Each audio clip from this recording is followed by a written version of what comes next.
vote and hard to cheat. Our nation's policies that protect just, legal, transparent, and fair elections while recognizing that states, not the federal government, are best suited to determine the time, place, and manner, registration and election day processes, and voter roll management. Every eligible voter should have the opportunity to cast a ballot at one time that is counted once. For decades, I was engaged, and I've been engaged in making sure that eligible voters have access to the ballot box, unobstructed by overreaching policies and practices. For the last 15 years, though, I've been working on another voter right, and that is the right of every voter to know that their legally cast ballot is not negated by an illegally cast ballot. And so what we have today at the Center for Election Integrity are some action steps and initiatives that protect the integrity of the ballot box. One, we want to make sure that requiring photo IDs across the nation becomes a common practice.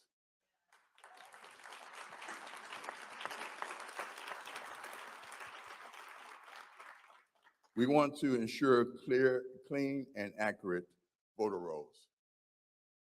Corrupt voter rolls are the gateway to fraudulent elections, the gateway to, in fact, destroying the confidence that voters have in the results. And so you can't turn a blind eye to irregularities, constitutional transgressions, illegal actions, and that's what we're guaranteeing you and the voters of America that we will be working on with our folks and fellow integrity protectors across the country. Only 53%, according to the polling that we've looked at, driven by Scott Rasmussen, only 53% believe their vote is counted correctly. That means that just about half of Americans have real serious questions about the integrity of our system. Ladies and gentlemen, what we're here today to do is to say that America First Policy Institute, through its Center for Election Integrity, working with partners like those represented on this panel, are here to guarantee that we are a force of resistance against the takedown of our constitutional republic.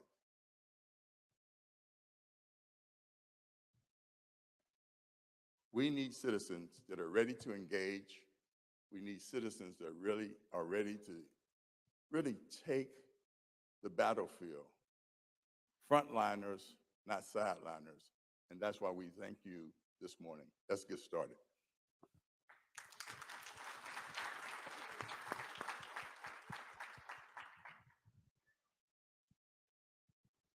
Congresswoman Tenney, can you give us your view as to the most serious threat coming from the swamp?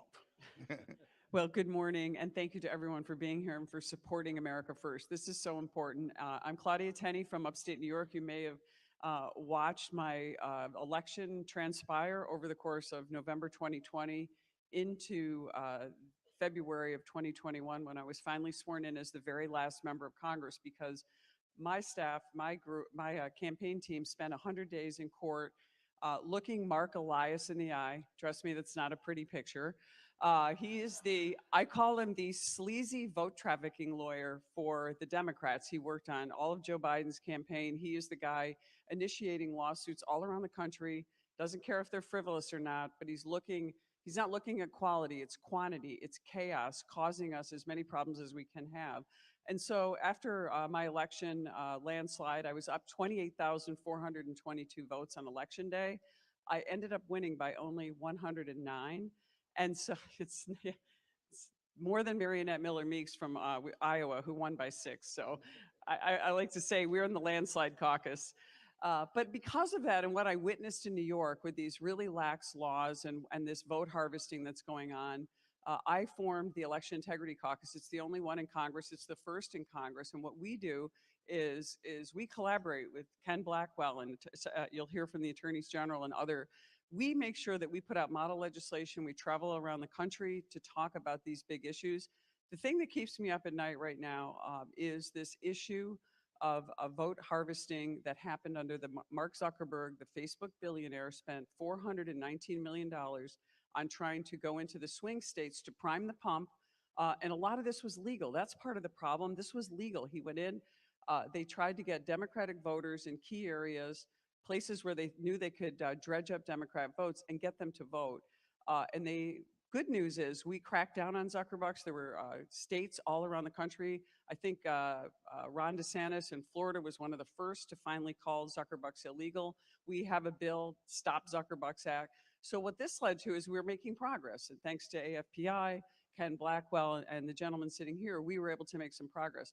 But this is what worries me. After all that has been done, President Biden signed an executive order taking $1 billion in taxpayer money, not the private money from Mark Zuckerberg, but $1 billion in taxpayer money, and is putting it into vote harvesting schemes using HUD, for example, the Small Business Administration, and any bureaucratic arm of the federal government they can use in key areas around our communities to try to get votes out through harvesting and intimidation and manipulation of the people in these vulnerable areas. And this is something that we think, obviously, it's federal overreach, it's a misuse of our tax dollars, but also it's an attempt to federalize our elections sort of insidiously through the back door. And that's the big thing that I'm concerned about right now, among many other things, which we'll get into. But thanks again to all of you. I know we're going to have a great discussion today, and thank you for everyone for coming. Thank you. Attorney General Landry, you were actually the first Attorney General to not only fire the alarm on Zuckerbucks, you in fact sued them. So go ahead, just pivot off. Yeah, well, good morning. I'm glad to know that we're having this in Washington, D.C. and not in New Orleans, because there's no way we could have gotten this size crowd at 8 o'clock in the morning in New Orleans. So y'all are just doing great.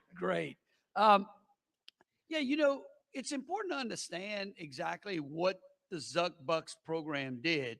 What they did was they used this money to basically engage in a ballot harvesting operation through elected officials. Now, these are the kind of tactics we see in socialist, communist, despotism countries. I mean, make no mistake about it. That is exactly what happens in oppressive. I mean, make no mistake about it. That is exactly what happens in oppressive countries. When you tie the election system and one party together, that means you only can get one result.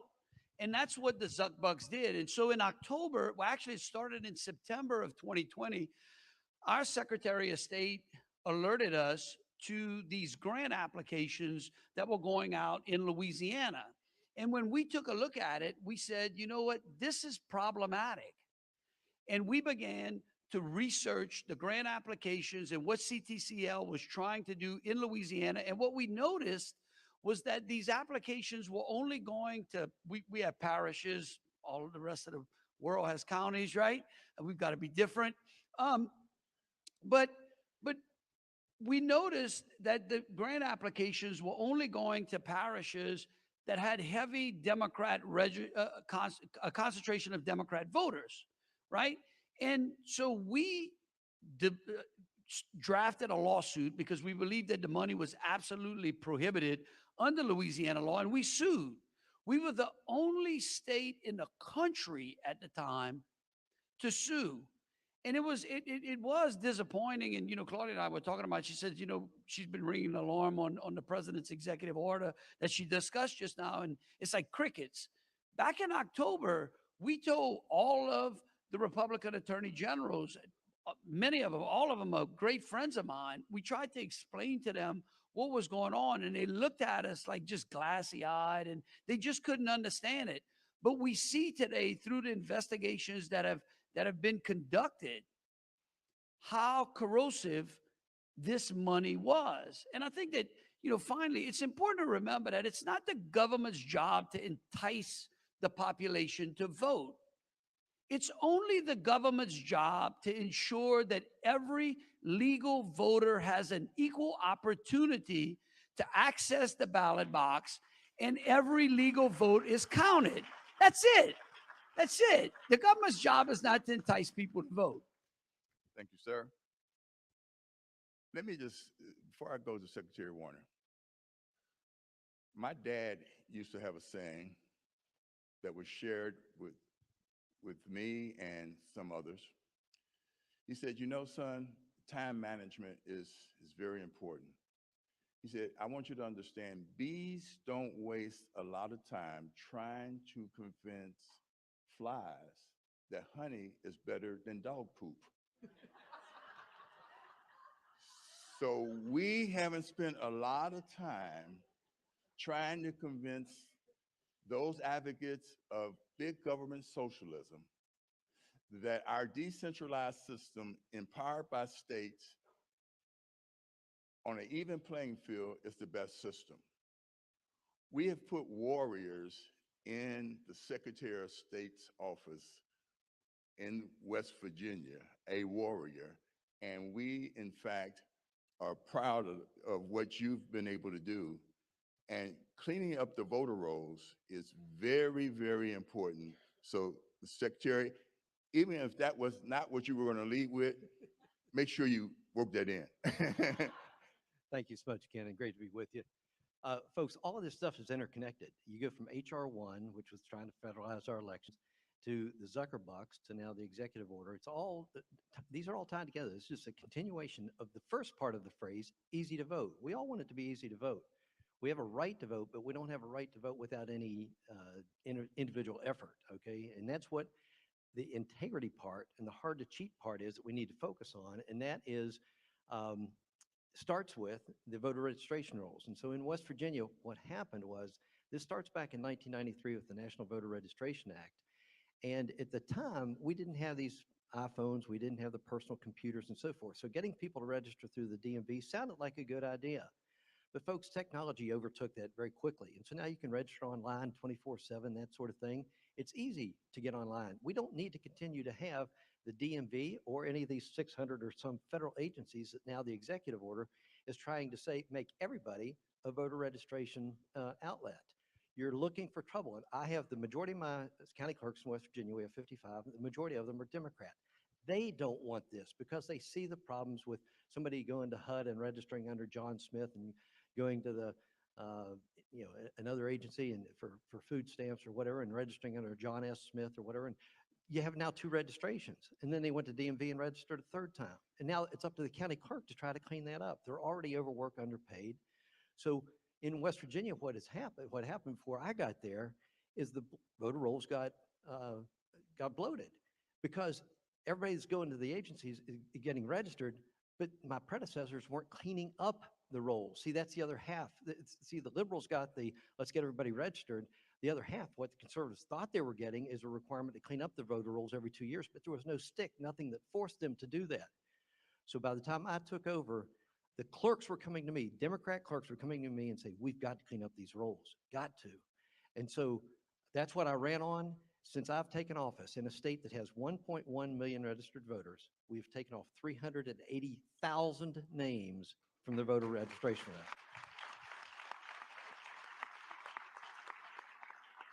Folks, that's how bad it's gotten, and I suspect a number of your states have similar type situations. So that's 1 in 4 have come off. We've put on 255,000 new voters. It can be done. You just need the will to go out there and do it. Thank you, sir. Ladies and gentlemen, you will hear throughout this 1.5 days that CEI has an interactive map where we track progress being made in the states in terms of election integrity. It is not a punitive map. It is a map that leads to constructive action. And we have prided ourselves in working with frontline fighters and office holders to make sure we put in place those policies and those protections that these 3 panelists have talked about. We're going to get in about 3 minutes into question and answer because we want this to be as interactive as possible. But I want to give each of the panelists an opportunity to pivot off of what one or the other panelist has said that relates to what they do. I thank you. Excellent comments by both of them. And thank you for going after the Zuckerbucks first and realizing what was going on. I mean, look at HR 1 is the For the People Act, which is what you've heard. That is the #1 issue for the Democrats. It's not all the other issues that we hear about, whether it's the border, inflation, or HR 1 is Nancy Pelosi's #1 priority, and that is the takeover of our elections by the federal government. And what the Attorney General was talking about with list maintenance and finding out the voter rolls. First of all, HR 1 bans voter ID. It bans it completely in the states that have passed it, through their own legislatures and signed into law. And it does, and this is, I think AFPI has come up with a lot of data. Scott Rasmussen told us, I think it's an 85% winner. Right. 85% of the people across all demographics support photo ID for voting, which I find is interesting. Even Stacey Abrams now says she wasn't against it. So we know that this is a winner for us. This is an important issue because, and as everyone's alluded to, it's 1 citizen, 1 vote, unless you're from New York City, where anybody can vote. And that really undermines, look at New York State law. We sued the city. New York State law, New York State Constitution, and our federal Constitution clearly state that the right to vote, and when you talk about self-governance, is for citizens. People who have made the commitment to be a citizen, have the rights and responsibilities of a citizen, and then get the benefits of voting. So that's why it's so important that we preserve this sacred right to vote and to make sure that it's private. HR 1 also makes it impossible for boards of elections throughout the country to understand who's a voter and who's not. So when it comes to maintaining a list, HR 1 says, okay, so I live in New York, I go to college there, I register to vote in Binghamton, for example, which is in my district. Now I move to West Virginia. Guess what? I'm still registered to vote in Binghamton. There is no way under HR 1, it's prohibited that actually Virginia could say, West Virginia could say, look, we've got a voter who's registered in Binghamton. So now you can actually vote twice in an election. Again, as Ken stated in his opening remarks, this undermines the right of every citizen to vote and undermines the integrity of my vote counting. And that's why people feel like this is a top issue. Look, it's been the #1 issue in my district for a long time, only now displaced by gas prices and by inflation. And people still care about it. It's a really important issue. Thank you. Jeff? Yeah, look, I think it's important to understand that the way we get fair, transparent elections in this country is through each and every one of you all participating. The things that Kenny and him are doing, the things that AFPI are doing, help give you the tools. But I think that Virginia showed us, the Virginia elections last year showed us the power that people have when they actually get involved in the system. When you start to say, guess what? I want to get involved. I want to go watch, I want to poll watch. I want to see what's going on inside of my precinct. Sunlight is the best disinfectant. What Claudia was saying about, let me tell you something. Mark Elias has been whipping us for decades now, right? I mean, one of the things that I've prided myself on is kicking him out of Louisiana. And it's not that I'm any type of Harvard lawyer. It's just that we don't put up with it and we take them on. And we demand that our legislature responds as well. I mean, we think of the number of legislatures that after Zuckbucks was exposed, that went out and actually passed proactive legislation that said, we don't want private dollars infected in our election systems. So I think that you all have the power to help clean up our election system here in this country. And it's important because I think, like Carly said, again, when you look at the polling, there's very few people that don't want their election system to be fair. They want to win on a level playing field because that's what America is all about.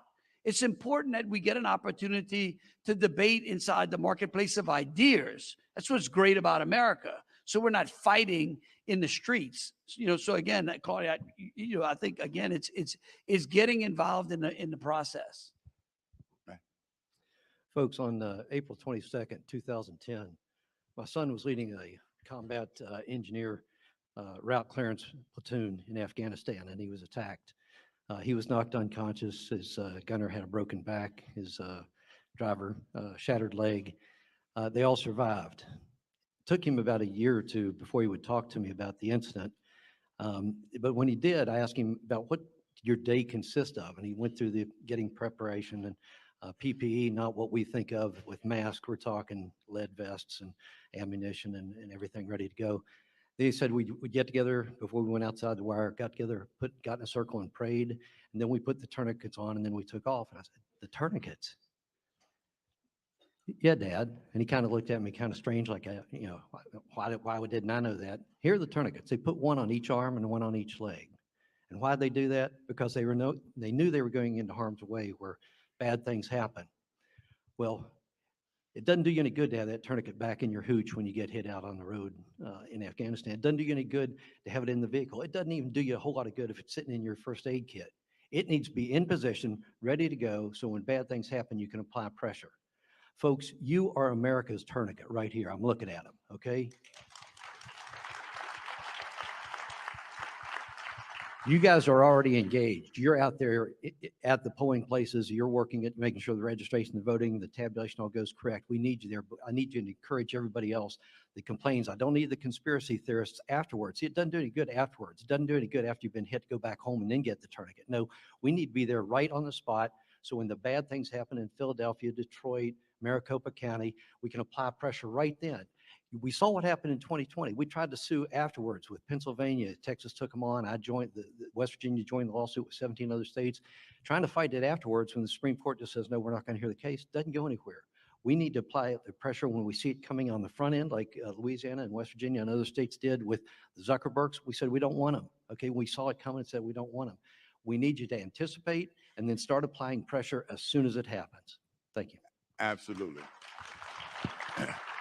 We're going to go right into questions. We got started a little late, but let me just say that there are over 3,000 counties in America, over 3,000 counties, hundreds of thousands of precincts. If you're not in the room, you're not in the game.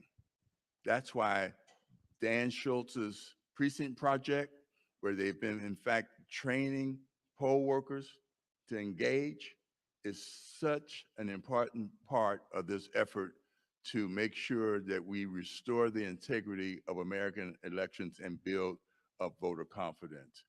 And so we partnership at CEI,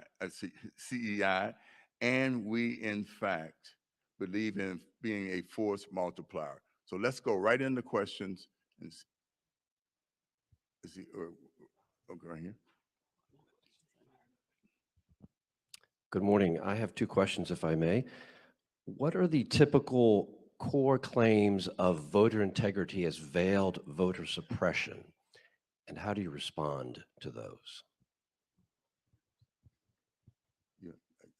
Say it again. Yeah, say they're Well, the claims of voters, the effort is at voter suppression. What are the claims behind that to substantiate that, and how do you respond to those? I would say the number one issue is the Democrats say that if you have voter ID, that's somehow some form of suppression because you're asking for identity, you're discriminating against illegal immigrants. And understand something in New York, when you register to vote, illegal immigrants can get driver's licenses. People that are undocumented can get driver's licenses, and they can sign up to vote because we have an honor system. And we also have a system that doesn't allow you to verify that somebody is a citizen or not. And remember, you can be documented, you can be a green card holder, but you're still not eligible to vote. And they think that that's somehow some kind of voter suppression. But think about this. One of the facts prove, and I think AFPI put this data out, the more people that vote, the more likely the Republicans are going to win. Just so think about that. Republicans vote in very small numbers in New York. When you all think of New York State, everyone thinks it's New York City.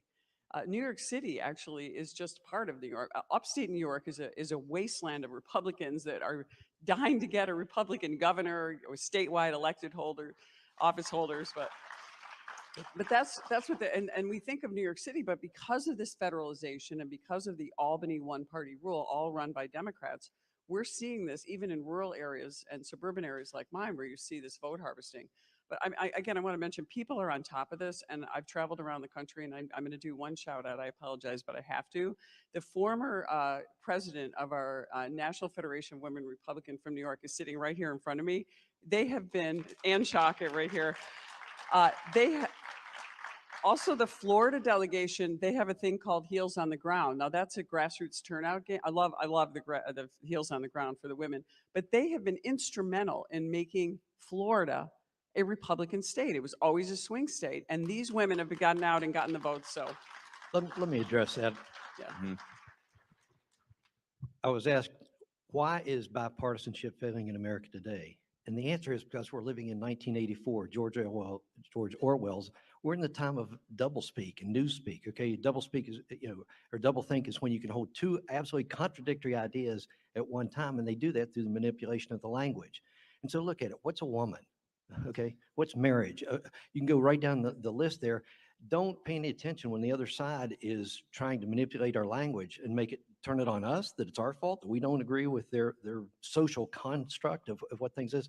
Ben Franklin said that we make decisions every minute of every hour of every day, and we make those based on a value system. So the question is, what is the value system that we're working from? And I think everybody in this room knows that this nation was founded on Christian principles, and that means there are guardrails. Now, we have freedom within those guardrails. But when you go outside of that, that's why John Adams said this Constitution was made only for a moral and religious people. It's unfit for any other.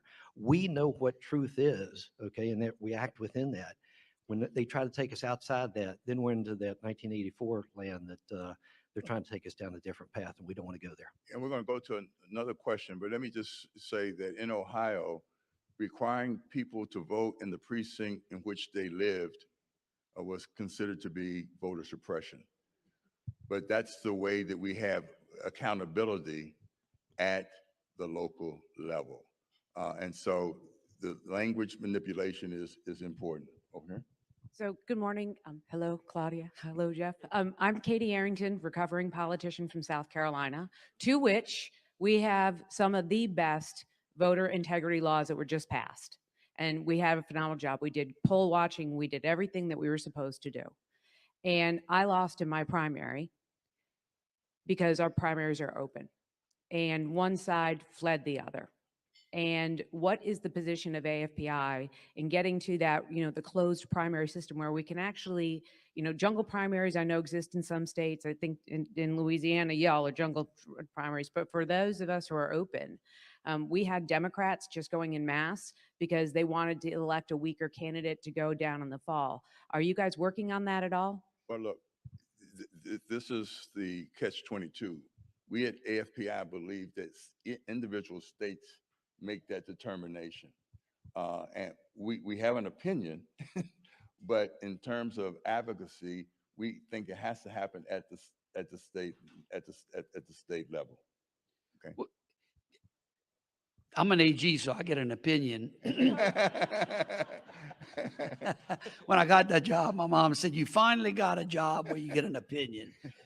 Might not count, but look, Katie, I tell you, you bring up a great point. In addition to discussing the primary systems in this country, I think another thing we should be conscientious about and be ready to battle back on is ranked choice voting. Okay. That is another buzzword for the liberals being able to elect who they want. That creates some mathematical formula where voters go in there and have to pick a whole series of candidates that they choose so that they don't have to come back. And so I think two things to that. Number one, I think the primary system is important, and we should be trying to strengthen it rather than dilute it. It is amazing, though. It is amazing that if you go into places that have watered down their primary system and you look at who it was that led those particular efforts, what you will see is that it was the liberals who watered down and the Democrats who watered down the primary system. Why? Because they're always consistently trying to find a way to rig and cheat the system because their ideas don't work. And so they want to shove those ideas down the throats of the American people because they can't get elected. And so, I think that strengthening the primary system, pushing back on ranked choice voting are things that will help strengthen our election system in the country. That is our opinion, but that is your agenda in South Carolina. We got to get it. State Representative Mark Fincham from Arizona, also candidate for Secretary of State. And again, I really appreciate, thank you. I really appreciate the work you do with Cleta Mitchell, and I'm just so glad we have our Friday calls. My question is this, Maricopa County, the steaming garbage heap of an election that we basically did an audit on. I think we showed how not to do an audit. I'd like to hear your perspective on, could we set up, I'm a Six Sigma guy, so I look at things in process maps. Could we set up an interstate audit process, one that we all agree on what to do pre-audit, pre-election, during the election, and after the election, so that we have some level of uniformity among the states, so that we can, so that Arizona can have confidence that South Carolina has a free and secure, fair election. I'd like to hear your perspective on setting up that kind of an audit system, so that we can all be confident that the election was secure, that it was free, that it was fair. I thank you for being a candidate too. I know it's how difficult that is, and also to Katie as well. Look, I think we need to have a consistency in auditing, but anything that sounds like giving the federal government mission creep to be able to federalize anything, even in the auditing, worries me a little bit, because now you're talking about what could potentially be in HR 4, which is if the Democrats can't get HR 1 done. And just so everyone knows, everyone thinks Kirsten Sinema is a moderate. She is a co-sponsor of HR 1. She is not moderate. She's just holding on with Joe Manchin on the filibuster. But Joe Manchin said, I can't go for HR 1, but I could go for HR 4, which weaponizes the Department of Justice to go in and create and pressure local governments, precincts, counties to do consent orders. So I worry that giving any power on a federal level would push that to DOJ, and they would ultimately move in. My county, which had become infamous after my 100 days of counting, is now under a federal consent order. They were bullied by the Department of Justice. They have highly left-wing partisans in the Department of Justice, and those people are now running the elections in my home county because it's been federalized. And I just worry, I don't know if there's more you can maybe address how we can do this in a way that doesn't allow the federal government to step in. Thank you. The most dangerous two words that exist in this country right now are consent decrees. Okay? You need to demand that your attorney generals do not sign any consent decrees or allow any of their local governments to engage in a consent decree. A consent decree it basically means that the federal government now comes and takes over whatever operation that is. And if you want to know how well they work, let me tell you about cities that are under consent decrees in their police departments. Baltimore, New Orleans, Chicago. You want to know what the common denominator of those cities are? They're some of the most dangerous cities, some of the most lawless cities. And and Claudia is right. Consent decrees are just the worst. And we have the ability, we should have the ability to fight back because, quite frankly, I think they're unconstitutional. A state is absolutely sovereign. And I'll tell you this, when you talk about, I know we're always, that's a problem with conservatives. We always think, well, we're just going to get one rule. It's going to fit all. Everybody's going to just behave. It doesn't work like that. When you want to talk about fixing an election system, I love to use Florida, as Claudia mentioned earlier. You want to talk about voter suppression? Florida's had voter suppression for the last 30 years. Ron DeSantis comes in, works with the legislature. They tweak. They don't do some overall election reform. At least I don't know. The press didn't report it, which I think they would have. They go in and they tweak a few things in Florida. And then all of a sudden, Florida goes from purple or blue to just red. I mean, they didn't just move a bunch of Republicans into Florida, a bunch of conservative voters in all of a sudden. They just fixed the election system. So again, I think that just going into your states and demanding your representatives tweak your election system fixes the election system in this country. And I think it's important that we continue, and we will do it here at the Center for Election Integrity. And Hogan Gidley is here, our executive director. He works on this every day with our regional policy directors, is to understand what the best practices are, and to give them amplification, and so that we can get more and more voluntary participation in a rational system like you have articulated. Look, because of the president's visit, we're going to be pressed for time. I just want to let you know that your engagement is so very important. I remember when the All-Star game was moved from Atlanta to Denver because of the reforms that the state legislature had taken on there.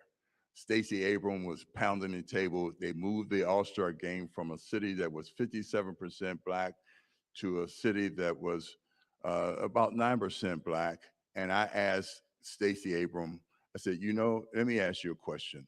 The $110 million that would be generated economically from that All-Star game, and I know this because I am a shareholder of the Cincinnati Reds. I said, let me ask you, why would you deny your community that? I said, why would Delta, that is located in Atlanta, be an advocate for moving the All-Star game? Because the state legislature there moved for voter ID, photo ID. I said, now just think about this. When I get on a plane, or I purchase a ticket to get on the plane, what would the counter agent say if I showed them my utility bill from my ID? I said, if I left tickets for anybody in this room at the will call window, you could not go and just say, I'm Ken Blackwell, I'm Joe Smith, here is my utility bill. You have to show a photo ID. In fact, we won that case. I mean, they moved the game, but we won the argument. And that's what I want you to understand. We will win arguments all across America if you stay engaged. We will give amplification to your efforts. We don't have the encyclopedia of complete knowledge of election integrity, so it's a two-way system. We listen. Your point is well taken. We then try to find the best ways. I'll end, since I introduced baseball, why it's important for us to understand. Satchel Paige of the American Negro Baseball League, I had an uncle who was one of the founders of the American Negro Baseball League. Satchel Paige played for Indianapolis Clowns, and my great uncle was a great friend of his. Satchel Paige said, and for those of you who don't know baseball terminology, I apologize. He said, it is very difficult. As a matter of fact, he said, it is damn difficult to steal second base if you want to keep one foot on first. I thank you. We thank each and every one of you for taking a break for freedom, taking the risk for freedom. Because when you drain people of their risk orientation, You make them humanoids and subjects. And what has made us the shining city on a hill in all of the world in terms of our constitutional republic is that we understand the difference between a subject and a citizen. We understand, as our framers did, we understand that our fundamental human rights are not grants from government, they're gifts from God. And state governments, all government can only do one thing, and that is to recognize those human rights, protect those fundamental rights. When we do that, we engage at the local level, we win. God bless you.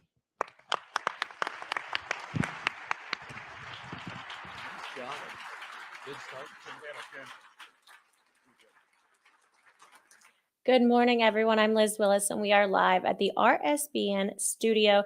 Today, I am going to give a quick break to everyone who is working so hard in Washington, D.C. We've got about 5 minutes or so to go over some hot topics. So basically, good morning. Let's get into it. As we know right now, Trump is returning to Washington, D.C. this afternoon for the first time since leaving office. And we are so excited to be able to tell you guys that we are going to be broadcasting his speech to you live. He is the keynote speaker at today's America First Policy Institute Day 2 Summit. President Trump recently wrapped up a trip to Tampa, Florida, where he was the speaker at Turning Point USA's Student Action Summit. I want to talk to you guys about Turning Point USA's SAS. Over 5,000 students showed up to support Turning Point USA and President Trump, as well as the America First agenda. So that goes to show you how much support the young adults have right now for the conservative movement. We also recently have new results in from polling numbers, and Biden's numbers are absolutely plummeting again amongst young adults right now. Amongst young adults, President Trump now has a 22% approval rating. Again, that's an abysmal 22%. This rating is absolutely plummeting, and we saw it firsthand in Tampa, Florida. Again, over 5,000 students showed up. It was really something to see, and it gave us a great sense of hope for the future. So if you missed that, you can go over to our website or our app or our Rumble channel and look up some of the footage from Trump's speech there. President Trump will be speaking around 3 p.m. today, so you can stay tuned to RSBN for that speech later today. We also just found out that Jill Biden's press secretary has resigned. Now, that comes as no surprise, considering last week's horrible speech fail, where she basically compared Latinas to breakfast tacos. So I would like to say thank you for resigning, and hopefully we find someone who can help her a lot more, where she seems to struggle when it comes to speaking to not just anyone, but also minorities.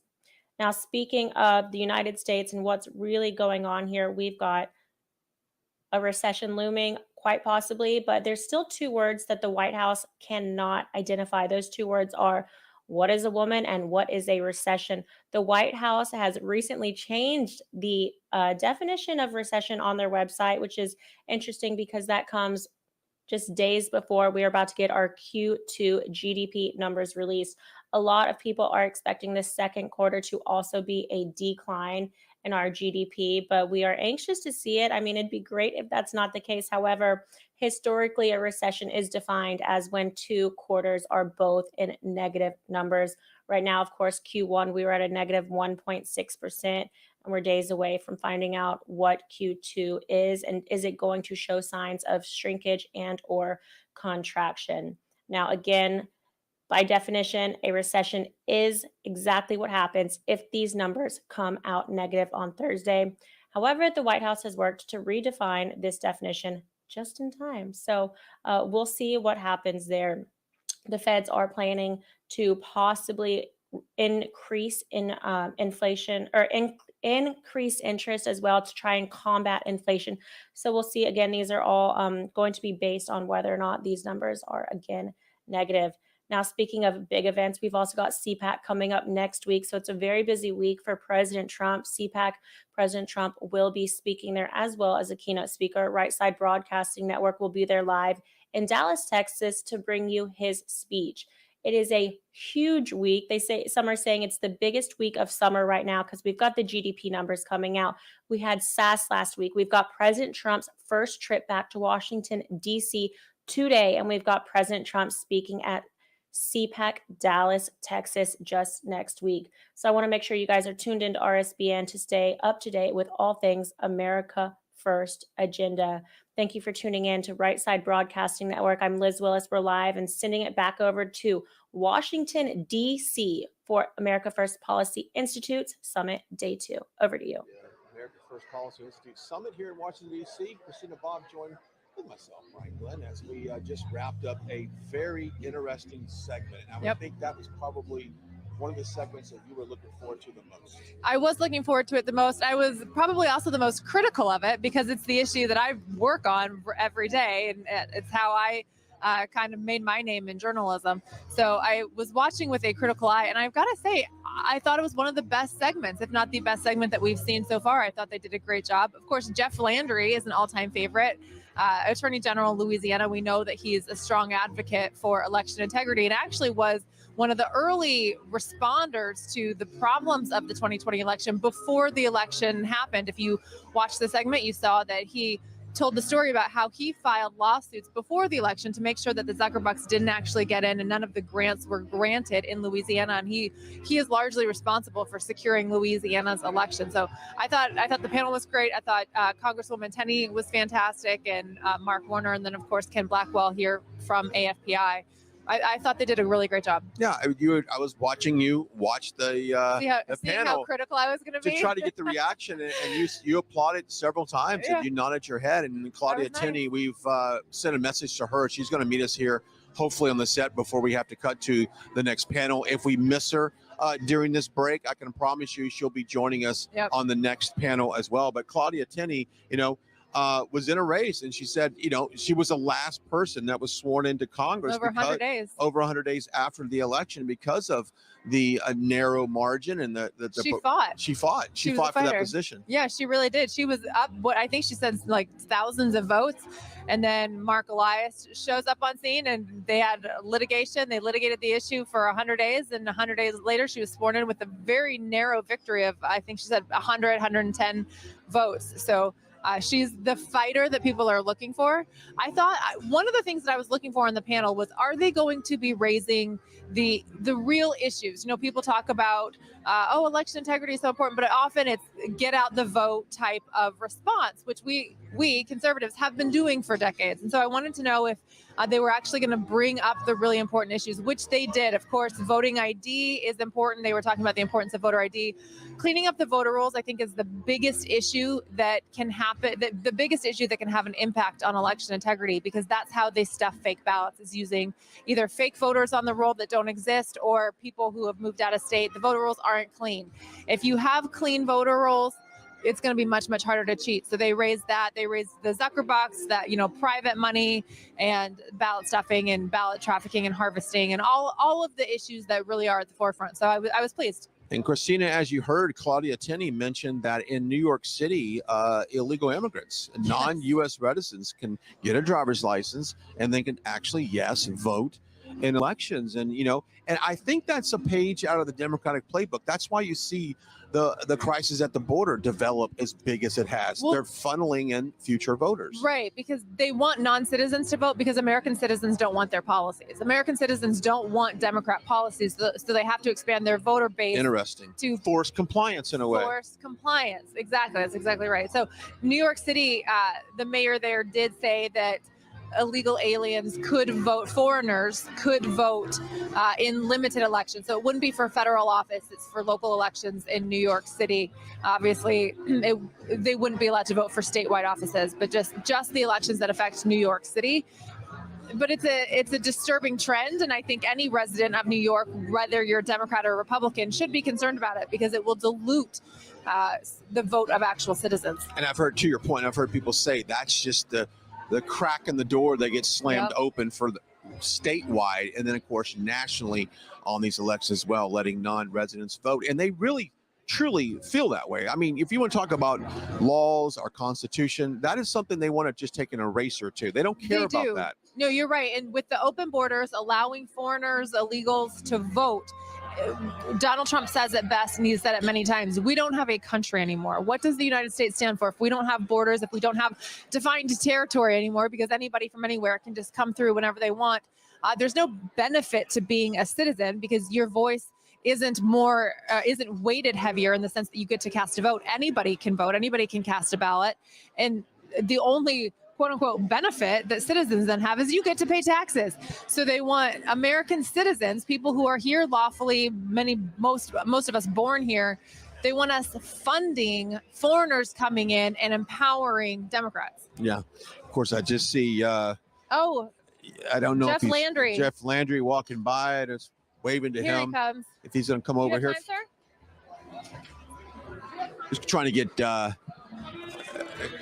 think he's going to do something else. We can get him the next thing. Sorry. I love the way, but that's the way it is here. You have so Yeah. many people walking around just trying to grab them as we can get them. If we don't have them on this segment, trust me, we're going to add them Yeah, on a very future good. segment. But, that is one of the things that, President Trump has fought so hard on is making, and you have too, is for making sure all these elections across the country are run well. Second panel starting, we're talking about education and your kids. Yes. That's coming up on day 2. Giving control back to parents. There you go. If people are disgusted with the current education establishment, they would generally support a parent's right to choose to use vouchers as to where to send their children to school.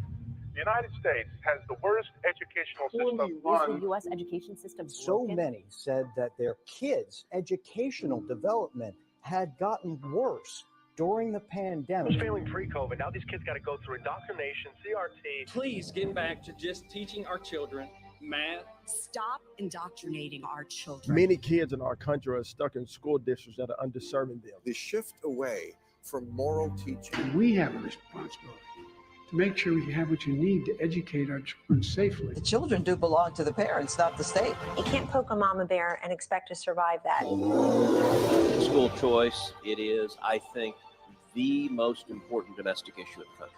The fundamental right of every child to have a quality education that gives them a passport to the future. We're fighting for school choice. Frankly, school choice is the civil rights statement of the year. Let's advance real school choice and really empower our parents and our students and ensure that those same students know the true American story. Across the country, many legislators now have bills that are moving or bills that have been proposed for parental school choice. Arizona Senate just passed the nation's most expansive school choice initiative, a bill to fund students instead of systems. What is our focus in America? Is it the students or is it the institution? Is it the children or is it brick and mortar? This is something that's been a priority for this president, the freedom agenda for education. We're only going to learn what we're really taught. Unless schools spend so much time teaching everything except reading, writing, and not what to think, but how to think. America's future is America first.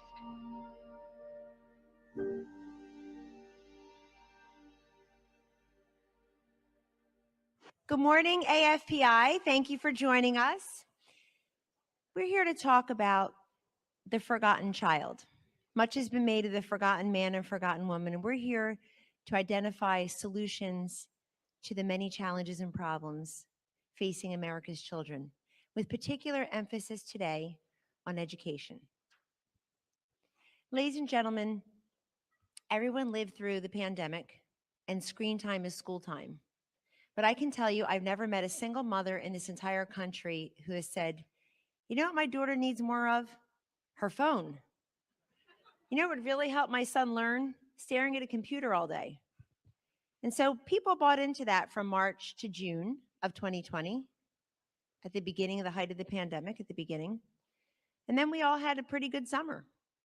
And then all of a sudden, we were told in many states, in many jurisdictions, the kids are going to start online again for the second school year. And the net effects of that, the consequences of that, we still do not know in full. What we do know is about 2 million kids left the public school system across this country. What we do know is that 3 million plus women, including me, left the workforce because the kids were going to be home learning. And what we also know in looking at polls right now from Generation Z particularly, is that they are admitting the lost learning has cost them.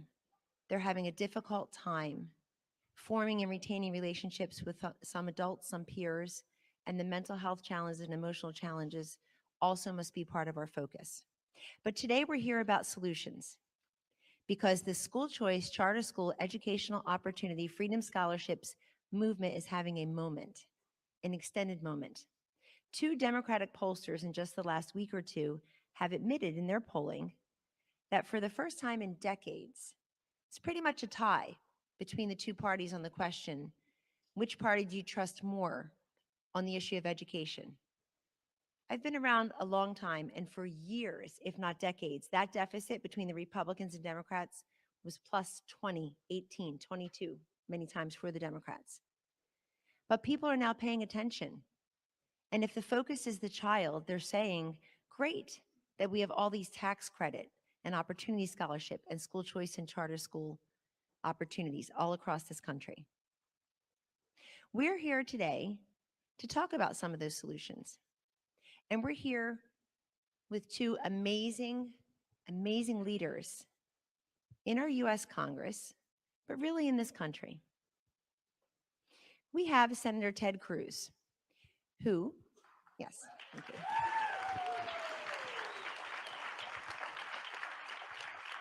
It's hard to believe, but you got elected 10 years ago this fall.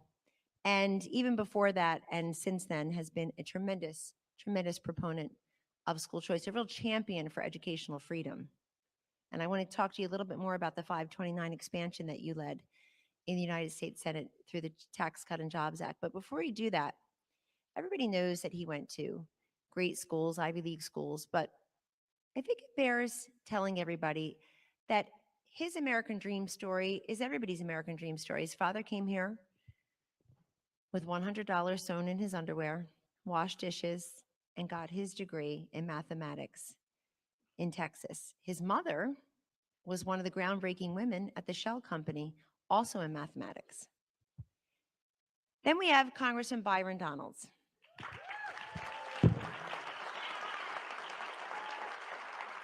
Also a proponent of school choice and educational freedom, but a product of it, if I may as well.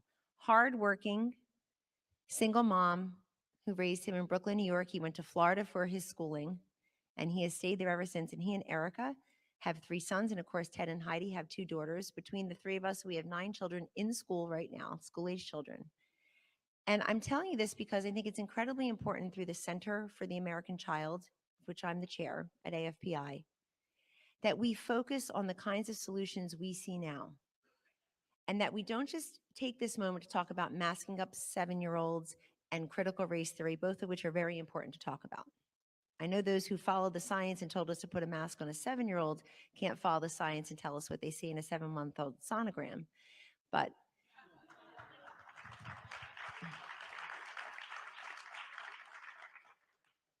follow the science.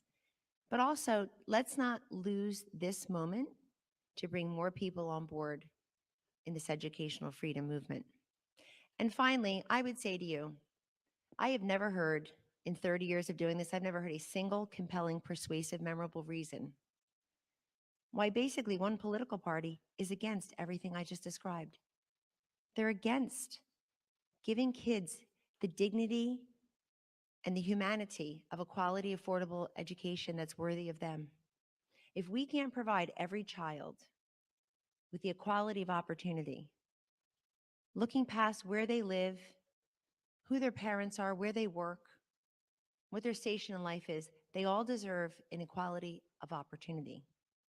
And 60 years after some bigoted Democratic governors were standing in the schoolhouse door, refusing to allow kids of color into the schools, we have bigoted people all across this country refusing to let kids out of the failing schools to go access those educational opportunities that they deserve. We're here to change that. So with that, we'll turn it over You know, they gave me notes. I tried to use them, but I see what happens when our Vice President Kamala Harris tries to use notes. So I'm so afraid to use them. I really am. Just afraid. So here's a guy. I'm confident you're going to do better than Kamala. So last year, Senator Cruz, you reintroduced the Student Empowerment Act, and this would, of course, expand the 529 college savings program for K through 12. I think that was one of the parts of the Tax Cut and Jobs Act that did not get enough attention. Tell everybody what it means and tell us what we all need to know, how that fits into this school choice charter school pro-child moment. Well, good morning, everyone. It's great to be with you.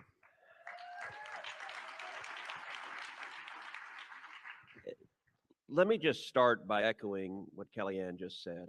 I think school choice is the single most important domestic issue in this country. I think it is the civil rights issue of the 21st century. And you think about all the challenges we have, the public policy challenges, whether you're dealing with crime or poverty or welfare or healthcare issues or substance abuse. We know that education is antecedent to them all. That if kids get a good education, we know that their chances of going down the road of crime, the chances of being trapped in poverty, the chances of healthcare challenges and addiction, all of them plummet if kids get a good education. And we also know that if kids don't get a good education, the chances of every one of those challenges occurring rise dramatically. School choice is something in our country, the rich and the middle class have always had school choice. It's an issue, Kellyanne said a minute ago, it's an issue where there is no good argument on the other side. I don't know another issue in politics like this, where all of the arguments support school choice. The rich and the middle class, look, Bethesda Public Schools, you've got a bunch of people with a whole bunch of money. If the Bethesda Public Schools had a 50% dropout rate, if of the students that remained there, only 30% of them graduated at grade level reading, if you had drug dealers walking the halls and little girls getting sexually assaulted in the bathrooms, Bethesda Public Schools would be empty. Why? Because the parents have the means. They're not going to leave their kids in a school like that. So they're going to do one of two things. They're going to pay for tuition and send them to private school, or they're going to move to a different public school. But they will not leave their kids in that situation. But in the inner city with a single mom who's trapped, that's exactly the kind of schools they're facing. And generation after generation of kids are being left behind. They're being abandoned.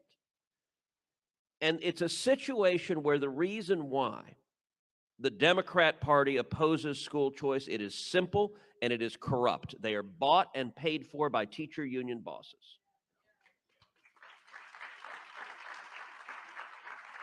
The polling nationally is overwhelming. Consistently, 70% or more of Americans support school choice. Consistently, 70 to 80% of African Americans support school choice. Consistently, 70 to 80% of Hispanics support school choice. And yet the Democrats, you know, you talked about the Democrats at the school board. Today's Democrats are Bull Connor. They are standing there saying, we don't care that these children don't get an education. They say the answer is always more money. Look, the DC public schools spend over $20,000 a student. It's not money. That's not the solution. So I think we have an opportunity to fight on this issue that is powerful and profound. And the pandemic, millions of parents saw what was being taught and were utterly horrified. You know, you guys don't know what a woman is. What the hell's wrong with you?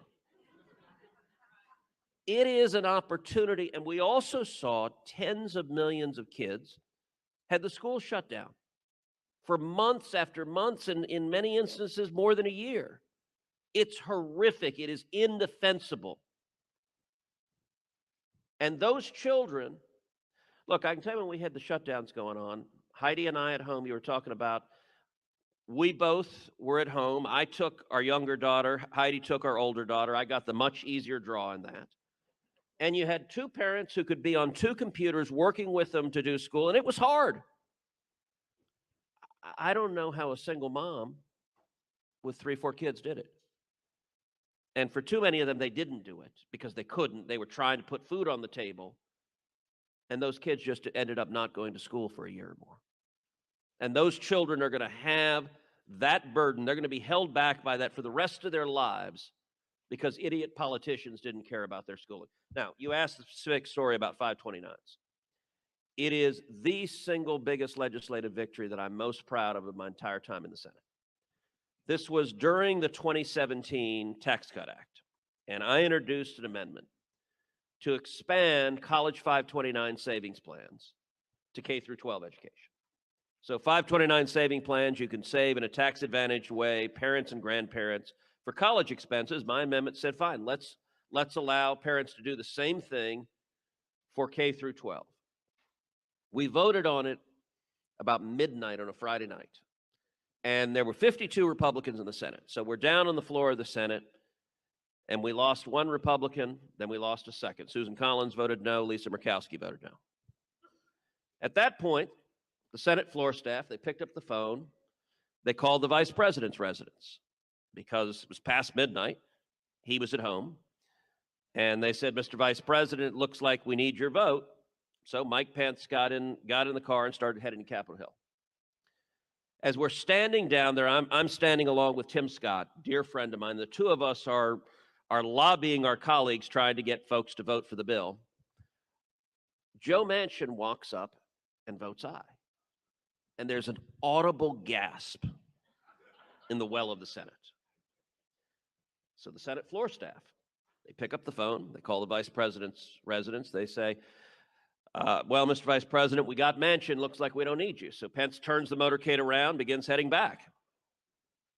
Manchin goes to his desk, sit down, and a sea of Democrats descend upon him. Chuck Schumer descends upon him. I think they actually began beating him with sticks.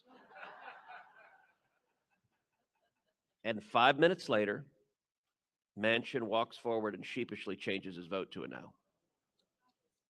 So the Senate floor staff picks up the phone, calls the vice president's office, said, Mr. Vice President, we need your vote again. He turned the motorcade around a second time. It takes about 20 minutes to get from the Naval Observatory, which is the vice president's residence, to the Capitol. About 20 minutes later, almost 1 in the morning now. Vice President ascended the dais and said, the ayes being 50, the nays being 50, the Senate being equally divided, the presiding officer votes in the affirmative, the amendment is adopted. And with that, we passed the single most far-reaching federal school choice bill that has ever passed into law.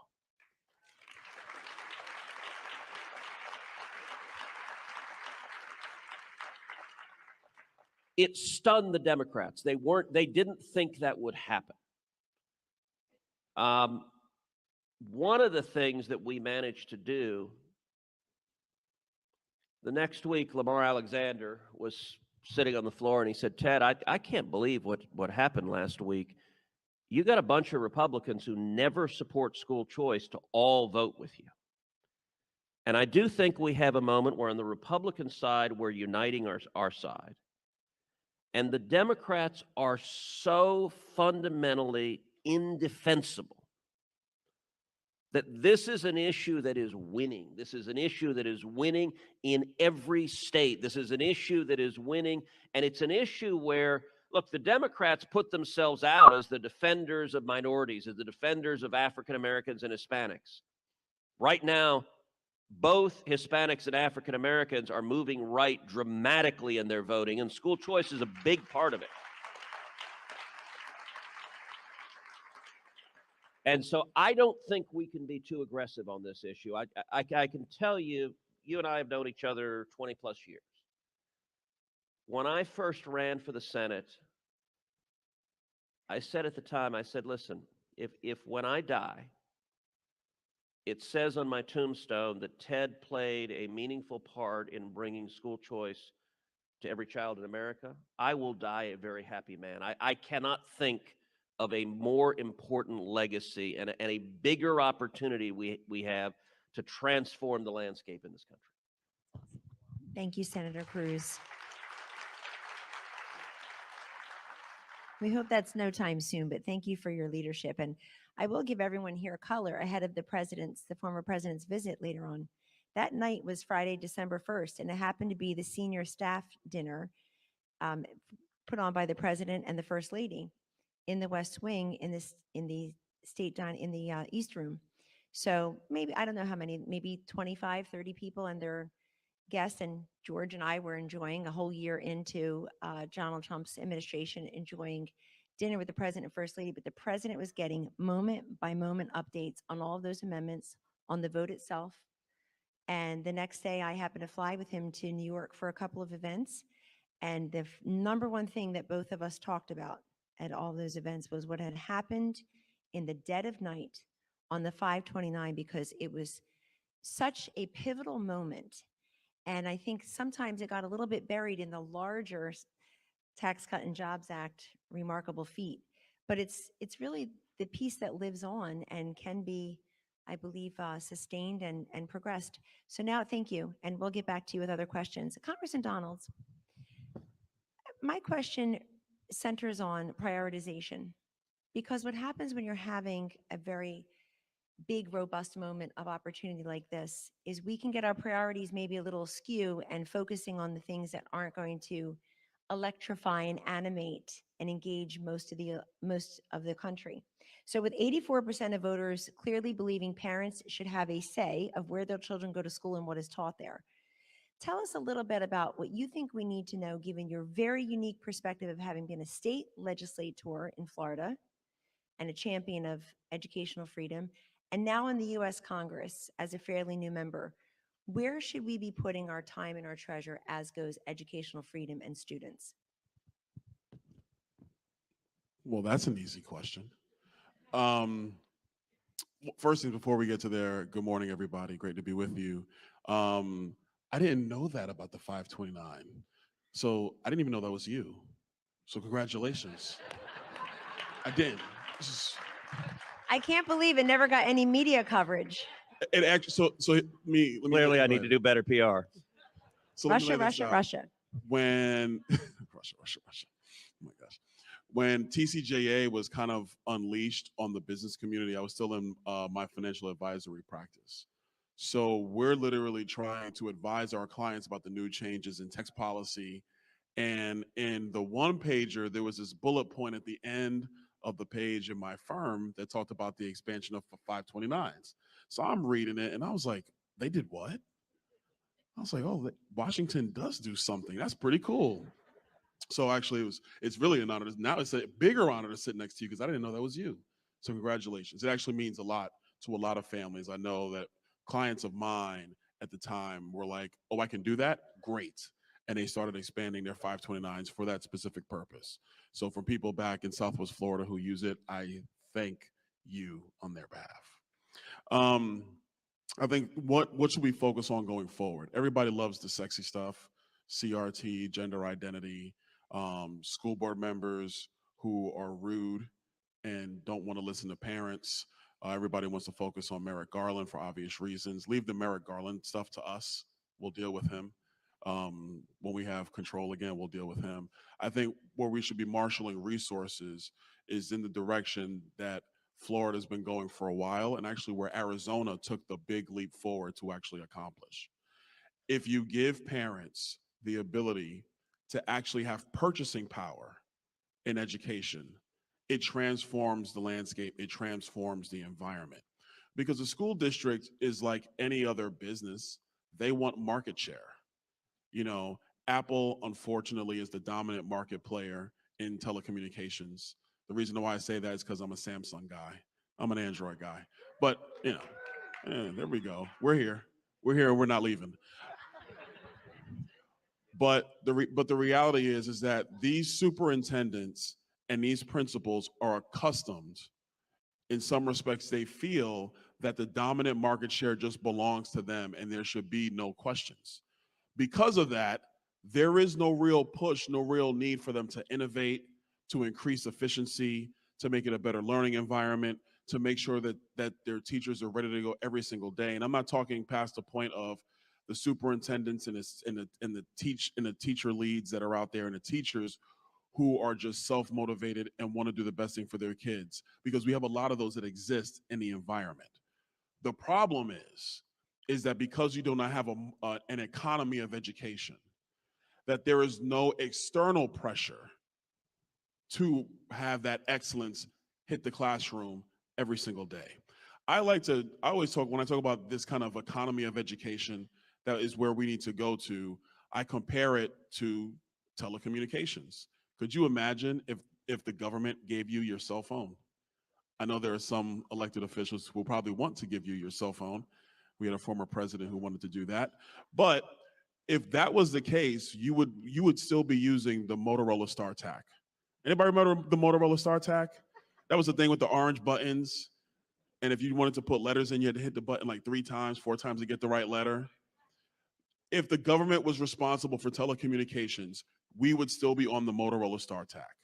Because companies are in charge of telecommunications, and because you have purchasing power, whether it's through your cell phone bill and you do the 24-month buy down lease deal, or you pay for your phone outright, you make a decision of what phone you want and what service you want. And because of that, every single year, Apple, Samsung, LG, etc., are all bringing you new versions of the same phone. Maybe they made the speaker louder. Maybe the battery's longer. I like louder speakers too, If you bring that into the world of education, what you do is you unleash so many different innovative aspects that need to be addressed today in the United States. Our education system is still based somewhat on the agrarian model. That's why we still have summer vacation. People think it's for, the beach. No. It's for kids to go back into the fields and harvest while it's time to harvest. And then when it's time to plant and the fields are being sowed, then the kids went back to school. That's why the school calendar still is the way it is. It's based on that. Now it's because Disney wants to keep summer vacation. But this is a real thing. In Florida, we tried to shift the calendar.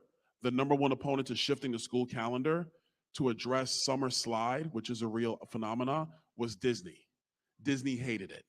I don't think Disney has much say in our state anymore, but they hated it. They heard about that. Okay, that's cool. You guys heard about that. But if you look at what our education system requires today, we're no longer in an age of moving from an agricultural economy to an industrial economy. We are now an innovation economy and an information economy. So what does that mean? You need to have far more flexibility in ways for children to matriculate. The K-12 system as it exists today isn't going to do that. And it doesn't want to do that because there is no external economic pressure that forces them to do that. If parents have an ability to say, you know what, my child is tactile with their hands, they don't really like school, I want to find a school focused on trades, which we sorely need in the United States. You can still learn reading, writing, arithmetic, history, but then have a focus on trade work, whether it's carpentry or electrician work, or if you want to be an auto technician. I have dealerships in my district that say we'll pay a kid $75K a year coming out of high school if they're an auto technician. $75,000 a year coming out of high school today if they're certified to do that. If you have a child that wants to follow the trajectory of myself and go into finance, you can have schools that are dictated to higher levels of math competency. If you want to have children who want to follow the senator's path into the legal field, you can have schools with more of a aspect in Latin, in history, in law, preparing them for college and for beyond. You can do all that stuff in a diverse economic environment. You can prepare children for the economy that is to come, not the one that exists today, which nobody really knows what that's going to be. But if something tells me it follows our cell phones, it's going to be far more pliable. It's going to be far more customizable. It's not going to be you went to this company and worked for 30 years and then you got a gold watch. We don't even do that now. Imagine what's to come.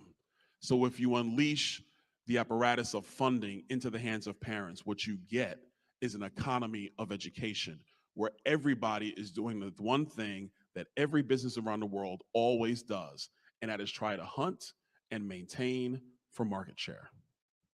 That's it. Thank you, Congressman. Thank you both. Senator Cruz, we also see this increase by about 5% through the pandemic of homeschooling families. We saw the first increase in the number of families desiring and then indeed following through on enrolling their kids in Catholic schools, even if they weren't Catholic themselves, alternatives to the conventional public school system. Then we got a boost recently from the United States Supreme Court in the Maine case, in the Macon case. And I'd like you to walk us through what you think the implications of that case. Essentially, the Supreme Court found that Maine had violated the First Amendment free exercise clause by not allowing parents to choose to use the voucher money to put their kids in a religious institution.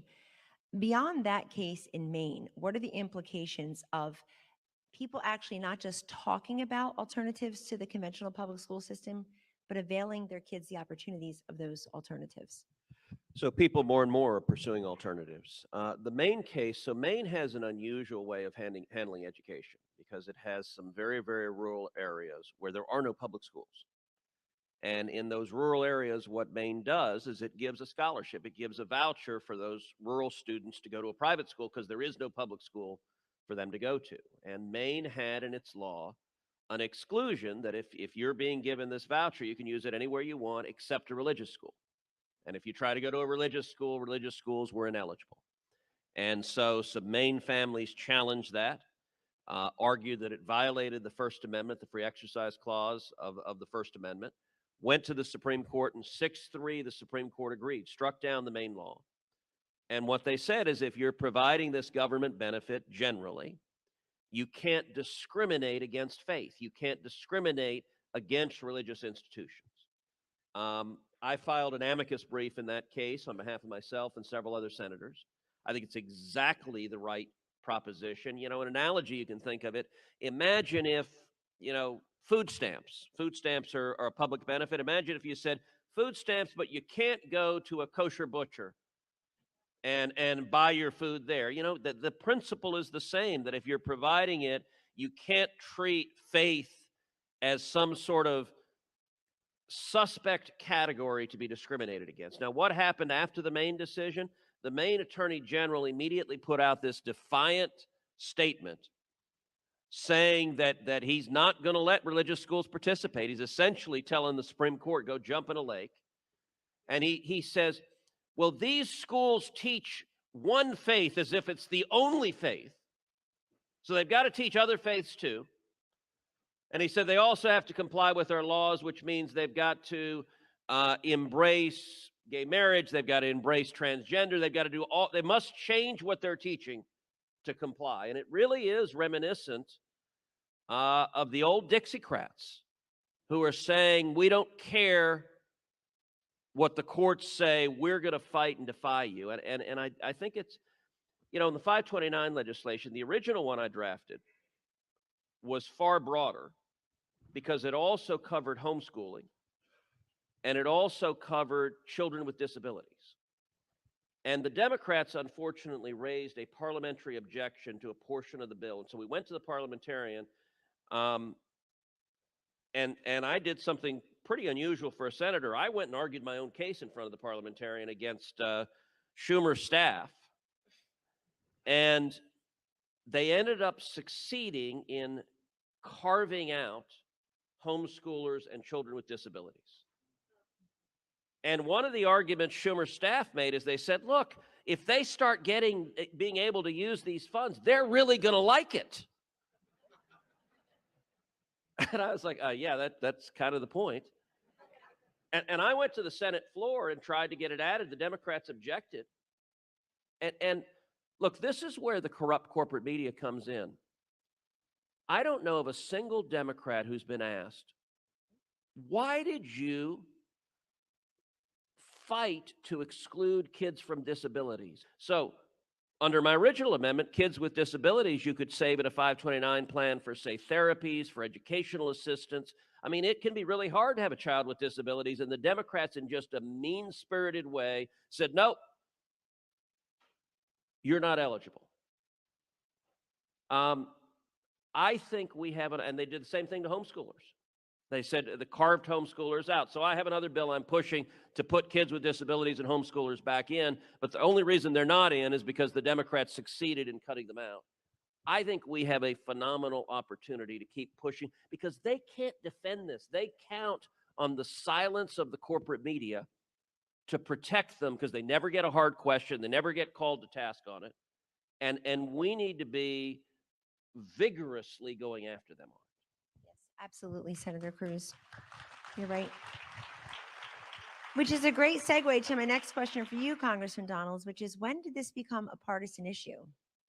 Whether kids, particularly kids who don't have an opportunity to escape those failing schools and access a quality dignity education that's worthy of their humanity, when did that become so crazily partisan? I mean, here in Washington, D.C., if you're fortunate enough to have earned one of the DC scholarships in the Opportunity Scholarship Program, you're 12% more likely to graduate. And it's the Congress that's voting on that because of DC's unusual configuration. How in the world do Democrats look at Washington, D.C. and say no, literally? And you wrote an op-ed recently that caught my eye. It's called How School Choice Helped Prepare Me to Become a Congressman. I'd like you to knit this all together. Tell us about your op-ed, why you wrote it, your experience, but also, do you ever have conversations with other people in the Congress on the other side of the aisle? Have you ever heard a rational reason why they are standing in that schoolhouse door refusing to let kids out? So a couple things. One, the reason why this is so partisan, and Senator Cruz said it earlier, is because Democrats can't get elected without union support. They can't win elections, folks. The union support in this country, and it's weird, the unions do this thing where they all band together regardless of the field and say, well, if you attack that union, then you're attacking all unions. It's a very interesting thing because a lot of the union labor in the United States, their children are stuck in these schools. So you figure that the other unions, the electricians union, would be like, yeah, we believe in the union and all, but no, you guys are wrong because my kid has to go through that too. And I think from a political perspective, if we can pierce that veil and help people, working families all across the country really understand that, you can kind of break that feedback loop that the Democrats are really protected behind. It's easy for them to stand behind that curtain because the union that basically lobbies for teachers protects them every single day. And not only protects them from it, puts out the false narrative that the Democrats are the only game in town for quality education in the United States. I had many conversations, not here in DC, but when I was in the state level, because frankly, education should be at the state level, that for another day. But at the state level, the conversations I would have with the Democrats was, well, if we let some of the kids go, what happens to the kids who get left behind? What happens to the kids who can't move? What happens if they don't have a car? What happens if they can't get to this school that you say exists? And my comment always was, if there's no vehicle for the economy to develop, then you can never answer those questions because you do not know if there's a school that would actually focus on transportation, if there's a school that would actually create a magnet right in the heart of the inner city where that's needed. Those things would occur if the economy existed, but because the economy doesn't exist, you're actually redlined. And the most hypocritical argument from the left is that they will constantly bring up the old practice of redlining when it comes to finance.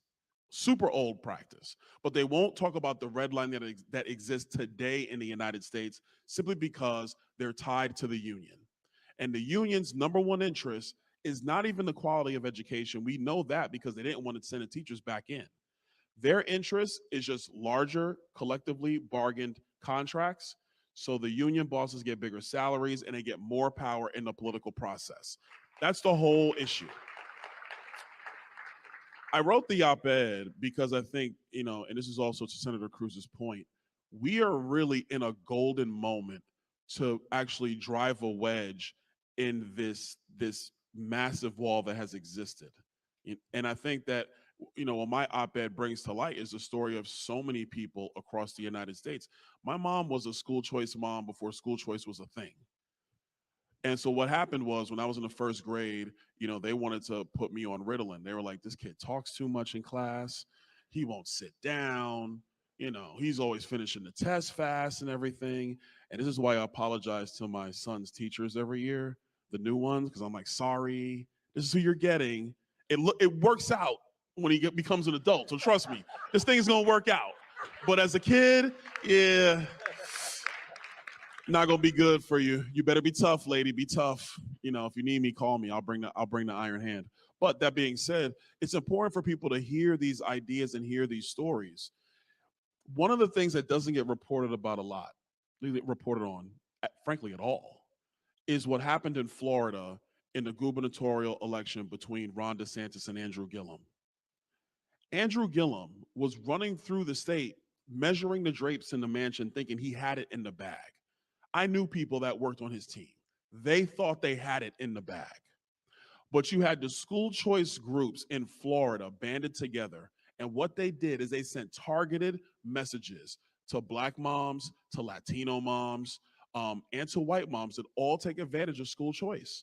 And they played the audio of what Andrew Gillum said, that if he became governor, he was going to strip all of the school choice options away from Florida's parents. And then those parents had a decision to make. Am I going to choose history, or am I going to choose my child? Parents will choose their child every single time.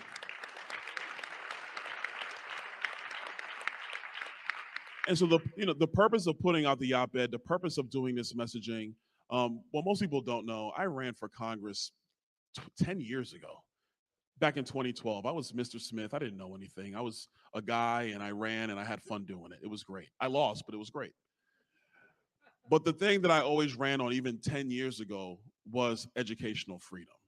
Because educational freedom is the thing that actually allows a young child in the inner city or in a rural area, or who just grows up poor, to change their economic stripes in life, to change their cultural stripes in life. And if you unleash that kind of power in America, the future of the country is far brighter than anything we could even possibly imagine. I talk with more groups in the inner city where they just want somebody to come in and talk to their kids, because they want their kids to get a different perspective in life. Just a different perspective. Imagine if they had a different environment. And so I think that as we take this course, and I think that we should take this course and run with it, and we should run through the brick wall, especially in states like New York, California, Illinois, Maryland, Virginia is already doing it. And we run through that wall in these states, and you go directly to these parents. These parents want the best for their child, and they've already seen the foolishness.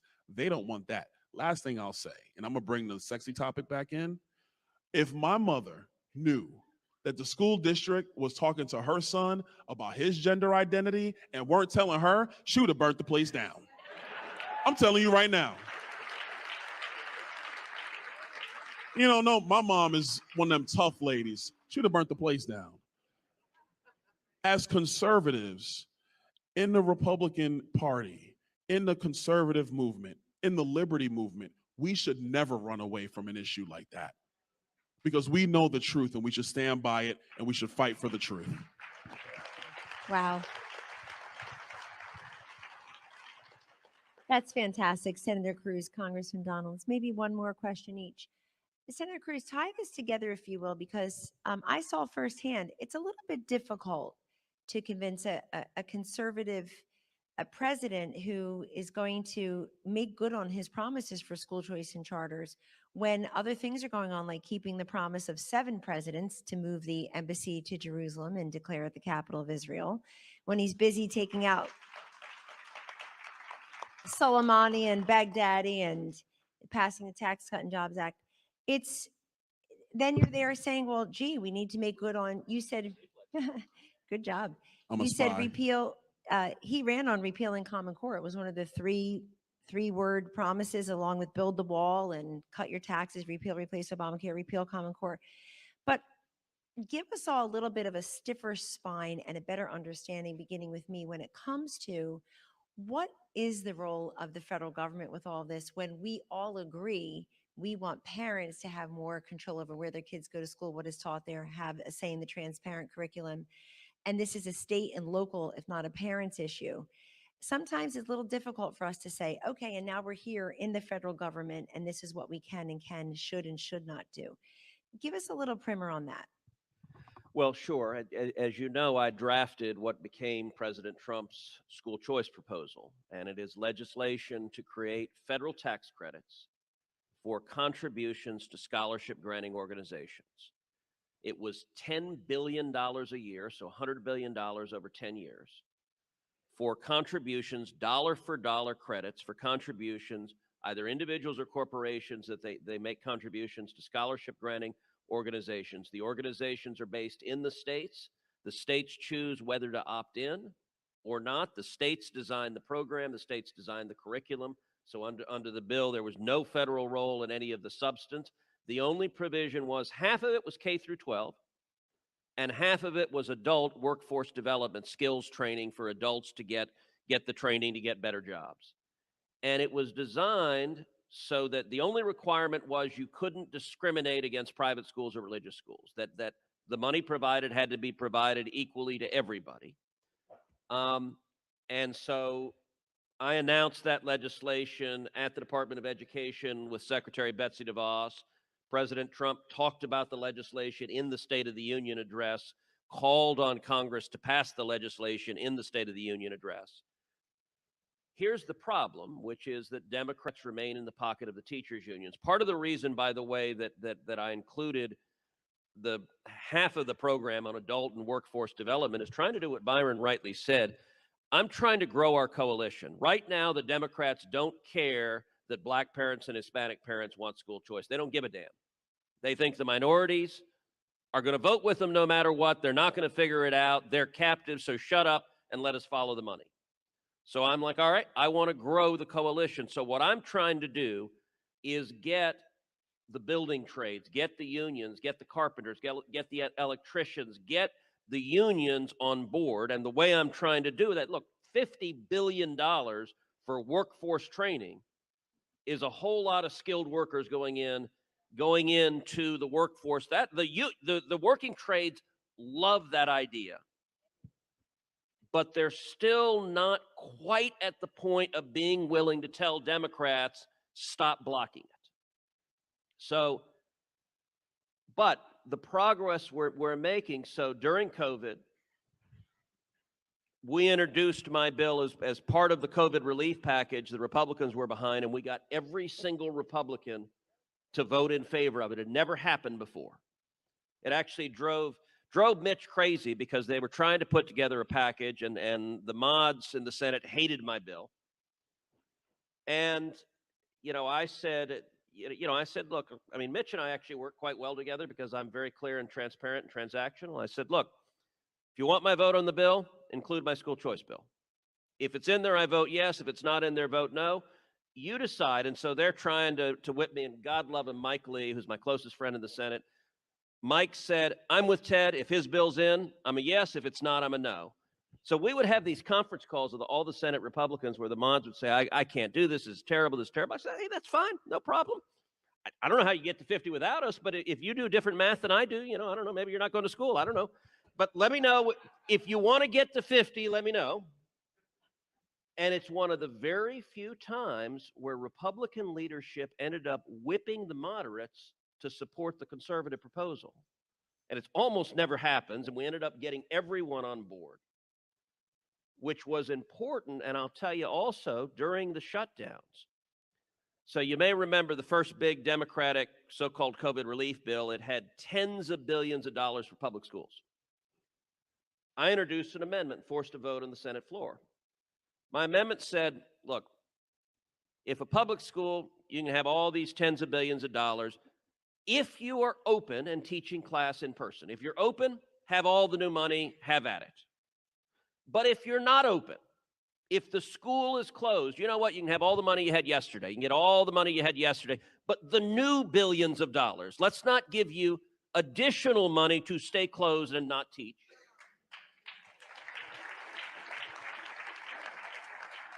And I said, instead, let's take that additional money and give it in $10,000 scholarships to parents. So if the school is closed and they're not teaching the kids, the parents can send them somewhere to go to school. We voted on it. Two things happened. Number one, every Republican voted with me, including, so Susan Collins came up to me and she said, okay, this is just limited during the pandemic. This is an emergency measure. I said, yes. And she said, you know what, this first school choice program I voted for, and she voted yes. We got every Republican on record. Every single Democrat voted no. It failed by one vote. That means every single Democrat on the ballot in November was the deciding vote against giving kids scholarships when their schools were shut down. I went to Manchin and I said, hey, Joe, remember those 5 glorious minutes? By the way, in the Senate, saying that people could think of all sorts of things. So I was talking specifically about when he supported kids in school choice. And I said, come on, you have the ability. You can be the deciding vote. And he wasn't willing to take on Schumer. And he just said no. This is a unique moment in time. I hope, look, I'm talking to a lot of candidates who are running for Senate, running for the House. I'm on the road nonstop between now and Election Day. I'm urging every candidate, use that vote, nail them to the ground for this vote.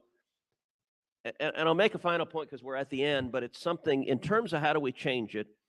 So something I'm doing in Texas. Unfortunately, Texas is way behind on school choice, and I'm embarrassed. I don't like when Texas isn't leading in everything. It pisses me off and pisses most Texans off. But the reason is less partisan politics than it is geographic politics, which is Texas has a lot of rural districts, a lot of rural Republicans. In those rural districts, the school district is the single largest employer. And so the superintendents pound the rural Republicans and they're scared to support school choice. And so Florida is way ahead of us on school choice. Arizona is way ahead of us on school choice.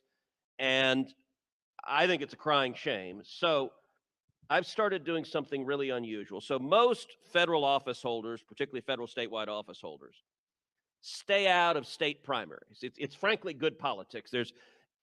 When you endorse someone in a contested primary in your state, you get half their friends and all their enemies. And so you're frankly an idiot as a U.S. senator to endorse in state legislative races. I don't know of another senator that does it. I do it actively in Texas, and when I do so, I play in a lot of state legislative races in the state house and the state senate. I have my team prepare an Excel spreadsheet of every vote they've ever cast on school choice. And if you've supported school choice and you're otherwise reasonably conservative, the odds of my supporting you are very high. And if you've opposed school choice, the odds of my supporting you are essentially zero. And I've deliberately made that public. Every legislator knows that because we've had a bunch of races where I come in, and when I come in, I mean, I get on the radio and I run ads against them, and we've beaten a bunch of Republicans who voted wrong on choice. And that's a great roadmap. And I think you're making the point that school choice should not be a partisan issue because our kids are not a partisan issue. Exactly Thank right. you, Senator Cruz and Congressman Donalds. Congressman Donalds, 20 seconds to 30 seconds. Talk to this generation's your mom from Brooklyn or Bonita Springs, Florida, your district. Tell her what she should be thinking about, what her rights are as a mom. First things first, always fight for your child. Never give up. Never let anybody tell you otherwise. That is your child, nobody else's. Thing number 2, go to those school board meetings and just sit there and listen to what they're saying. Number 3, especially in the state of Florida, I don't want to speak for other states, you can get every piece of information that they're deliberating on and take the time to read it, team up with other moms like you, read that stuff. And number 4, when it comes to school board elections, don't just wait on the unions to tell everybody's friend who to vote for. You guys start vetting these people and get your people on that dais so you get responsible people who are governing the money that goes into school districts. Excellent. We thank you both so much. God bless you.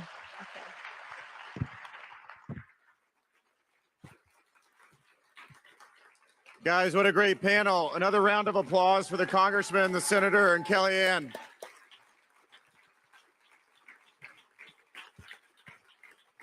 All right, you'll see no stronger advocates or patriots for school choice. So thank you for that. All right, guys, we got 5 minutes, a little behind schedule. 5 minutes, our next panel.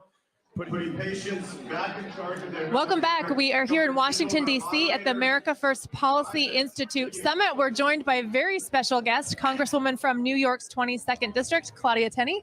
You are one of the true original election integrity fighters. You had to fight to keep your seat. Can you tell the viewers who might not know that story? Yeah, my election was extraordinary. I was up on election day by 28,422 votes. And yes, we are counting every single vote.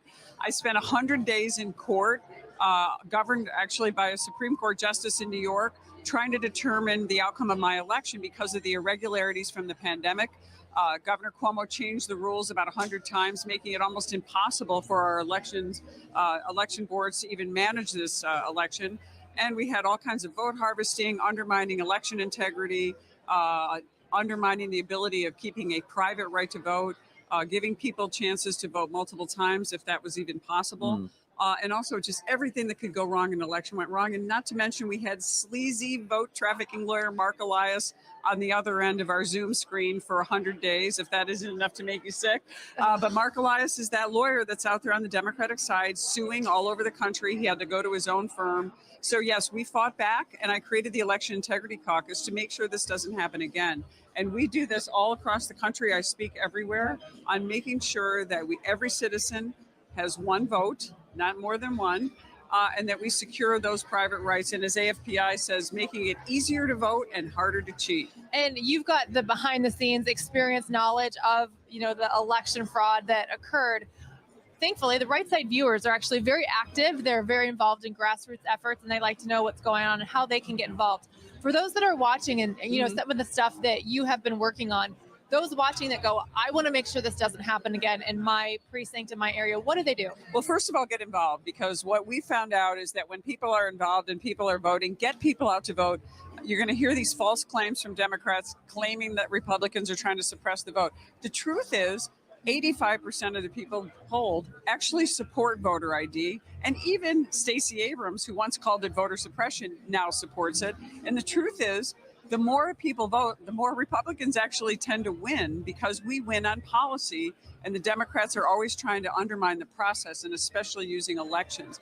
The big issue that I see right now, and my biggest worry that keeps me up at night, is we fought Mark Zuckerberg's millions, 400 million to be exact, that he put into and funneled through backdoor ways using our IRS, creating not-for-profits, to actually pay election officials to continue vote harvesting, getting these votes out, manipulating the vote system. And so we fought that. We started the Stop Zuckerbucks Act. And then actually a lot of state governments, including, being led by Jeff Landry, obviously in Louisiana, who fought this. Governor Ron DeSantis was one of the first to actually do this and to criminalize people who undermine elections. But my concern is, now that we've pretty much successfully fought Zuckerbucks, we've backed Mark Zuckerberg off, Joe Biden, our president, has signed an executive order, which I believe is unconstitutional, giving $1 billion in taxpayer money to now have our federal agencies become vote harvesting sites. The Small Business Administration, HUD, anyone can apply to try to undermine our elections, which this is a states' rights issue. This should be done by the experts at the boards of election who know how important it is, who are trained to make sure that every legal citizen is allowed to vote, and to make sure we have one citizen, one vote, and it's private.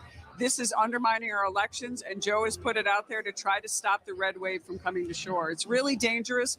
Get involved, pay attention, get people to register legally, and make sure that they vote. It is dangerous. I think a lot of our viewers were shocked to hear that a non-U.S. resident can vote in the city of New York. And I think that just opens the door slightly to make that more of a statewide and more of a national line. We need courageous leaders. Right. Christina, we've talked about this for the last 2 days. courageous leaders like Claudia to step up and say, no, that's not how we're going to do it here. Yeah, we've actually sued New York City government. There's over 800,000 people that are non-citizens who are now could be eligible to vote. And remember, they could be green card holders, which means they're legal, but there's no designation there. And the state constitution, the U.S. Constitution, and even state election law prohibits non-citizens from voting in New York. California is trying to do this by allowing non-citizens to vote in school board elections. So we're seeing that undermining the sacred right of a citizen to vote in a self-governing constitutional republic. I think a lot of people in our country don't learn that we are self-governing. That's why it's we the people. The people have the right to vote for their elected representatives to represent them, whether it's in state or federal government. And when you take that right away, you're going to be governed by bureaucrats. And in Washington, they're partisan bureaucrats. The Department of Justice has also intervened in a lot of these. Right. And one thing that the solution to all of this that I'd like to point out, a lot of people have talked about, well, can the federal government come in or the Department of Justice come in and solve the problem and clean it up? And I always cringe a little bit at that because it's the exact opposite of what we're trying to do right now. And so why it's important that our viewers understand why this gets cleaned up at the local level and not the federal level. Right. First of all, our Constitution is absolutely clear.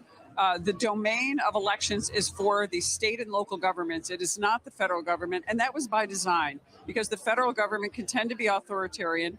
It wipes out states' rights, which are protected under the 10th Amendment. But also what you have is the Department of Justice is an arm of the executive branch and can abuse this power. H.R. 4, which is Nancy Pelosi's, one of her most signature, obviously fourth most important bill, not about inflation, not dealing with protecting our healthcare rights or anything else. It's about federalizing elections and giving the Department of Justice the opportunity and the ability to come in a partisan way to bully local governments, to bully state governments into doing what the partisans and DOJ want. And if you don't believe this is true, my home county, which, by the way, is where all the problems in my election were happening, is under what they call a consent order forced on them. It's not really consent when the federal government threatens you and they have much more power and the power of the purse to use against these local governments. They're actually running our elections. So right now we have a federalization of a local county government in my own home state because of this. That's a really important point that I think a lot of people might not know about because it's really in the weeds. If you could tell just a little bit explaining exactly what is a consent decree. So our county was deemed to be ineffective in governing our election, which I would say is true. The governor actually has the power to fire our election commissioners, which ultimately they resign. So now the DOJ, very partisan, left-leaning DOJ and the people that are involved, moved into our county government and said, if you don't govern by consent order, we're going to threaten you. We're going to sue you, and we're going to go after your county, and we're going to take over. So our county, obviously, we're struggling in New York with taxes, with our declining economy. The county just went along with it. They were bullied into signing, and I say consent in quotes. That's dangerous because it's a slippery slope. They could go into any county in America. There's over 3,000 counties and do the same thing. They have huge amount of taxpayer dollars, a huge amount of power. And right now, with the Democrats controlling everything in Congress, there is no oversight of the federal executive branch. Joe Biden's America, Joe Biden's executive branch is running wild without any accountability. Real quickly, before we get switch over to regular program, how can people follow you on your journey, website, things like that? Yeah, ClaudiaForCongress.com, at Claudia on Facebook and Twitter. I'm also the only representative that I know of that explains every vote that I take in Congress in great detail. Nice. So people know how to vote. We're totally transparent. We put everything on our official site. We put everything on our campaign site. Everything goes on our Instagram, Facebook, and our Twitter accounts. So follow us, Claudia Tenney. I'm the only Claudia ever elected to Congress so far. So it's easy to find. ClaudiaForCongress.com. And we're so grateful to you, Christina and Brian. Love the interview. Love the work you do for keeping America great and also preserving the America First movement. Well, I think we've told you this. You were one of probably the best panel that we've seen so far. Oh, thank you. Kept I us just both. say nice of you. Well, it's just getting started, so let's hope they continue to get. I was particularly critical of the election integrity panel because There I you wanted to make sure it was done well, and you guys hit it out of the park. We appreciate that. ClaudiaTenney.com is the website. Now back to the panels. Thanks. Thank you so much. That was fun. It's almost like the system works against you. You work and support your family. You stick with them. If you get sick, you can't figure out how you're going to pay, and then you lose everything. But what we don't understand is the outrageous cost that you charge the average American family just to seek medical attention. And that question is, who do you want to be in control of your health care? Do you want it to be the patient working with their doctor, or do you want it to be a bureaucrat? AFPI is all about making sure it's patients working with their doctors, not bureaucrats who run our health care. How do you take what patients and doctors are experiencing in the exam room, in the hospital, in the clinics, and out in the communities, and provide real policy solutions that are focused on them? What really matters to you is, can you go see the doctor you want? Can your child get the prescription they need? Can you get the preventative care to keep you from becoming ill so that you can continue to work, you can continue to live your life? So at the state level, I think AFPI can play a leading role in advancing great solutions, whether it's telehealth, whether it's expanding the scope of practice, whether it's these competitive coverage products. When we say free market, it really means that you're in control. Healthcare can be affordable, can be high quality without Washington. And it's not a one-size-fits-all solution from DC, but rather a bottom-up approach led by great governors. You can look at the innovations that states like Texas are employing to make sure that we are doing a better job. We did some phenomenal things like expand telehealth, repeal certificate of need laws. Let's improve our health outcomes, offering more choice and lowering costs in our broken healthcare system. We're delivering a healthier, safer, brighter, and more prosperous future for every citizen. They'll be able to seek out their doctor, seek out the doctor they want. Because we are proudly putting America first. That hasn't happened for a long time. America's future is America first. America first.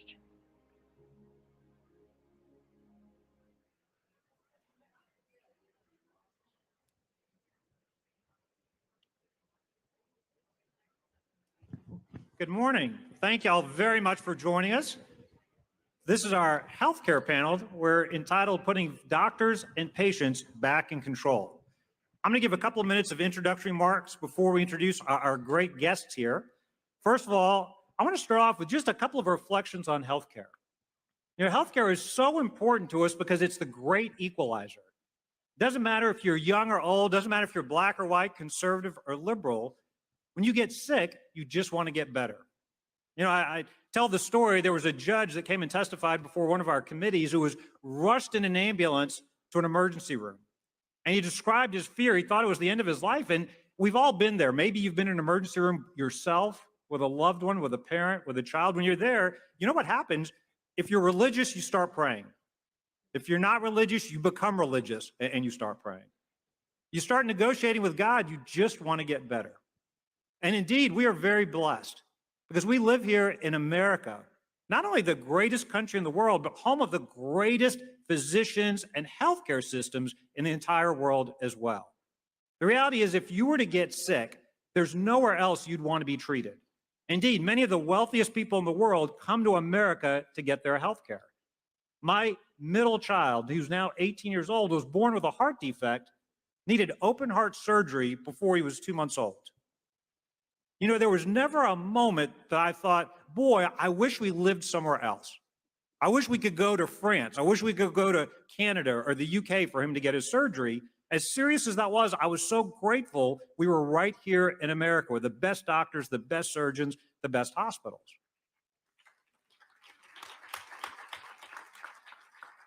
Now, Sean's doing great. He's over 6 feet tall. He plays varsity sports, so he got through his surgery great. But, you know, there are also still a lot of problems with our healthcare system. The reality is, if you were sick, if you had cancer, you'd want to be treated here. But I bet you if I asked for a raise, if I polled you, I asked you to raise your hands, I bet you we'd all have complaints. It's too expensive. It takes too long to see your doctor. When you finally see your doctor, they can't tell you, they can't provide for you the services they want because the insurance company won't let them do it. There's always some insurance bureaucrat or government bureaucrat getting between you and your doctor and your nurse. When you go see your doctor, you've got to wait forever to see them. Or if you live in a rural area, there may not be enough doctors or nurses. You may not have enough options to go get your care. There's so much paperwork. If you're a doctor or a nurse, you spend hours and hours filling out paperwork. There's so many problems with our healthcare system. It kind of reminds me of what Churchill said about democracy. It's the worst system of government except for all the alternatives. America's healthcare system is broken and we need to fix it, but it's still better than all the alternatives. Final thought I'll say is the Democrats think they've got answers. They had the Affordable Care Act over 10 years ago. They thought that was going to solve everything, yet healthcare continues to be too expensive. Then it was Build Back Better, then it's Medicare for All. Their answer is pretty simple. They just want to spend more money and put government more in control. America First has a different idea. We want to protect the vulnerable, those with pre-existing conditions. We want to make drugs cheaper. We want to put doctors and their patients back in control. And that's the most important thing. If you only hear one thing from our panel today, that's the most important thing. America First, what we believe is that doctors and patients should be in control, not government, not insurance bureaucrats.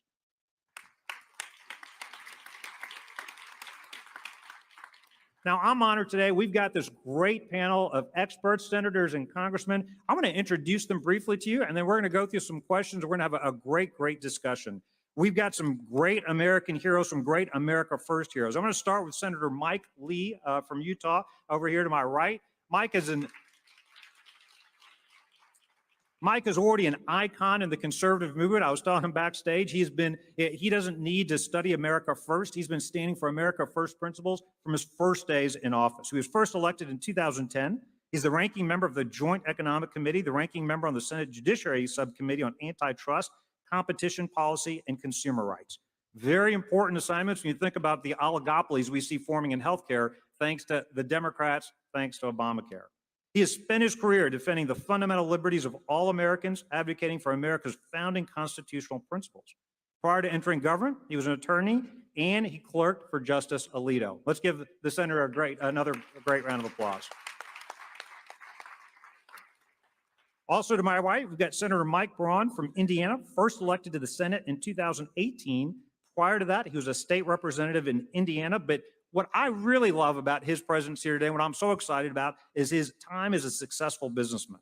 Founder and CEO of Meyer Distribution, he built in his hometown of Jasper, Indiana. I was telling the senator backstage, so often we have folks in politics that have done nothing but be in politics, and I'm really excited we're going to get to hear his perspective as a large employer, somebody who's been in the private sector, who's paid for health insurance, in addition to his service as a U.S. Senator, and so it's great to have him here today. He serves on several committees, including Health, Education, Labor, and Pensions Committee, a very important committee of jurisdiction over healthcare issues. Let's give the senator a great round of applause. And to my far right, we've got Representative Kathy McMorris Rogers of Washington's 5th District. I'm so excited she was able to join us a long time ago. We actually came into Congress together. We were members of the same freshman class together, and boy, has she come far since then. She's now the ranking member on the Energy and Commerce Committee, meaning she's going to be the chairman of the Energy and Commerce Committee come November, and that's very exciting for our country. She was first elected to Congress in 2004. She previously served as the chair of the House Republican Conference from 2012 to 2018, one of the most effective conservative voices for us in the House of Representatives, a great mom, a great leader. Please give Kathy a great round of applause. And finally, we've got Congressman Brad Wenstrup. He represents Ohio's 2nd District, first elected to Congress in 2012. But what excites me about Brad, and we're so excited for him to be here, are two things. He has dedicated his life to serving others. First, by becoming a doctor, and it is so important we have the physician perspective. So often the people making healthcare, as he was telling me before, have never treated patients. You know, the bureaucrats that want to tell you can or can't get this procedure have never been in an operating room, never been in a physician's office. Not only, however, was he a physician, the second thing that excites me, he later served our country in the Army Reserves as a combat surgeon. He's been to Iraq. He is a member of the GOP Doctors Caucus, the House Healthy Futures Task Force, sits on the Ways and Means and Intelligence Committees, especially on Ways and Means, a very important committee of jurisdiction. I want you to not only applaud him for being a great conservative, but also for his service to our country over 20 years in the military. Please welcome the congressman.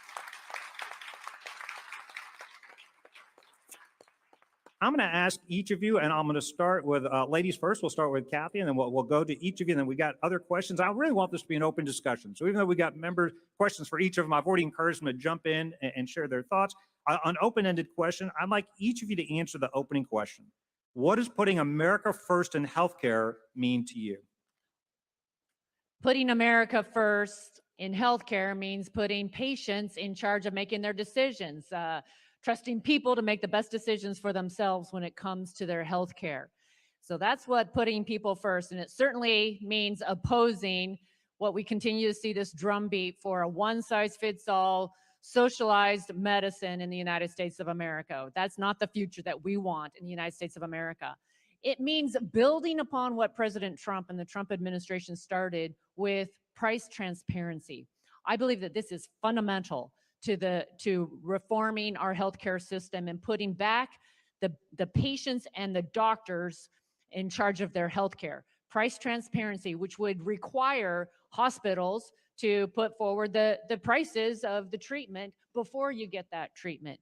It would mean that there would be competition in the marketplace, and that's part of bringing down the overall cost. It certainly means opposing what Speaker Pelosi is moving forward right now. What we see her doing is government price controls, for example, when it comes to prescription drugs. All that means is that there's going to be fewer cures, fewer treatments. It's going to make us more dependent upon China for the future of prescriptions. So those are some initial thoughts, but there's a lot more too. So thank you very much, Governor, and it's great to be with all of you today. Thank you, Kathy. Great. Thank you. I think in order to put America first, we have to stick to what works for us. You can't beat China by being like China, as we say in other contexts. We don't want to become America first by becoming more like China, more like Europe, more like Canada.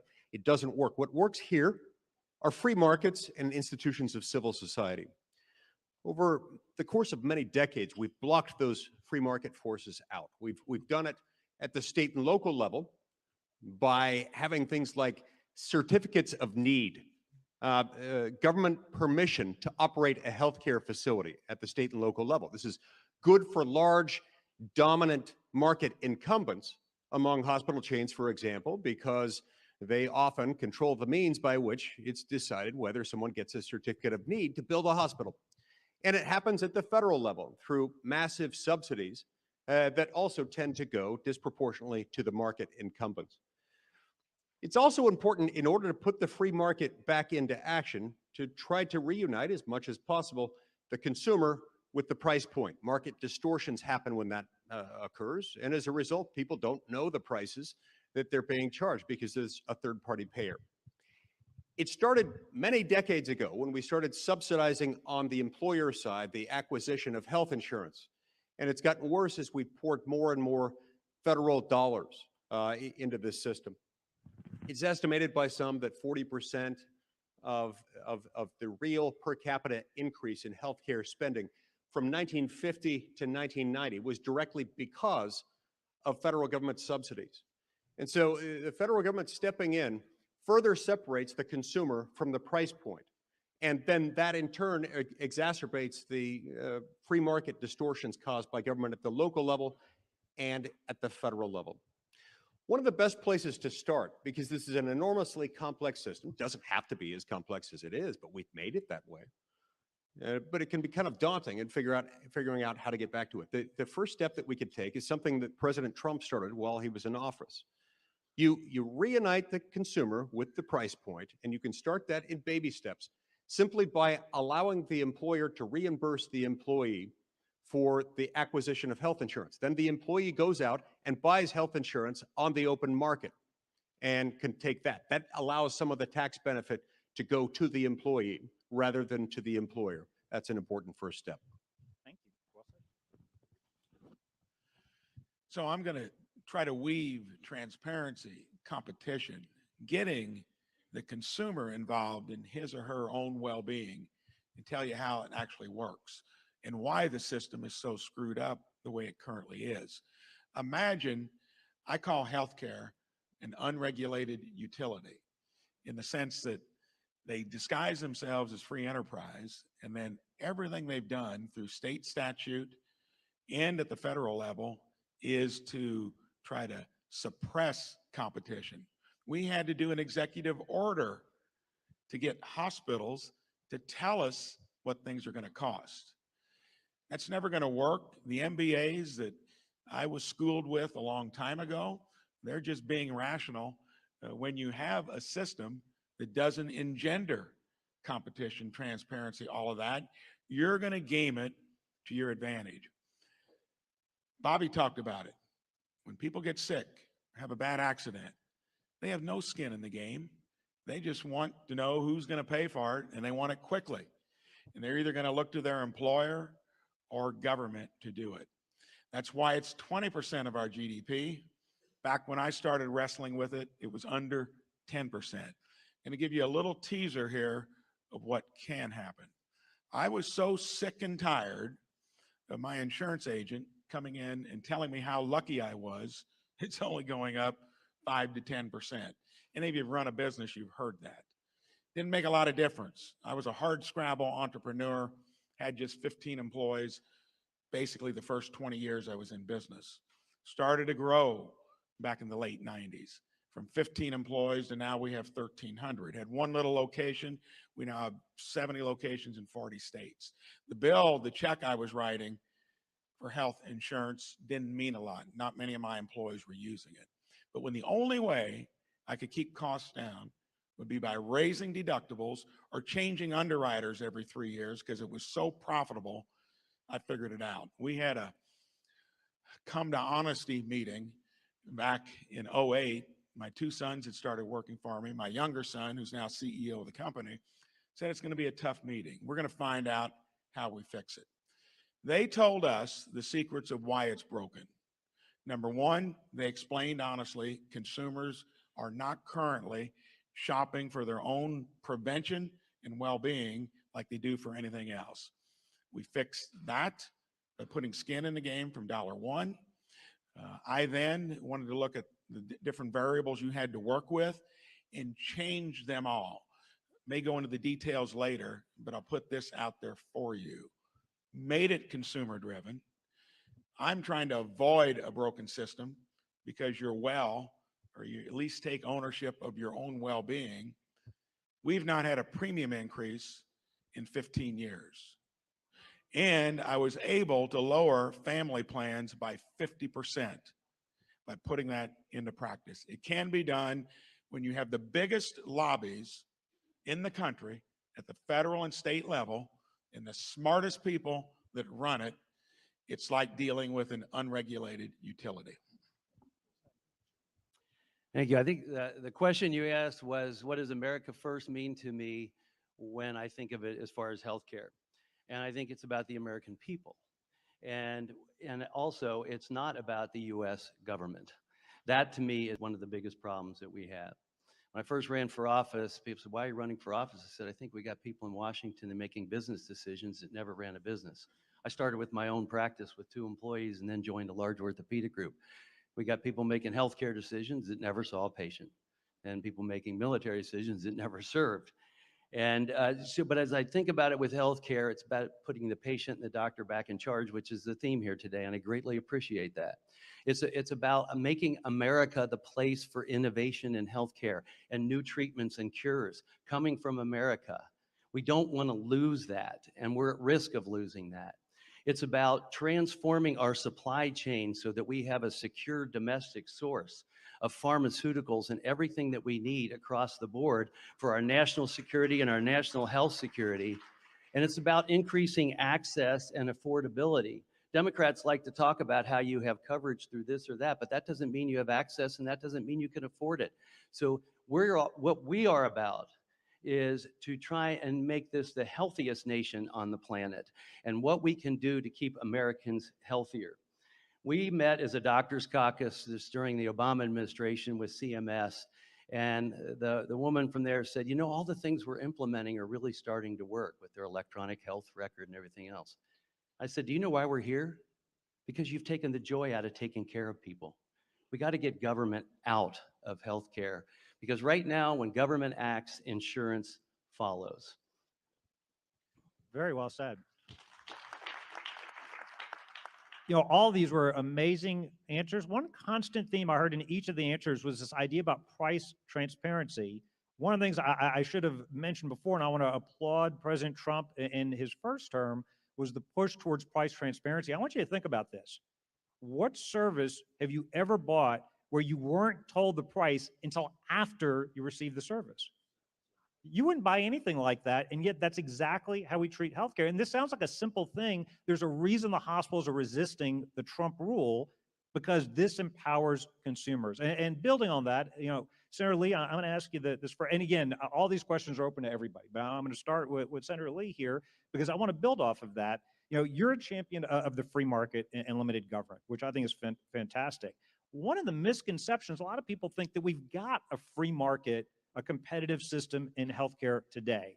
And a lot of times Democrats want to make Republicans defend the status quo when we really don't have a free market in healthcare. And you mentioned some of the reasons, where the certificates of need, the lack of price transparency. I'm going to ask you, what are some policy solutions that can help create a free market that truly puts patients and doctors back in charge of healthcare? And again, we've talked about price transparency and certificates of need, both great ideas. What are some other ideas, or building on those, how can we make healthcare more of a free market system?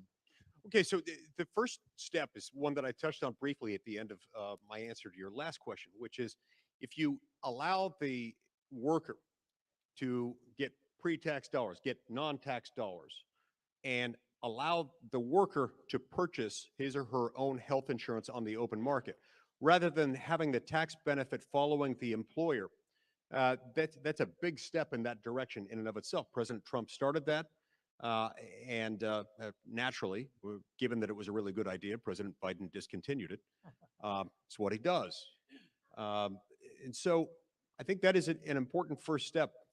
Another step that we can take in doing it is to stop expanding Obamacare. And in order to do that, I think we've got to make the case to the American people that Obamacare is bad, not because we disagree with it ideologically, but because it's hurting people. Now, we've all felt the effects of inflation. Inflation is the direct result of excessive government intervention. Too many dollars chasing too few goods. We've all felt it. On average, it's costing a typical American family $718 a month more just to buy their basic basket of household goods, their household necessities every month, relative to the beginning of 2021. That's been felt in healthcare to an even more acute degree. In my home state of Utah, between 2013, just before Obamacare kicked in earnest, and 2019, after it had been in effect for a few years, the cost of health insurance went up by 171%, meaning it was almost triple its cost since 2013. All of that is due to excessive government spending. And what do the Democrats want to do now? Oh, they want to double down. They want to do it more. One of the first things that they did after the Democrats took control of both houses of Congress and of the White House, they passed this awful bill that, among other really bad things that it did, it expanded what we were spending in the health insurance premium payments to those above 400% of the federal poverty line. And so we're paying right now $90 billion a year on that. $30 billion of that 90 in this program go to people above 400% of the federal poverty line. And by the way, of those people covered by that, 3 out of 4 of them already had health insurance. The whole idea of this program was to help people who don't have health insurance get health insurance, and we're doing that as well.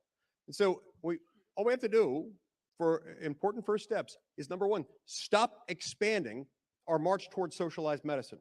We need to stop the Democrats from extending this thing. It's about to expire. It's one of the things that they want to use for this build back broker deal that they want to do. They want to extend that for another 2 years. We can't let them do that. And we've got to continue this step toward restoring free market principles by allowing the worker to buy health insurance, allowing that tax benefit to follow the worker rather than the employer. That would do more than any other single thing. And I applaud President Trump for taking us in that direction, and I condemn President Biden for taking us away from it. Awesome. So what Senator Lee is talking about does make sense. I look at it just a little bit differently because I try to size up running something for 37 years. You got to kind of see, and I laid out the issues earlier.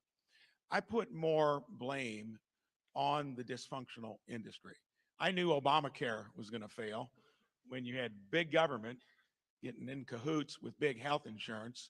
Government was going to have circles run around it by the folks running the insurance company. Should have been called the Unaffordable Care Act. For us to ever change this, I try to distill it into something much simpler. It is the biggest issue. If you get rid of all the other issues out there for Main Street America, is a high cost of health care. You just don't see it when you've got the border. You don't see it when you got crime in the cities. You don't see it when you've got the disaster we have as an economy currently. When that got up to 20% of our GDP, the only way that's going to come down, and I'll tell you how hard it's going to be. There was a local startup, Zionsville, suburb of Indy, put together their own outpatient surgical center. It was anesthesiologists and surgeons. Said, hallelujah. That's breaking it from the grassroots up. Found out only one other place in the country, Oklahoma City. You know why? Every doctor, anesthesiologist, and surgeon got fired from their hospital job because big healthcare has such a stranglehold on the system. Listen what they were able to do.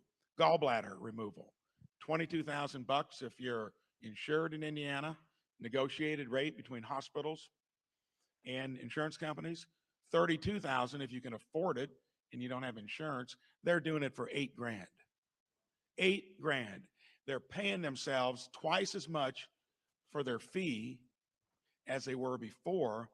And I tell the CEOs of these big companies, you better fix yourself. You know how tough it is. There's not a Democrat that wants to do healthcare reform. They want Bernie Sanders to run it. And we're getting closer than what you can imagine. We're probably 2 senators away from their crown jewel here recently. I tell all you CEOs who run healthcare industry out there, get with it. Are you free enterprise and you embrace competition, no barriers to entry, and you do like what I did for 37 years. You succeed because you have the best value, not always the lowest price, but the best value in total. They're against it because it's been such a gravy train to date.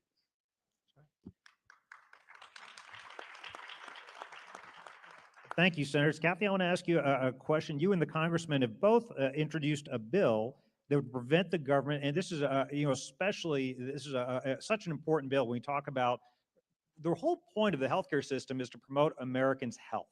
And I thought, Brad, you made a great point about this. When Democrats talk about healthcare, they talk about coverage. What they mean is they're giving everybody a government insurance card. That doesn't actually necessarily translate into improving health. That doesn't mean that you actually get to see your specialist. That doesn't mean you can afford your deductible. That doesn't mean there's a provider in your community that wants to take care of you. So I thought this was such an important bill. So I wanted to give you and Brad a chance to talk about it.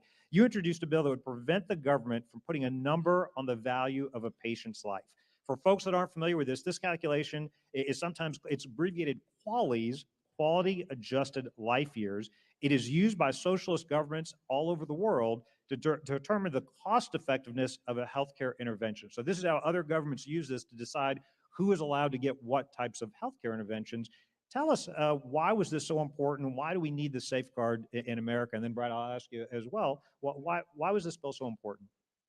This bill is critical, ensuring that we do not follow countries like Great Britain or Canada in introducing QALYs, and the governor laid out what QALYs are, quality adjusted life impact, QALYs. But just know, this is what the approach that Speaker Pelosi is taking right now. She has legislation, H.R. 3, part of the way that she wants to control costs in the United States of America is by introducing QALYs. This means that if it is determined, maybe because you have a disability or a chronic illness, that your life just doesn't count as much as someone else's life. That's how they control cost in countries like Great Britain or in Canada. And you wait longer then. You might be waiting months or years to get the health care that others get. That hasn't been the way in the United States of America. We in the United States of America treat our patients equally. This is dangerous. It's a dangerous approach that is being debated right now in the House of Representatives and in the Senate in Speaker Pelosi's drug pricing scheme that she's bringing forward. But this is the way that they want to control costs. We have to fight this. We are on the side of protecting the human rights, the human dignity of every person. One other thing, so make sure that everyone knows, so we got to make sure that QALYs do not come to the United States of America. And I'm proud to be working with my colleague, my friend, Brad Winstrup on this legislation, and make sure you get the word out. Thank you. Thank you, Kathy. And I just love your passion on this, because to me, it just seems, especially as a physician, it just seems completely immoral to even invoke a system like this where you're deciding basically who gets care and who doesn't based on what they may predict. And as a doctor, I can tell you time and time again, a lot of times people beat the odds. And they live a whole lot longer than you expect, and all those types of things, especially when there's new treatments, new innovations, and that's what we're really about. We reached out to stakeholders across the board with our Healthy Futures Task Force, right, Kathy? And our goals are to reduce drug costs. We have HR 19 out there, which is a bipartisan set of bills that will really reduce costs of drugs without stymieing innovation, as opposed to what they have in Build Back Better. So I'd say to my senator friends here, I know Joe Manchin said he's interested in looking at lowering drug costs. That's fine. Why don't you have him take a look at HR 19 rather than what's in the bill, Build Back Better? But we want to get things to market faster. We want to get things through the FDA faster. Operation Warp Speed showed that we can do a lot, and we can do a lot faster, and also focus on treatments and cures. Again, it's about people's health span rather than just their lifespan. We do pretty well at keeping people alive for a long time, but how do we keep people healthier longer? That's really what we are after. Got a bill to enhance and to inspire and encourage medical manufacturing in the United States. Again, going back to the supply chain issue, we can do all these things. We're teeing them up. We're going to be ready to go. Let's win in November and get our policies out there. Thank you. Well, just as a translation for the folks back home, every time you hear them say Build Back Better, that's actually big government socialism. That's what we at AFPI call that bill, just so you know. I want to thank you guys. That qualities bill is I think one of the more important pro-life pieces of legislation we've seen introduced in this Congress. Senator Braun, I want to ask you a question, go in a slightly different direction. We've been talking a lot about what can be done at the federal level. I was really impressed to read that you do an impressive tour of all 92 counties in your state every year. Which I think is great to get out there and see folks in every community in every part of the state. We talk a lot about what can be done at the federal level. I know you served in the state legislature as well. So much of healthcare is actually regulated, funded at the state level, especially given the Medicaid expansion that President Obama pushed through. What would be some recommendations you would give to your state lawmakers, the state governors, the state leaders out there, folks that are thinking, what can we do back in Indiana? What can we do back in our local communities? What can we do apart from what they can do in Washington? So I served 10 years on a school board to boot. Imagine how that would be now versus back then. Healthcare was the biggest cost in our budget as well. We didn't do any of the things I did in my own business because it was too bought into what the union wanted, which was no skin in the game, reform nothing, just accept it and pay more. I do travel, visit all 92 counties. You learn a lot. The 37 years I spent in the real world having to outwit competition, make healthcare affordable. We're more likely to get things done at the state level. It's a labyrinth of rules and regulations that the big lobbies have put into place. I tried to do this same thing in 2015, had friends that were committee chairs, and I wanted to do three things. I wanted, if you're in the business of healthcare, you put it out there on the web or in print, what the heck your costs are. That was mentioned earlier. I wanted to expose the real kind of, it glues the system in its current dysfunction. It makes it opaque. What are those third-party agreements between insurance companies and hospitals? Even if you're a large self-insurer, you can't see it. I wanted light on that. And then the other thing you always hear about, well, Medicare costs this amount, and it's less because we, as private employees, pay most of the bills throughout the healthcare system. I wanted to know how your price compares to that. It created a firestorm. Couldn't get a hearing, biggest lobbies again at the state level. It was when I was leaving the third year, they finally met with me, knew what I was talking about, made sense. What I told you about what the entrepreneurs did back in Indiana, what you can do if you embrace things like wellness, avoid the system, much easier to get done at the state level. The beauty of our system, the laboratory of federalism, is fix it there. Maybe it'll cascade into a place that's lost most touch with reality. Because here, it's as likely that Bernie Sanders will be running the system in the future as it is that we self-correct. I hate to say that. One of the ways to avoid it would be to show how it works, like I did in my business, or like we could across the states, and maybe not even embrace the federal government to fix it, embrace the laboratories of what you might do to find that secret sauce. That's where I'm going to put a lot of my emphasis as well. Thank you. So Congressman Brad, Congressman Wenstrup, I know that you'd mentioned the Healthy Future Task Force. For those that are not familiar, Leader McCarthy has asked the congressman and others to help lead this task force. And the idea is to be ready when we win back the majority. We were talking before, if you wait till November to start then thinking about what you want to do, it's too late, because you've got to be ready on day one. You've done a great job. I know you chair the treatments subcommittee and you talked about the work. Can you share with us some of the work that the Healthy Task Force has done, your subcommittee, and what can we expect? Let's hope and assume, pray, I don't want to take this for granted. Let's hope and pray that Republicans do win in November. So if we're in the majority, what can we expect coming out of the committees, especially given the work y'all are doing today? Well, I do want to give Leader McCarthy a lot of credit for putting this all together. And as we have these task forces, they're on energy and every topic that we can think of that we deal with. And so this has been a great opportunity, but it's not only for the people that are selected to be on different task forces, it's open to every member. And so every one of the task forces is open to every member to participate, which I think has been very good, which will really enhance what we put forward in the fall.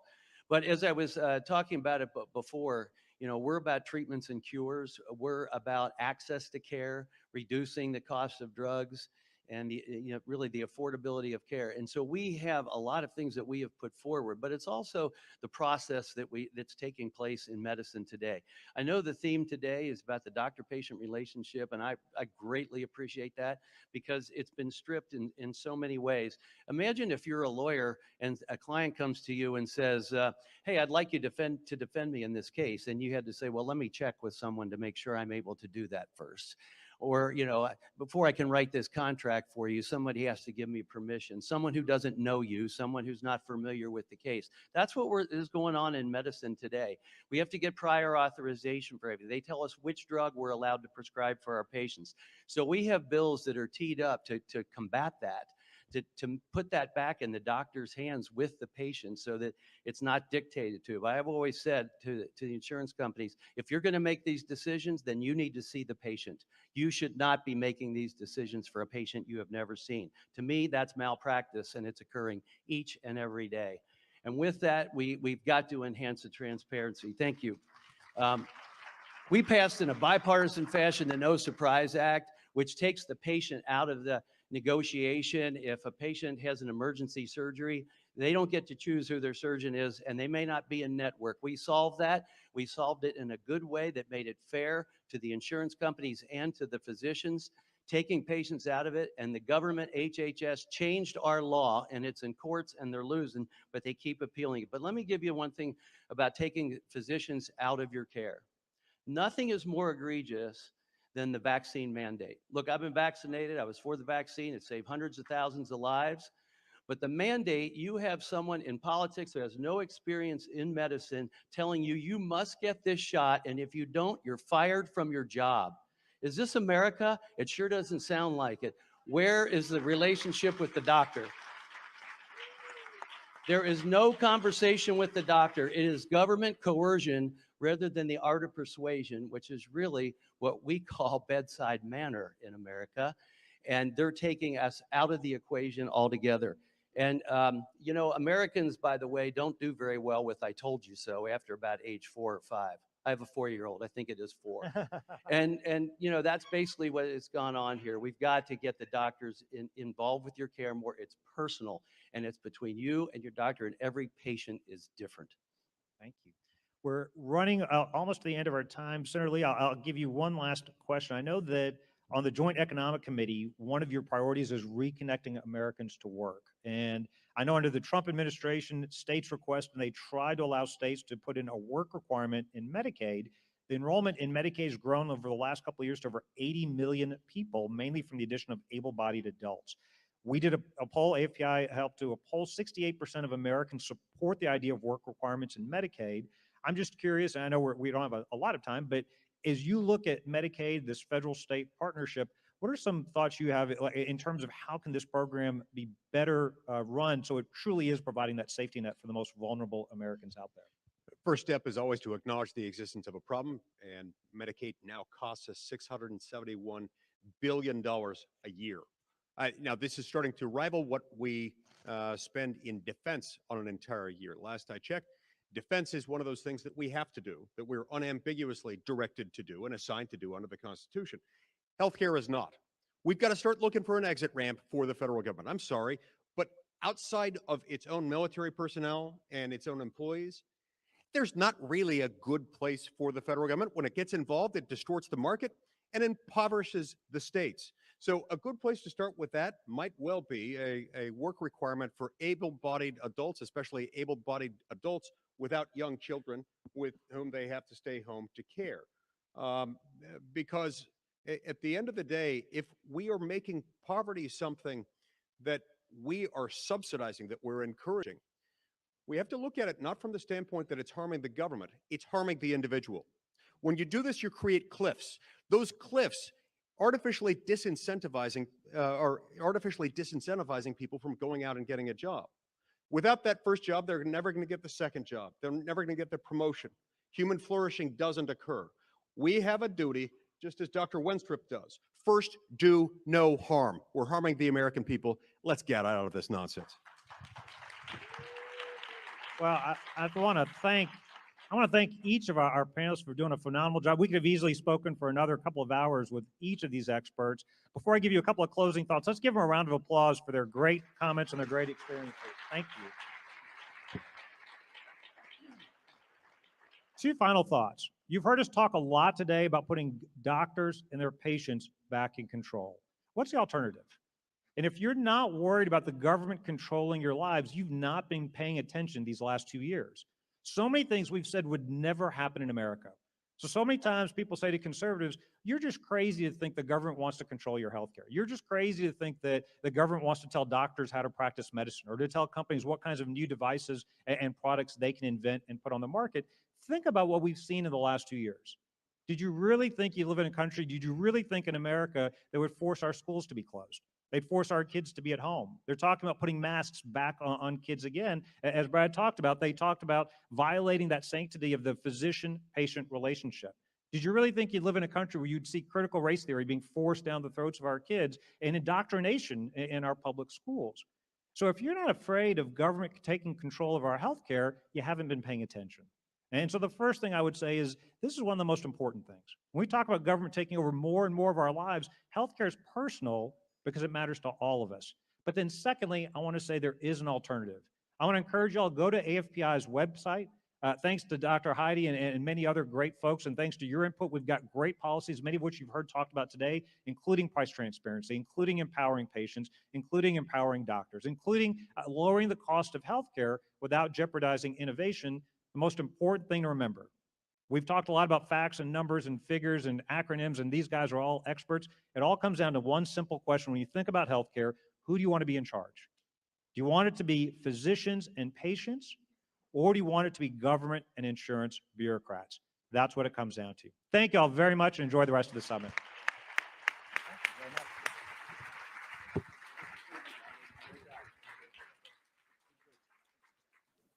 Hi, everyone. Thank you for tuning in. We're live with Right Side Broadcasting Network. I'm your host, Liz Willis, and I am live from the RSBN studios. I am here to make sure that they get a good breakup in DC, but you only have me for a couple minutes, so I'm going to give you some facts about what's going on today, right now. Before I get started, I want to remind you guys about one of our incredible partners, that's Birch Gold. The reason I'm opening up this segment right now with them is because the rest of my news truly focuses on the interest rates, the housing markets, and the state of the U.S. economy. So this is very relatable, and I don't want to forget. Now, as you know, our nation's dire economic situation is taking a toll on all Americans, regardless of income level. Inflation is at a record high. Food prices up 12% over the past year. Rent is up 13%. Biden could have done more to prevent this, but instead, he's made things worse by increasing government spending. To protect your savings from the destruction of the dollar, diversify your IRA or 401k into a gold-backed retirement account from Birch Gold Group. To learn more, text the initials TPUSA to 989898 to get a free info kit on gold IRAs. A gold IRA lets you transfer your retirement savings out of paper assets and into physical gold or fees. This is the same thing that I talked to you guys about throughout the Student Action Summit just this weekend. So make sure that you get your information while this deal is still going. You can get your free info kit on gold IRAs from Birch Gold Group now. Again, that number is 989898. Go ahead and shoot them some text, and you'll get all the info in a no strings attached free kit. With that being said, some of the topics I want to hit on while I can, I'm going to see as much of this as I can get to you as possible, but we have the U.S. new home sales have now fallen today to a 2-year low, which I, for one, love to see. I'm no economic genius, but I know that I cannot afford this housing market right now. The Fed is preparing another mega-sized interest rate hike. Trump is headed to D.C. As you know, this is going to be the feed to watch it on. It is rumored that he's going to focus on the central issue of law and order as well as public safety in his keynote speak tonight, 3 p.m. Eastern, at the America First Policy Institute's summit. Also, Senator Chuck Grassley has sent a letter to AG Garland and the FBI alleging that their agencies have negatively underplayed info about Hunter Biden. Now, I've got these articles on each of these pulled up, and throughout the day, I'm going to talk to you more about them. I believe we're about to toss in about 1 minute back over to the America First Policy Institute because we've got their live stream for you as well. But for starters, I want to talk to you while I can quickly. We'll get one article out of the way. The U.S. new home sales have fallen more, and this puts them now at a 2-year low. Purchases on new homes have dropped 8.1% in this month alone to an annualized 590,000 rate. The number of homes sold awaiting start is highest since January. This article comes from Bloomberg TV. And this is huge right now, especially considering that the decrease in home sales this month is reporting at 8.1%. This is down to 590,000 sold since the May number at 642,000. We're going to talk more about how this is going to affect interest rates as well as the economy when we come back. Right now, I'm switching it over to America First Policy Institute. Over to you.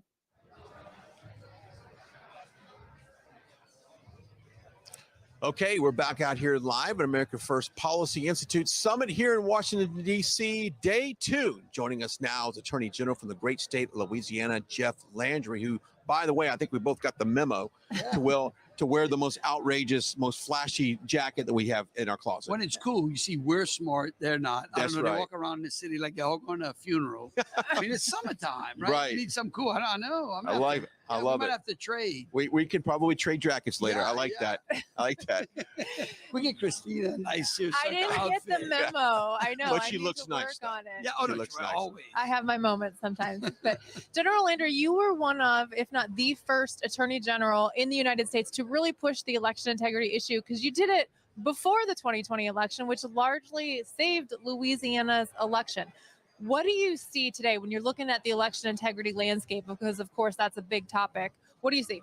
Well, first of all, I would say that it's always great when you have people who understand when someone is trying to manipulate your election system. So our Secretary of State, Kyle Ardoin, alerted us back in September of 2020 that CTCL was putting these applications out, trying these grant monies out, and it was interesting because it was all in Democrat concentrated parishes, because we have parishes and not counties. And so you were right. We were the only attorney general to sue them, and it created a chilling effect. And I think that what we know now back versus what we knew then was that every citizen out there should demand from their legislators to close off once and for all the ability to have private money be injected into our election system. Because what CTCL did was they used it as an official way of ballot harvesting, right? They bent the law in a way that rigged the election. And so what we've been doing, and we're still, we talked about it earlier, we're still battling that litigation. For whatever reason, the judge over there just will not wrestle the case in the proper posture. We brought it all the way up to the appellate court. They've smacked it down. And so we're hoping to do some discovery, because we don't want Mark Zuckerberg's money or anyone's money. I think this is important to infect our election system. Right. And when you see, a lot of the states that were contested or where we saw problems were actually Republican states, either Republican legislatures. Many had, or some had Republican attorney generals, but even more than the attorney generals, a lot of the counties were red counties with red conservative, supposedly Republican district attorneys. And from my perspective anyway, there appears to be hesitation to prosecute election crimes. Do you think that there are crimes committed or crimes available that people should be prosecuting? Or as an attorney general, what do you see as far as the criminal landscape goes for what happened? Well, what's interesting, this should come down to Louisiana, because in 2020, we had 2 election cases, 2 arrests that we made, and we didn't get to prosecute either one of the ones we made the arrest. The district attorneys actually prosecuted it, but we kind of stood, looking over their shoulder to make sure that the cases were prosecuted.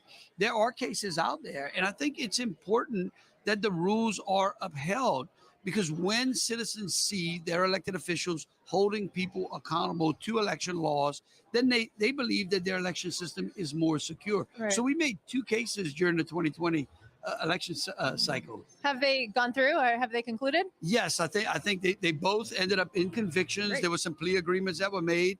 I think that one of them, I think we could have gotten a better plea agreement, but that was the district attorney's job and not mine. We made the arrest. We did the investigation with the Secretary of State. We worked, again, this is what happens when you get elected officials working together for a common cause, which is election integrity. I know that seems a little novel. Yeah, it does. But that's what happened, and we made a great case. Yeah. Great. Christina, Bob, Brian, Glenn, Jeff Landry, Attorney General of Louisiana, joining us here on day 2. Now, we've been talking about courageous leaders, and I think that your opening statement of that you were the first person to come out before the election. What advice would you have to other attorney generals that are watching us right now, or even elected officials? What can they do? What do you suggest they do to get out in front of any potential problems that they can see moving forward, and how to be courageous? Yeah. How do we clean up where how do we are? clean up where we're at right now? I think the first thing is to be bold, right? And to, again, not settle. I think one of the biggest problems we get, and I'm not saying that they're not courageous and they're not bold. I think that lawyers, as general, and Christine, you'd probably agree to this, have a tendency that when you get in litigation, everyone's looking immediately to settle. This is not an area under which you want to settle, right? Our election system is not should not be compromised in some sort of settlement agreement. So I would say the first advice is don't settle. Don't sign a consent decree. Stand on the laws that your state and your legislature has passed, and don't be shy about them, and say, look, this is our law, and this is the way we are, whether it's Arizona, Louisiana, Texas, Georgia, wherever, and enforce those particular laws. And I think the viewers are really interested in what can they do? What would you tell your constituents watching if they want to make sure Louisiana's elections are secure and they want to get involved? How do they do that? What do they do? And of course, that would, go over into other states as well. I would say you do it by holding your elected officials accountable. There you go. That's number one. There you go. And then, of course, at the ballot box, make sure that you are voting for officials who have courage. Right. Right. So that person, in fact, I'd done a panel earlier this week at ADF, and we talked about courage. And I said that for someone to get my vote right now, any candidate, irrespective whether it's school board, mayor, city council, governor, attorney general, the first thing I'm looking for is courage. Because the one thing about courage is that if you possess courage, that means you have the ability to tell the truth. And in today's world, in our society, truth is the most important thing we have. I think you hit the nail on the head, and Brian and I have talked about this in earlier segments, that I think what the American voters want today is just bold leadership they're willing to stand up for kind of the obvious answer. You know, the America First policy platform, the idea of it is a little bit funny that that's actually the policy that the right has taken, putting our country first, because that implies that their opponents don't want to do that. They're putting it second or third, which Right. doesn't seem even it doesn't pass the smell test at all. Right. Well, you know, one of the things that I used to do when I go out on a campaign trail, I love to campaign because you get to meet people, you get to look them in the eye. You're a people person, I can tell Yeah, that. you get to see exactly what it is that's making them tick, because that's why I'm here to serve, right? It's like a servant leadership position. And I would tell them, you know, I'd always tell a story about Roger Bannister, right? This is the guy that broke the 4-minute mile back in the late 1930s, early 40s. What was amazing is before he ran a 4-minute mile, no human being had been clocked at running a mile in 4 minutes. But where are we today? Right. That's the norm. You can't even rather than qualify. the exception, right? But here's what's Good interesting point. is when he broke it 6 months later, I think 2 people broke his Right, record. immediately And so after. that's courage, right? That's Yeah. what happens when people step out and show that we can do it. And that's what it takes today. Yeah, it shows people that it's possible. You go, oh, you actually can do that. And it's not that hard, right? Right. Wait, maybe a 4-minute mile might be hard for me, maybe not you. It would be impossible for me, and that would even be in I a thought car. we were speaking metaphorically. Yeah. Real quickly, but let's change topics. So, food, the economy, Louisiana growing. Let's talk about that. I mean, it's great tourism is alive and well in that great state. It is. It is. You know, it's amazing. You probably can go anywhere in America and find a taste of Louisiana on some menu. You can. And we always encourage people to come into Louisiana. We've got great food. We've got great hospitality. We've got great fun. It's what Louisiana is known for.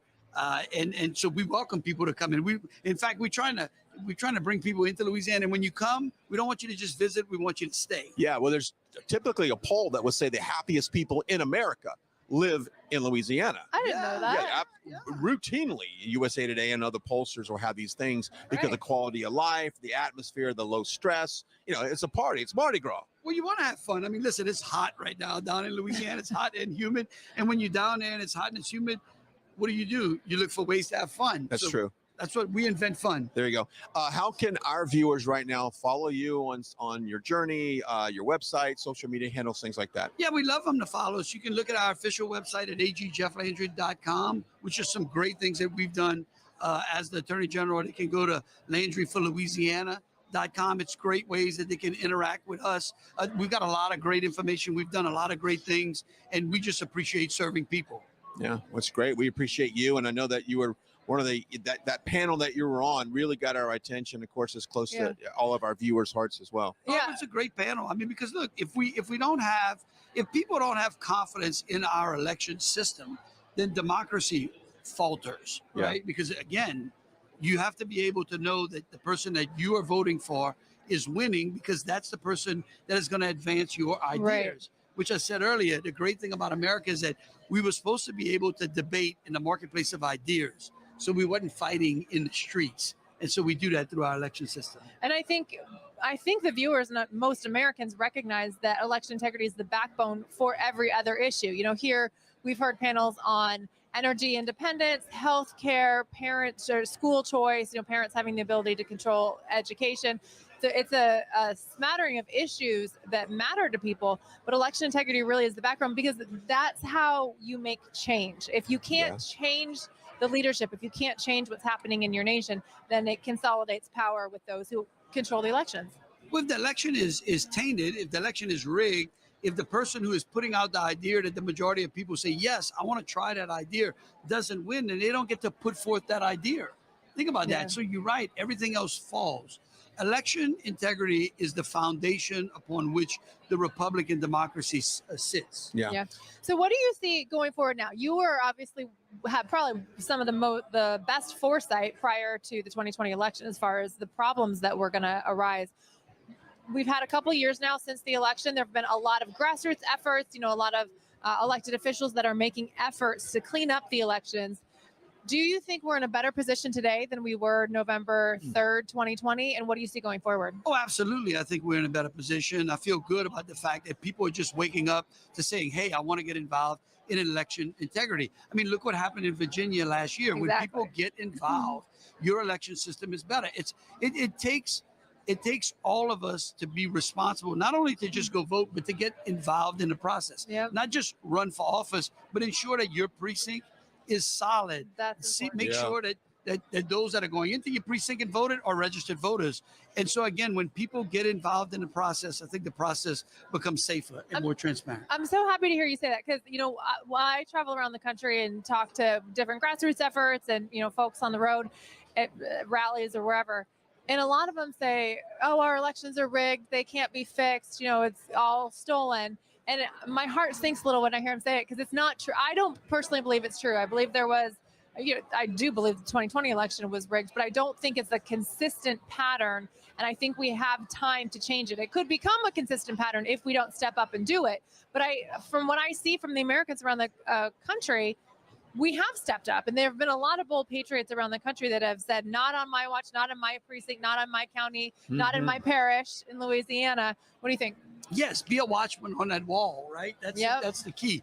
Get involved at the local level because guess what? Every vote counts. I hate when people say my vote doesn't count. Well, no, your vote counts.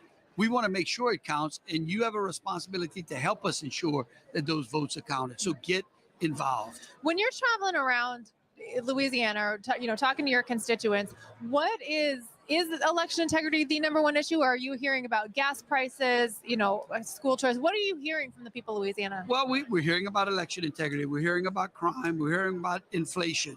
You know, when it comes to election integrity, what I tell them in Louisiana, I don't know, a lot of people don't realize we beat back 3 different lawsuits. We beat back the city of New Orleans' ability to have drop boxes in the city in 2020. We beat back the ability to expand mail balloting in Louisiana during 2020. Why? Because we refused to settle and we litigated and we worked with our legislature and our Secretary of State. We sued Mark Zuckerberg. So you see, when you go on the offense. Those are 3 big things right there. Right, that's how they secured Louisiana. Right, Like, we had no his problems. office. Right? Yeah. And look, if we're not without our problems. I'm not telling you that our election system is perfect. There's no system that's perfect. But if you work on it each and every day to try to perfect it, it gets better and more transparent. Yeah, you really do deserve a huge pat on the back because you secured Louisiana the way few other states were secured. Well, I had some great partners. It's important. Like I said, the Secretary of State did a great job with us down there, and that's what happens. And look, when elected officials aren't held accountable, they get to go out and they do things that they want, and then we get bad results. Yeah.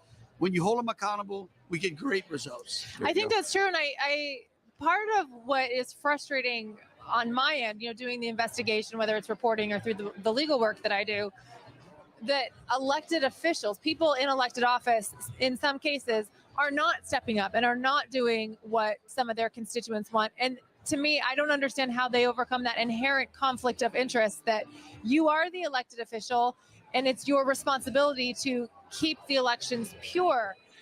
I mean, do you think we're coming to a place where more elected officials are voluntarily holding themselves accountable, or are we still having to push through that? Oh, no, you're going to have to push them all the way. I think there's a tipping point, though, and I think what you do is you look.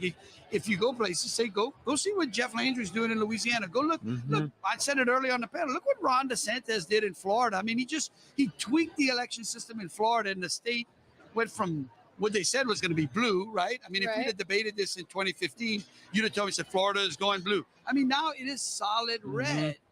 And so, again, he just tweaked the system. He made sure that the playing field was level, that there was transparency in it. And when you do those things, it's amazing what the electorate will respond. So I'd say, go look at what folks like we are doing in our states. And if your elected officials aren't doing that, then vote them out of office. Vote them out of office, and that's what you got to do. Yes, we're day 2 here at Washington, D.C. for America First Policy Institute Summit. President Trump scheduled to speak later today. Oh, Are you excited about that? Oh, it's going to be epic. And of course, we've been talking about his message that we'll see where it aligns with the America First policy agenda. Yeah. Very similar. I would. You know, the greatness about Donald Trump is that he speaks for the little guy. He does. The little person out there, the man or woman who's out there just trying to earn it, trying to live out the American dream. He has breathed life into the American dream. He did that has. back in 2016. What's amazing is the violent response to that. Right. I mean, think about Right. that. Yeah. So I did not know that there were people in America that felt so violently against the American dream, Right. about being free, Good point. about having a great middle class. Because that's when I grew up. I grew up in a middle class family. Yeah. And we all know that when you have a great big middle class, you have a safer, freer, more stable community, society, state, country. Right. That's what's great. So it's going to be, I think it's going to be epic. I would agree with you. And of course, it's his first time back here in D.C. after leaving on January 20th of 2021. So the media is here in full force. I know you've been pretty busy. And I know after your speech, you got kind of mobbed by some media.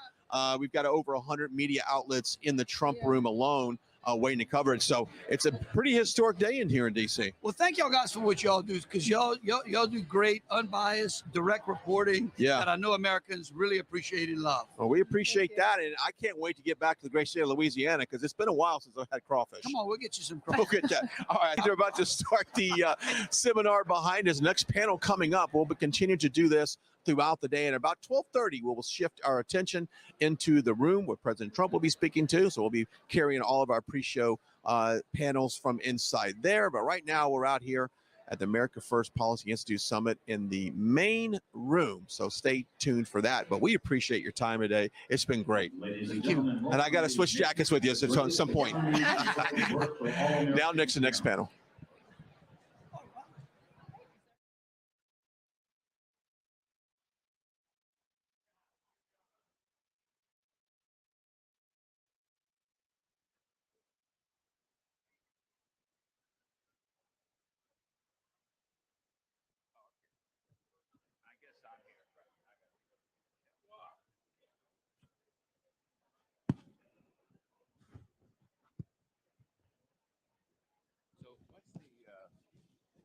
Jason, stop these guys from spending, would you please?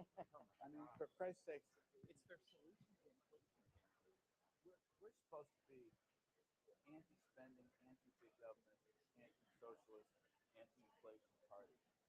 So they keep China. Slush fund, cylindrical, they just keep right. They just keep going. That's their model of problem. Well, it goes through the House. I mean, if they bring it right now, there's talk that they might bring it. If they get something on the Obamacare, where you have price fixes for Medicaid. Okay. All right, kids. Let's all sit down and start this very distinguished panel. We might even have a few more to come. I have no idea how this is going to work. What's our title? Our title is what? How to build America back again? Make America great again? Make the economy great again? Again. Right, that's exactly right. So I'm Larry Kudlow. I'm here with House Republican Whip Steve Scalise, who is truly a great American. Jason Smith, the, I'm going to say future House Budget Chairman. That's right. All right, Ways and Means. I'm sorry, whatever he wants. Another great American. And my dear friend Bob Lighthizer, who was the single best trade rep in American history.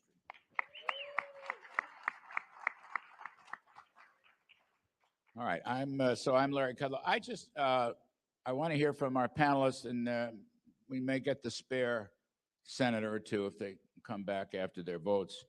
But my opening thought is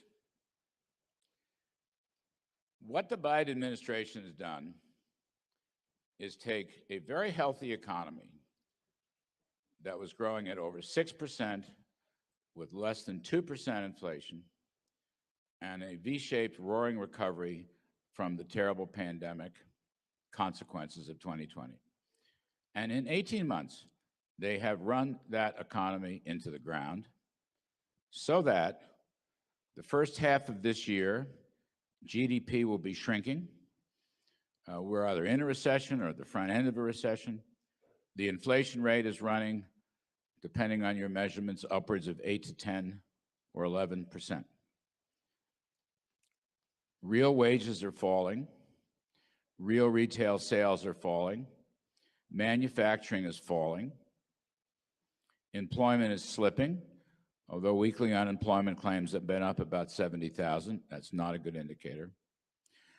I am a long-run optimist. I always am. But I will just say that the demise of the economy in the past 18 months shows that this sort of radical progressivism, what Newt Gingrich calls big government socialism, does not work. Does not work. Once again, we have seen this illustration.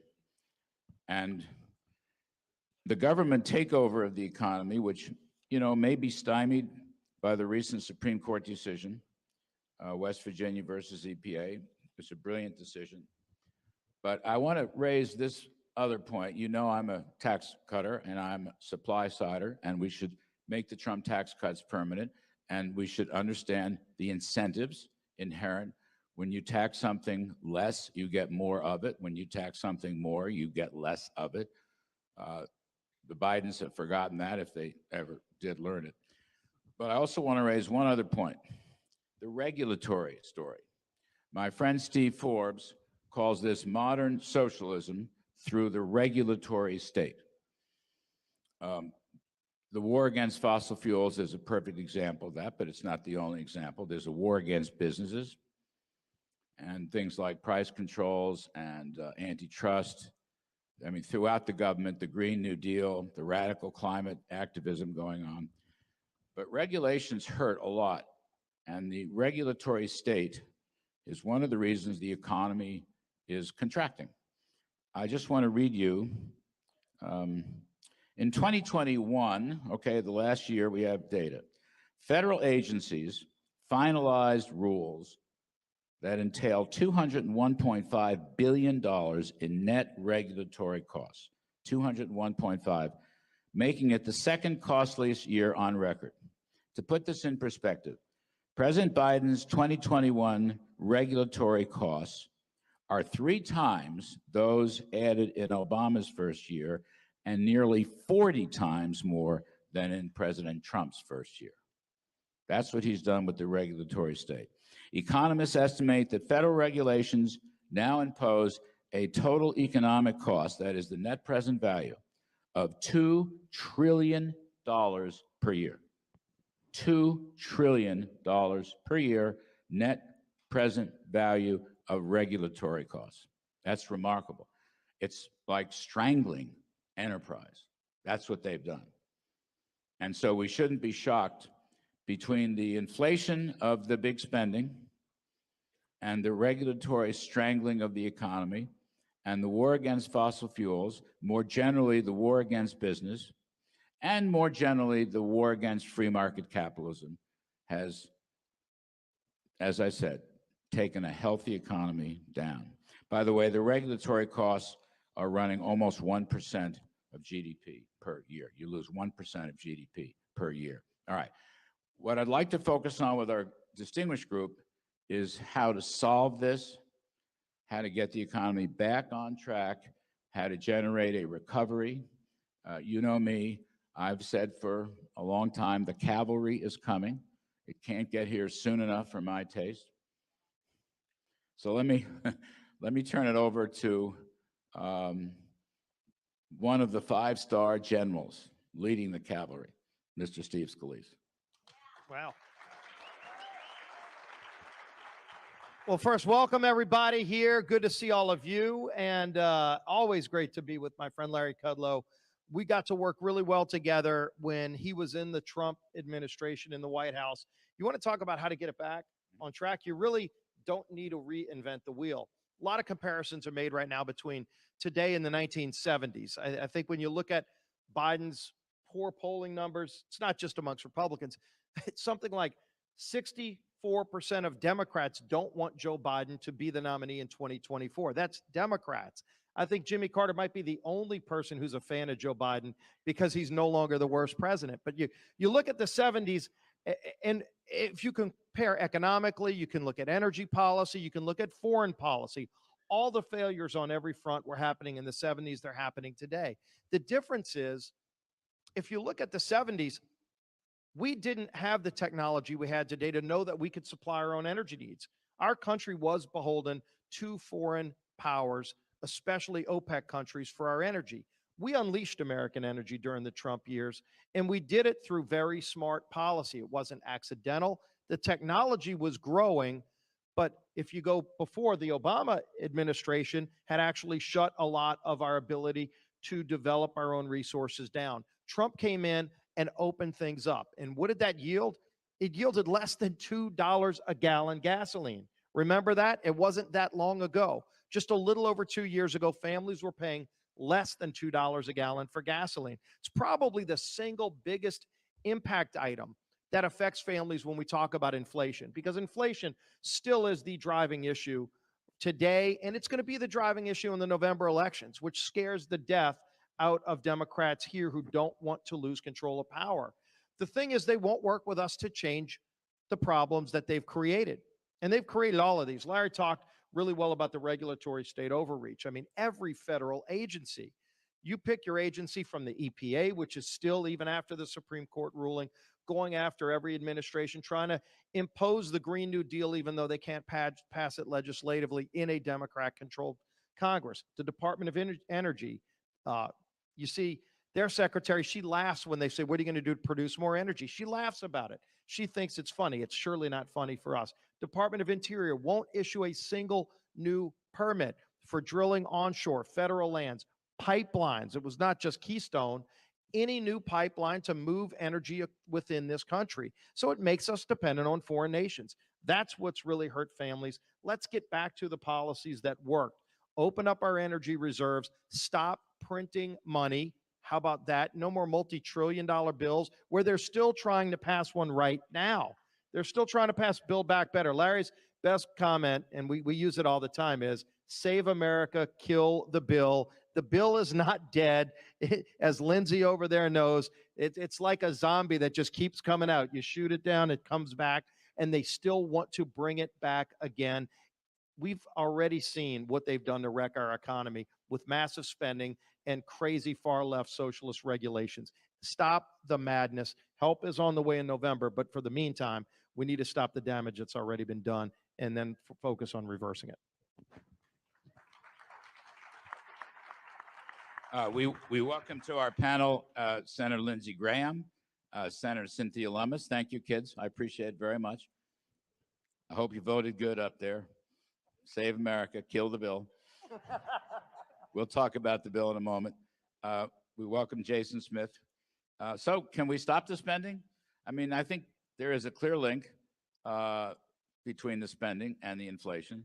And by the way, one of the most troubling aspects of the economic story is the first half is contracting. As I said, GDP is going down. This is a function of the sharp spike of inflation. We have not yet felt the results of the Fed's tightening.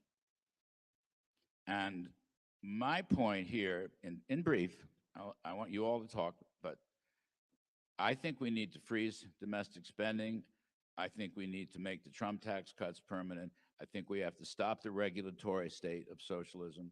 I think those instruments stop the spending, keep the tax cuts down, stop the regulations, and we can put some supply side juice back into the economy. I call it supply side juice. Now, the Fed will do what it's going to do, but supply side juice is very much lacking. Can we get it back, Jason? It's great to be with you, Larry. It's great to be with all of my friends on the panel, but stopping the spending is the first approach. If you just last year alone in the House of Representatives, not even counting funding government, Nancy Pelosi pushed through more than $7.5 trillion of new spending on top of funding government. That's hard to imagine what $7.5 trillion is. February of 2021, inflation was 1.7%. That was the first full month of Joe Biden being president. In March is when they passed the $2 trillion American Rescue Plan. They said it was to defeat COVID, but less than 9% actually went towards putting shots in people's arms. The other 91% went towards random things, such as $400 billion to pay people not to work. $400 billion to pay people not to work. Last year alone, 1.6 million people returned to work.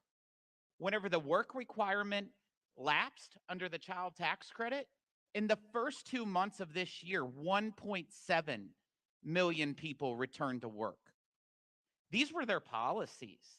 When you think about when you think about the $7.5 trillion being spent, that's $10 million every day since Jesus Christ was born. And you wouldn't even spend $7.5 trillion. I was there.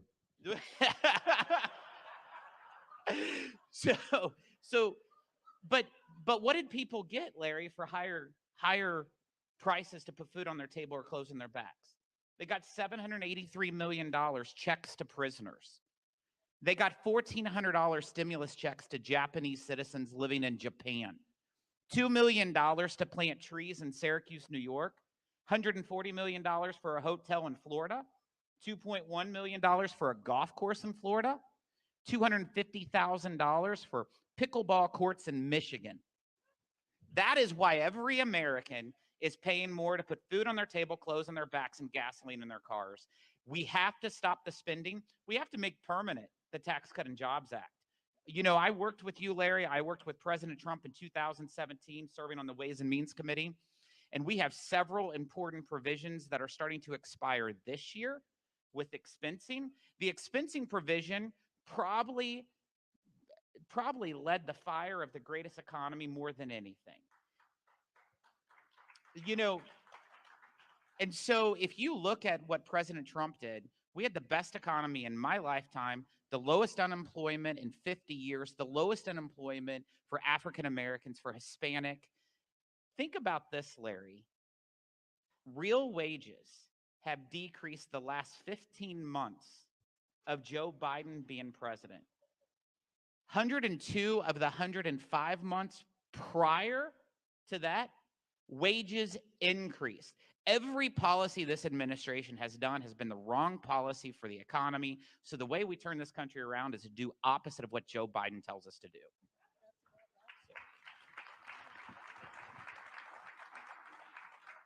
Bob Lighthizer, it seems to me we also have to protect working folks from unfair Chinese trade practices, lack of reciprocity, still going after intellectual property, forced transfer of technology, and so forth. You were a great trade rep. I read that the Bidens are thinking about taking the Trump tariffs back, or some portion of the Trump tariffs, in the name of inflation. What you think about all this? Well, first of all, it's a pleasure to be here, and you and I are the only unelected people on this panel, which gives us somewhat less status. So first of all, on where we are now economically, generally, it's quite simple. You elect activist socialists and you put them in government, you're going to get activist socialism. So that's basically what we have. I was there like Larry was in the 70s. He was doing some unimportant job on Wall Street. I was working on the Hill, which most of us will agree was an important job.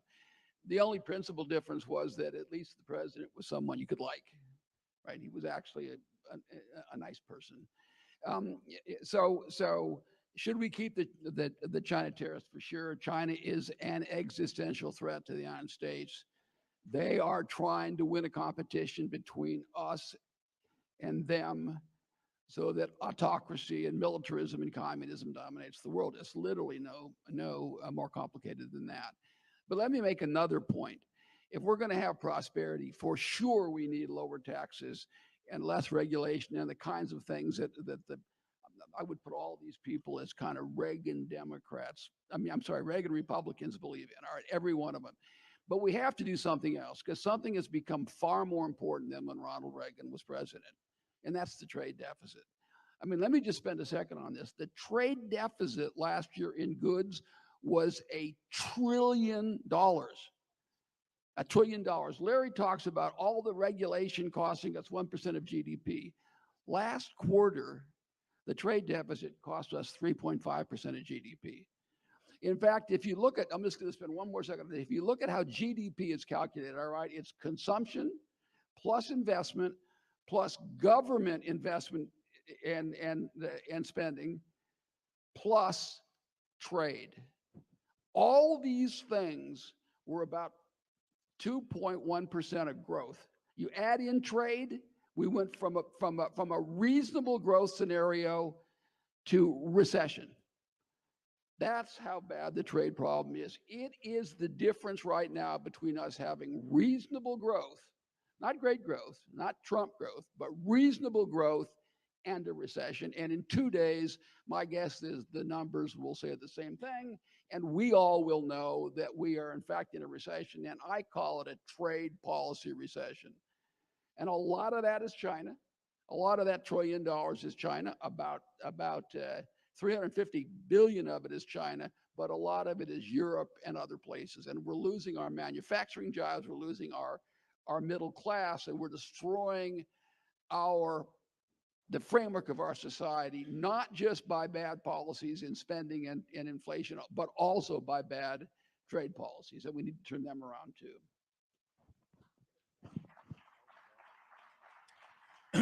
Senators Lummis and Graham, I gave a brief overview of the economy, which is slumping. It's no surprise. I guess what we're trying to focus on is how to regain the high ground, how to regain the economic prosperity that we had in the prior administration and that we've seen in the past. Senator Lummis, what you think? Well, I absolutely agree that fewer regulations, better trade policies, permanent tax policies that allow people to expense same year will make a huge difference. Yet we are pursuing policies, especially with regard to energy, Larry, that are putting America at a disadvantage. We are tying our hands behind our back deliberately. Right now, the United States only puts out 15%, 15% of global greenhouse gases.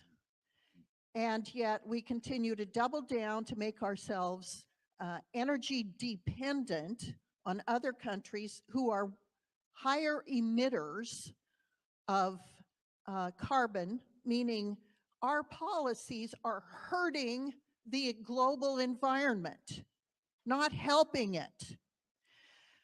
We are also making it so it's unnecessarily high prices for gasoline and diesel.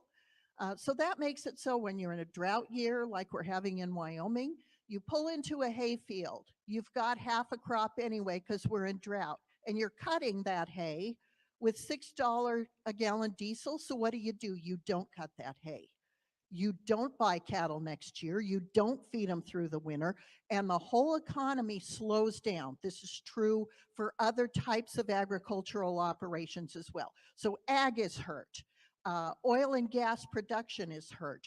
Jobs are hurt. We have 4 natural gas LNG terminal permits waiting to be approved so we can send our cleaner liquid natural gas over to Europe to help them wean themselves of Russian dirty natural gas.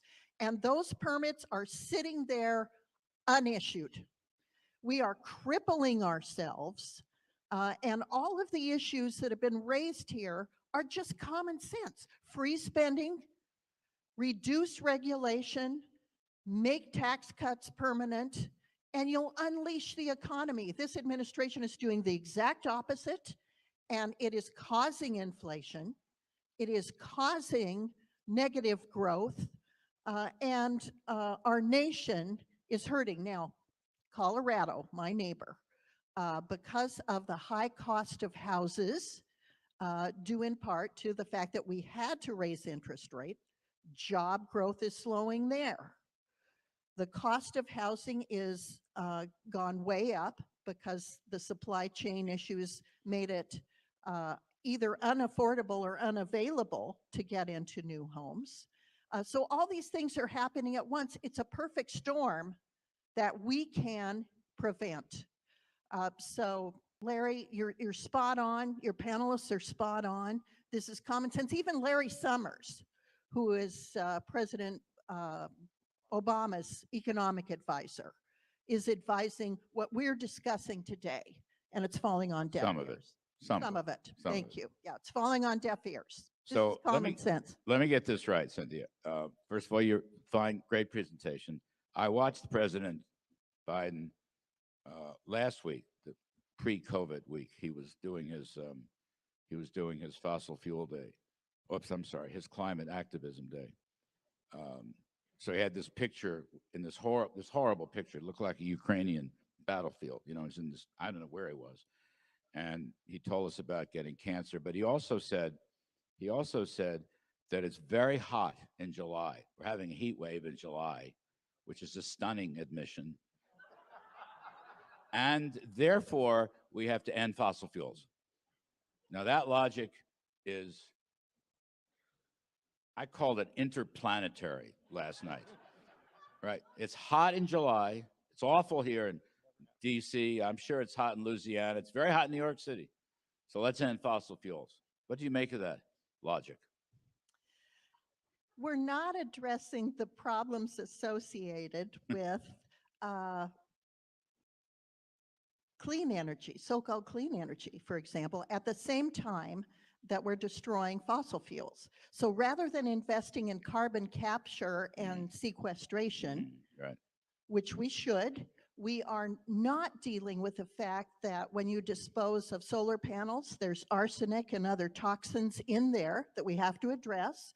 We're not addressing the fact that when we retire spent wind turbine towers and the windmills, that they too are introducing toxins into the soil. It's as if there's nothing wrong with those issues, and yet what we know how to use well and can produce in abundance to make the world cleaner is now all of a sudden off the table.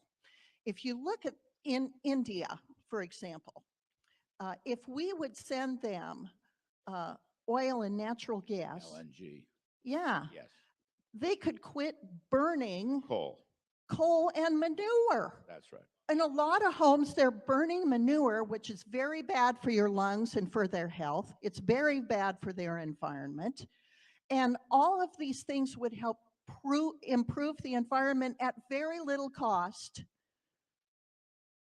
And yet, we turn a blind eye to the rest of the world as if global climate change is not truly global. That's a great point. Senator Lindsey Graham, welcome. I want to hear your thoughts, but I will say a lot of people, and here at the AFPI, we have a project going, Russ Vogt, myself, Steve Moore, a few others, Brookie Rollins. We would like to develop a balanced budget plan, a pro-growth balanced budget plan that, thank you, folks, that Lindsey, that, you know, incorporates, yeah, stop the spending, keep the, make the tax cuts permanent, deregulation, and so forth. I think the public would respond very positively to new talk of a balanced budget. What you think, Lindsey? Well, I think we need to fix the airlines because I got in at 1:30 in the morning. This sucks. You feel like you win the lottery if you get home in the same day you left. So this is on a little bit of sleep. Here's what I think. I think we better win the next election. I think no policy is going to change until you change the people. I think if Steve Scalise and that crowd were in charge, I would sleep better because I wouldn't have to worry about Joe Manchin 24 hours a day. So here's my message to this crowd, is that we got to focus like our future depends on it to win in 2022. And the best way to win in 2022, and I want to thank the Democratic Party for doing all they can to help us. The question is, are we doing all we can to help ourselves? I would say not. You know why? Because elections are compare and contrast. You want to balance the budget? Great. Let's come up with a plan to do it. How many remember the 1994 contract with America? I do. Shows you how old I am. Bottom line is, I'd like worked on to have an agenda. And number one, I'm here with the fourth wise man. You didn't make it in the book, but you're a good guy. So that's a joke because he said he was at the birth. So the bottom line, and I think he's a wise man. So the bottom line here is if we had an agenda of like what we would do on energy independence and write it down. Start with natural gas as a bridge fuel, right? So the Germans of all people have built 2 terminals to receive natural gas. They shut down all their nuclear power plants. That's a great idea, wasn't it? Makes you more dependent on Russia. But they're finally waking up a little bit in Germany. They're willing to receive natural gas from America to not have to buy it from Russia. Well, we have policy provisions that are being stopped where we could have a bridge from America to Europe to export our natural gas, which is cleaner, creating jobs here, and screw Putin. Why we don't do that, I don't know. But that's what I'd like to pursue. When it comes to balancing the budget, who's the stop spending guy? Well, how many of you believe that Social Security is going bankrupt in 2032? Well, you ought to all believe it because it is. So what we got to do is come up with a balanced budget proposal that grows the economy. Discretionary spending is about 27% of the federal budget. Interest on the debt's about 17%. The rest is Medicare, Social Security, and entitlements. Count me in for coming up with a logical plan to get us from becoming Greece. But I just want to end with this. You're going to have a speaker at 3 o'clock. It won't be me. I like him a lot and I miss him.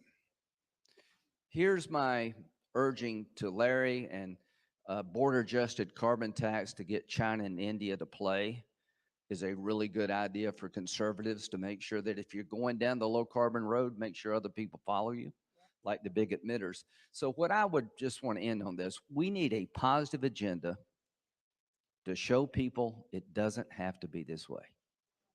You don't have to live like this. You don't have to live with rampant crime, broken borders, get a mortgage on your car to your house to fill up your car, get nothing for $100 at the grocery store. There's a better way.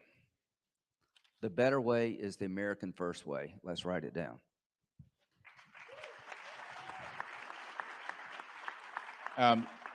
Lindsay, Senator, just to follow up on you're the ranking on budget, right? Yes. So you're going to be the next budget chair. Either me or Bernie. And you may not even like me, but I'm a better pick than Bernie. Duly noted. So just 2 quick questions on this. On the spending side, we should, I think you would agree, but we should start to look at these mandatory programs, food stamps, welfare, housing subsidies, all these subsidies, and Senator, put back the work requirement provisions that have been taken out. But that if you go back to the Gingrich Republican Clinton deal in the 90s were vastly popular. Jason mentioned it. And this is a big, we're having an inflated recovery. The unemployment rate is 3.5%, some such, but the spending on these small entitlements, so-called, continues to rise. We are paying people not to work. And by the by, we had Alicia Finley of the Wall Street Journal editorial board. When you look at this and do the studies like they just did at Harvard, those people who are getting paid not to work are not happy. Their lives deteriorated. So that's a big chunk of the budget. It's not counted as discretionary, but it shouldn't be an untouchable entitlement. Well, if I get to be budget chairman, we're going to have a serious discussion about how to save America from oblivion. We're going to talk about don't pay people more not to work than to work because they'll take you up on it. Right. Right. We're going to talk about subsidies for Obamacare. And this new package that Joe mentioned is on again, off again. It's going to price fix prescription drugs. The pharmaceutical industry under President Trump developed vaccines in record time. Now, we're still getting infected, but the death rate is way down. I think one of the biggest accomplishments of the Trump administration was to break the back of the bureaucracy and let the private sector develop drugs that kept a lot of people alive. Well, if you price fix, you're going to kill the goose that laid the golden egg. So, but there's subsidies in this new package too. Under Build Back Better, they created a subsidy for people on Obamacare up to $100,000. That is ridiculous. Now, they extend it for 2 years, but how many of you think they just want it for 2 years? If you extended the cost of the subsidy out for 10 years, it adds $260 billion to the deficit. So this new approach is a friggin' lie. It does add to the deficit. Now, do you agree the Republican Party has got its, that we're not pure on spending? Well, we need to get back to the party that says that you got to live within your means. You got to have a budget hearing about what you can afford and what you can't. What's the most important? To me, it's national security. If Putin gets away with destroying the Ukraine, that's the 4th and 5th largest producer of grain and corn in the world. He'd have a monopoly. If Taiwan goes to China, 90% of the high-end chips are made in Taiwan. You'll give 2 dictatorships economic control of the world. So the bottom line here is that Donald Trump took a broken military and he rebuilt it. He took a country that was dependent on foreign oil and made us energy independent. He took a border that was broken and it made it the most secure in the history of our country. He made Mexico afraid of us. He made China afraid of us. Why did Mexico help us and remain in Mexico policy? Because after Trump whacked China with my friend here, Mr. Lighthizer, the Mexicans believed if he'll do that to China, what the hell would he do to me? You know what's missing in the world? Not a damn person in the world is afraid of America. We need to instill fear in the bad guys and hope in the good guys. Thank you. That's great. Terrific. Can I ask House people, start with Steve, the controversy right now on spending is this $250 billion bill to help the semiconductor industry. I myself have grave doubts about it. But I mean, if the GOP is the party to limit, freeze, or cut spending, here we go, $250 billion. It's essentially a Democratic bill, but it got 16 votes, Republican votes in the Senate. I reckon it's going to pass. Will it go through the House? Should it go through the House? I wish it wouldn't. And if you think about it, maybe 20% of that bill at most even deals with chip manufacturing in America, which we ought to be bringing back anyway. 80%, and the bill keeps growing. I mean, every week that goes by, a bill that started as a $50 billion bill, mostly paid for, became a $200+ billion bill, completely unpaid for. That's moving right now through the United States Senate, could pass as early as this week. These are all the things that we ought to be very concerned about. These are the bills we need to be stopping. And look, what Biden did the day he came in started it used to be hundreds of billions. Remember when Obama was president? You know, they did cap and trade to try to wreck the energy economy. Then they did Obamacare to wreck our healthcare economy and go to single payer. Then they did the stimulus bill, which was $700 billion, which back then was way too much. Today, it's still way too much. But now it's trillions, not billions, that they're dealing with. And you wonder why inflation's out of control. You wonder why gas prices are high. You wonder why the border's not secure. And you wonder why a terrorist organization now controls Afghanistan after all the brilliant advisors in the Biden administration said it wouldn't happen. And they were wrong on everything else, too.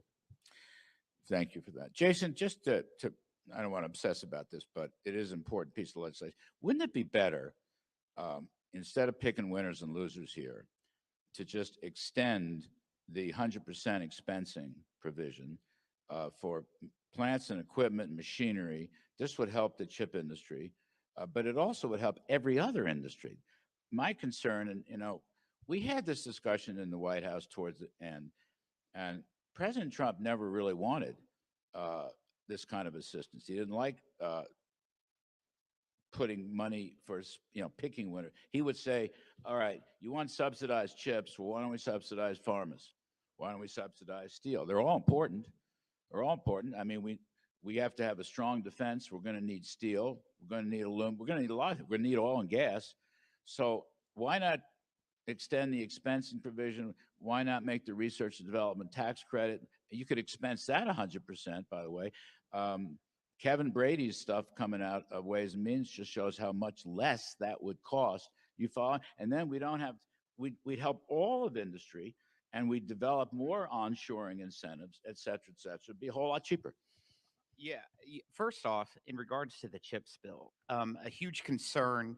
We talk about mandatory spending. This adds billions of dollars of more mandatory spending that takes away discretionary spending from Congress. I didn't know this about mandatory side. It does. And so there is a better way to have a better CHIPS bill without the mandatory spending. But when you're talking about the tax policy, that's what's on the ballot in November. That's why this election's so important, because our policies, our ways is to make expensing 100% permanent, or at least extend it, because it's starting to phase out this year. 199A, which is the 20% deduction for small businesses, which make up more than 80 to 90% of all the businesses, that expires in 2025. R&D tax credit, it's expired right now, which Senator Young tried very aggressively to get it on the CHIPS bill over in the Senate side. I didn't know that. These are things that have to be done, and that's what will turn the economy around. Bob Lighthizer, I know you like the concept of the bill, but I'm not sure you really like the bill, do you? Well, you know, you can tell me confidentially. It's not no one is precedent going for me to have a tune view in on different this. than everyone else in a room. So that's been the story of my life. but so let me go back to basics. We're in this existential battle with China. I mean, literally, whether or not our children are going to have prosperity. The battleground for that war is technology and chips. That's who's going to win and who's going to lose. Right now, the United States makes 13% of their chips and 0% of any of the high-tech chips, any of the high-end logic chips. Zero. You fly that F-35, it doesn't have American chips in it.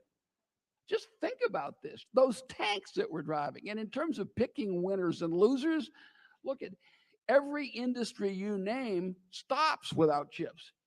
Do you think you can make automobiles? We all know that, Christ. Most of us ordered cars 2 or 3 years ago and we haven't got it. You can't make cars. You can't make steel. You can't make pharmaceuticals. You can't make machinery. You can't do high-tech processing. You can't do any of these without chips. We invented this bloody area and we're completely pushed out of it. Now, why? Because everyone else is subsidizing it. So in the last few months, since some people have made their decision on where they were, the following people have announced they're going to subsidize, bigger than us, by the way: Europe, Japan, Korea, China, more than $1 trillion. If you're in a knife fight for your life, you don't use the Marquis of Queensberry rule book. You go out there and you do what you have to do to win. Now, is this good? I'm sure it's poorly drafted. I told Larry yesterday on television the sainted Reagan economy package, which he worked on in the White House and I worked on the Hill, had flaws, right? It was a compromise. You come along the next day and we are in, and you fix it. And we're in the position where we're going to have Republicans be able to come along and fix this thing. But the notion that you're going to send a signal to the world that we're not going to compete with all the other economies that matter on the most important playing ground is, in me, insanity. And some level of inefficiency exists in everything that comes out of Congress. Just fix it. You know, I would, because I agree with the principles that you espouse, I would suggest there's better, more efficient ways to do it than outspending China. I mean, we went through the Japanese thing back in those economies that spend and spend and spend and subsidize do very poorly in the long run. Those economies that are free and open incentive do very well in the long run. We're not going to settle this here. I know it's a controversial issue, but I would say to you, Lindsay, because you're pivotal in this, if it's possible to help the chip industry, because it is a matter of national security. I agree with you. I agree with Bob Lighthizer. But is it possible? I mean, look, there's a $50 billion subsidy for the energy department. I mean, you can't convince me that that has anything to do with chips. It's cylindric to the 10th or 20th power. That's the stuff that bothers us. The Commerce Department has a slush fund in this bill. That's the stuff that bothers us. In other words, what Tom Cotton said to me on TV the other night, he said, yes, the Democrats are scratching every itch in this bill. And I just think we have to put up a better messaging to get it through. I'll give you the last word. We're out of time. Well, number one, this is sort of this is what happens when they're in charge and we're not. If Steve was in charge, we'd have a better bill because we'd have better negotiating. I know I'm like a broken record here. What Bob said about, do you understand how exposed we are as a nation? There are 40,000 chips in an electric car, and whether you like it or not, every car manufacturer in the world is moving toward electric vehicles. What does that mean? That means batteries become more important, right? Well, where's all the stuff to make a battery at? China. So what I want President Trump to do is to talk about the complex nature of the world in a simple way. If you give me another chance at this thing, I'm going to turn the board around in weeks, not years. Right?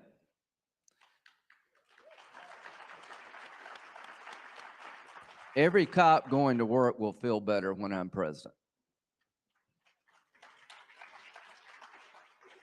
The Chinese are going to be, we're going to take a gun to a knife fight when it comes to China. And we'd like to be their friend, but it's up to them. So the CHIPS bill is a result of where we are as a nation. The $50 billion package was absolutely necessary to get onshoring. 90% of the high-end chips in the entire world are made where? Taiwan. If you get Ukraine wrong, there goes Taiwan. The bottom line is, do you want communist China to have the complete monopoly on the one thing everybody needs, from making a refrigerator to anything?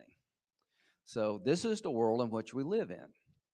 So I'm going to try to get as much back into America as I can, and I will not have clean hands in the process. Our national security depends on having a supply chain on the medical side where we don't depend on the communist Chinese when we get sick, to make our own masks, make our own gowns, and to make our own chips. Now, this lady here is a great conservative from an energy-rich state. So we have a chance to be energy independent again, and all we have to do is use what God gave us, right?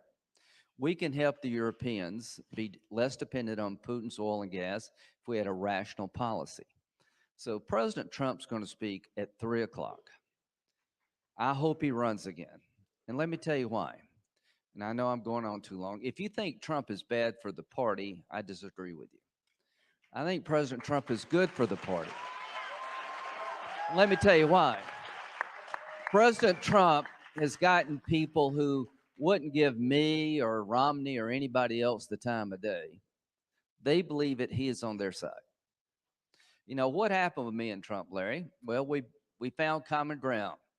You know, I was one of the 16 guys that ran against him, and if you don't remember, it's really not your fault. It didn't last that long on my part. I remember. Well, I interviewed you on another network. Yeah, so I'm going to close with this thought. Well, what happened? But you're moving towards redemption. Yeah, I am. I'm trying. I'm trying to move toward a strong America, and he's the vehicle to get us there. So here's what I'm trying to do. After I lost, I took my loss. You know, he beat my brains out. Who am I to give him advice? Then we went over to the White House. We had dinner, and we started playing golf. And here's what happened. We found something in common. I've come to like him, and he likes him.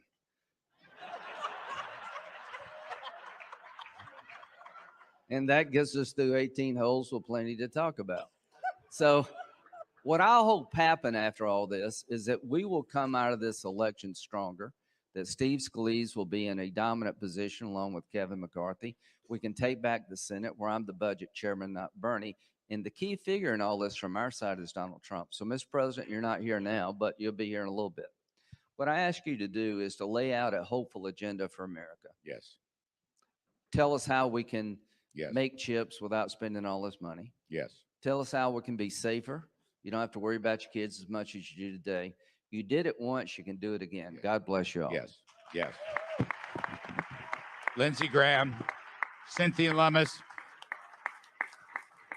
Bob Lighthizer, Jason Smith, Steve Scalise. Thank you, kids. Fabulous stuff. Fabulous stuff. Thank you. All right, a great panel. Thank you, Larry. All right, folks, running a little behind time. We're going to give you guys a 5-minute break, and we're going to come back with the human trafficking and border security panel, and then we'll go straight to lunch. Thank you. Welcome back. We are here in Washington, D.C. at the America First Policy Institute at the Marriott Marquis in Washington with a very special guest. Christina Caramo is running for Michigan Secretary of State and joins us here. Christina, thank you so much for joining us. You have been avid, vocal, and loud in Michigan about election integrity and cleaning up the election. What brought you out here today? You know, just to talk to other conservatives and see what's happening in other states as well, and to make sure that people all over our great state and all of our nation know what's happening in the state of Michigan. Michigan is a battleground state, and Democrats have their eyes fixed on Michigan. So we need Republicans all around America to understand how critical Michigan is and how we need to support everyone in our state to ensure that Michigan turns red and that we have a secure election process. Because as you know, corruption in our election system is a national security threat, so we must remedy it. And you are a true grassroots candidate who won your primary against what most people thought was a more establishment type candidate. You took that victory. How does the idea of America First policy resonate in Michigan? And what do the Michigan voters think of putting America first? Well, you know, many people feel as though the political class has let them down. They feel that there are too many people in office who just simply serve themselves. And they are excited to hear candidates talking about putting people first, irrespective of political affiliation. Because what we see happening too often is that politicians decide what will best benefit the people who have voted for me, instead of what will best benefit everybody in our state. And then necessarily, all rising water raises all ships. So when we are talking about America first, it's about making sure that all policies are not about benefiting America at the expense of other countries, but not supporting policies and decisions that are detrimental to our country. I mean, what country would make policies that are detrimental to that country? That makes no sense. It doesn't make any sense at all. Now, I had the pleasure, Christina, to watch you speak prior to President Trump's rally there in Michigan several months ago. And I'm telling you right now, and you and I talked about this off the air, Christina, you're amazing. And you fired the crowd up. I'm not sure outside of President Trump, the crowd reaction in that rally, you had a huge reaction. People are really gravitating towards courageous people like yourself. And we've been talking about that this entire time, that we need courageous leaders like yourself. What is it about you that you think gets everyone so excited? Because you have a really strong reaction. You walk into a room of MAGA patriots and everybody lights up. Why? You know, people want individuals that they can see themselves in. People who they know actually are going to care about their interests. We want elected officials who care about us. And also, one of the issues we've had as Republicans is not being able to effectively articulate our message. We too oftentimes, in order to appeal to people in the middle, we capitulate on our positions. We cannot do that. We as Republicans have the best message. We have the best solutions for our state, for our nation. We don't have to back down from our positions. We just need to effectively communicate. And we have been very, very dogmatic about pushing into blue spaces.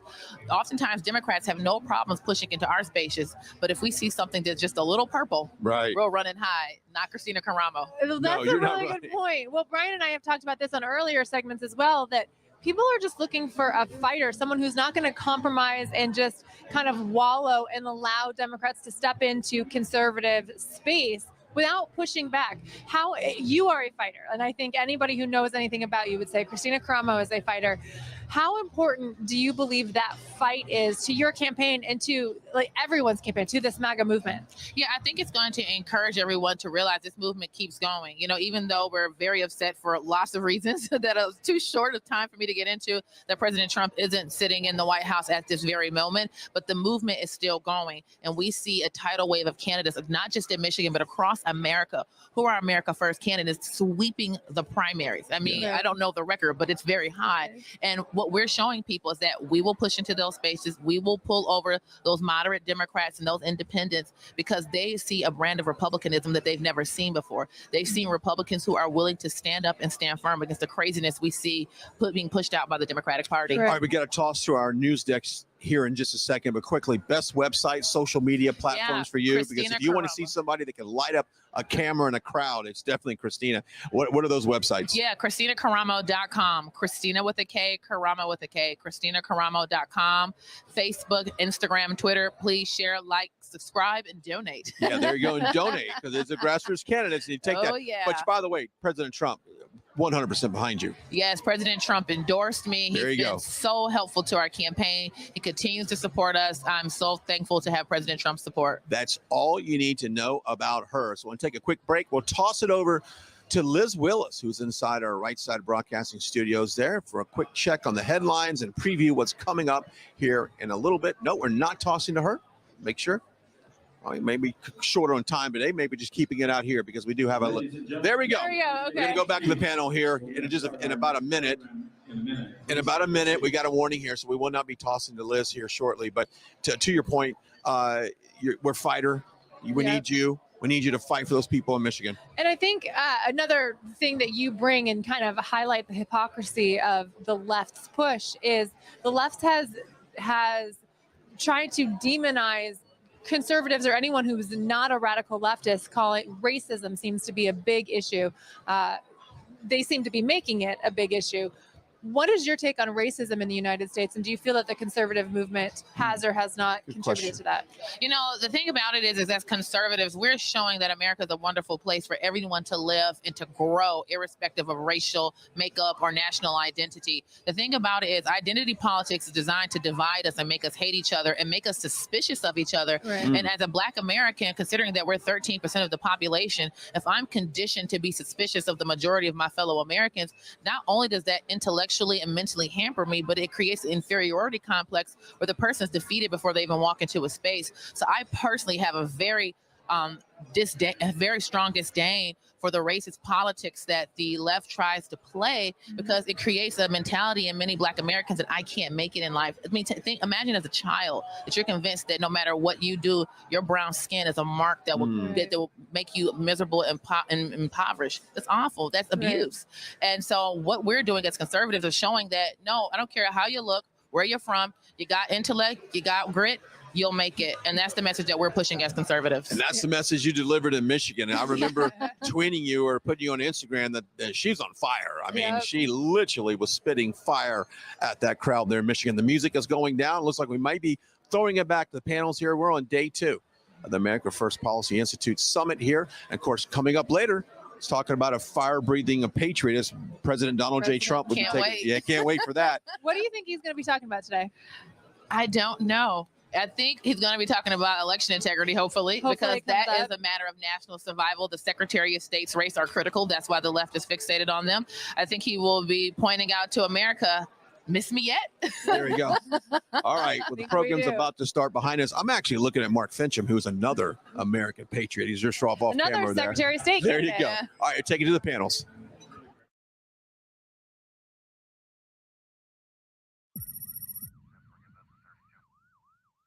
We're here in South Texas in the Rio Grande Valley sector. This is really ground zero for what has been the border crisis for the past 14 months. Communities are being overwhelmed by hordes of illegal immigrants. It's a real serious issue. 25% of the women who start out to make this trip survive. It's just horrific. The scary part here is public safety and national security. Whatever comes across the border does not stay on the border. You are affected because you do have the narcotics that are coming into your communities. The illegal drugs that are coming in, what the cartels are doing. It's a crisis. We are standing next to a border wall system. Once President Biden said we're not building anymore, the governor of the state of Texas said, well, that's a problem. We need to stop the illegal entries. So they started building the wall, same specifications that President Trump had built. A lot of tough things that we're seeing along the border these days. This physical infrastructure and some of the technology that we're seeing will help them be able to do their job better. They're about to open the floodgates on the border. This is truly a tragedy. With Title 42 going away, they're really apprehensive of the surge is going to be when they're already stretched. That's the frustrating part. They're not being given not only the resources, but the policies they need to do their job. America's future is America first. Okay, everyone. How's everyone doing? All right. Well, we saved the best for last. It's our last panel of the day. We're going to make the transition after this. Well, actually, we'll stay in the room. We'll do lunch, which you're doing right now. And then we will make the transition over to the keynote speaker. But let me first introduce the panelists that we have today.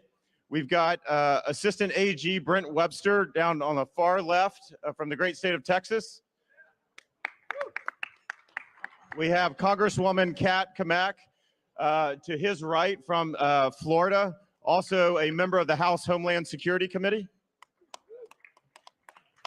We've got Senator Langford from Oklahoma, a member of the Senate Homeland Security and Government Affairs Committee, and has been in Congress, I believe, since 2014. 14, right. So great, great individual. We have Attorney General Sean Reyes from Utah to my right.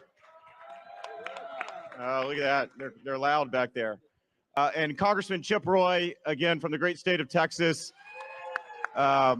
Outspoken fighter on all things border. So we're very, very happy to have him. Let me just make a few opening remarks, and then I'm going to turn it over to my panelists. What I wanted to do is to put in perspective and really frame what we're seeing at the border today.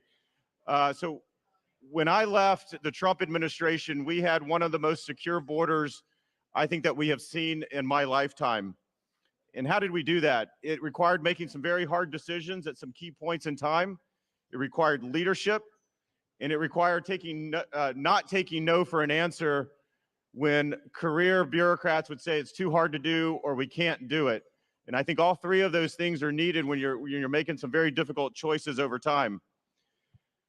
I think when we talk about how did we get here, and people say that the border's so out of control that it possibly can't be on purpose, or it can't be a strategy. And my answer to that is it absolutely is a strategy.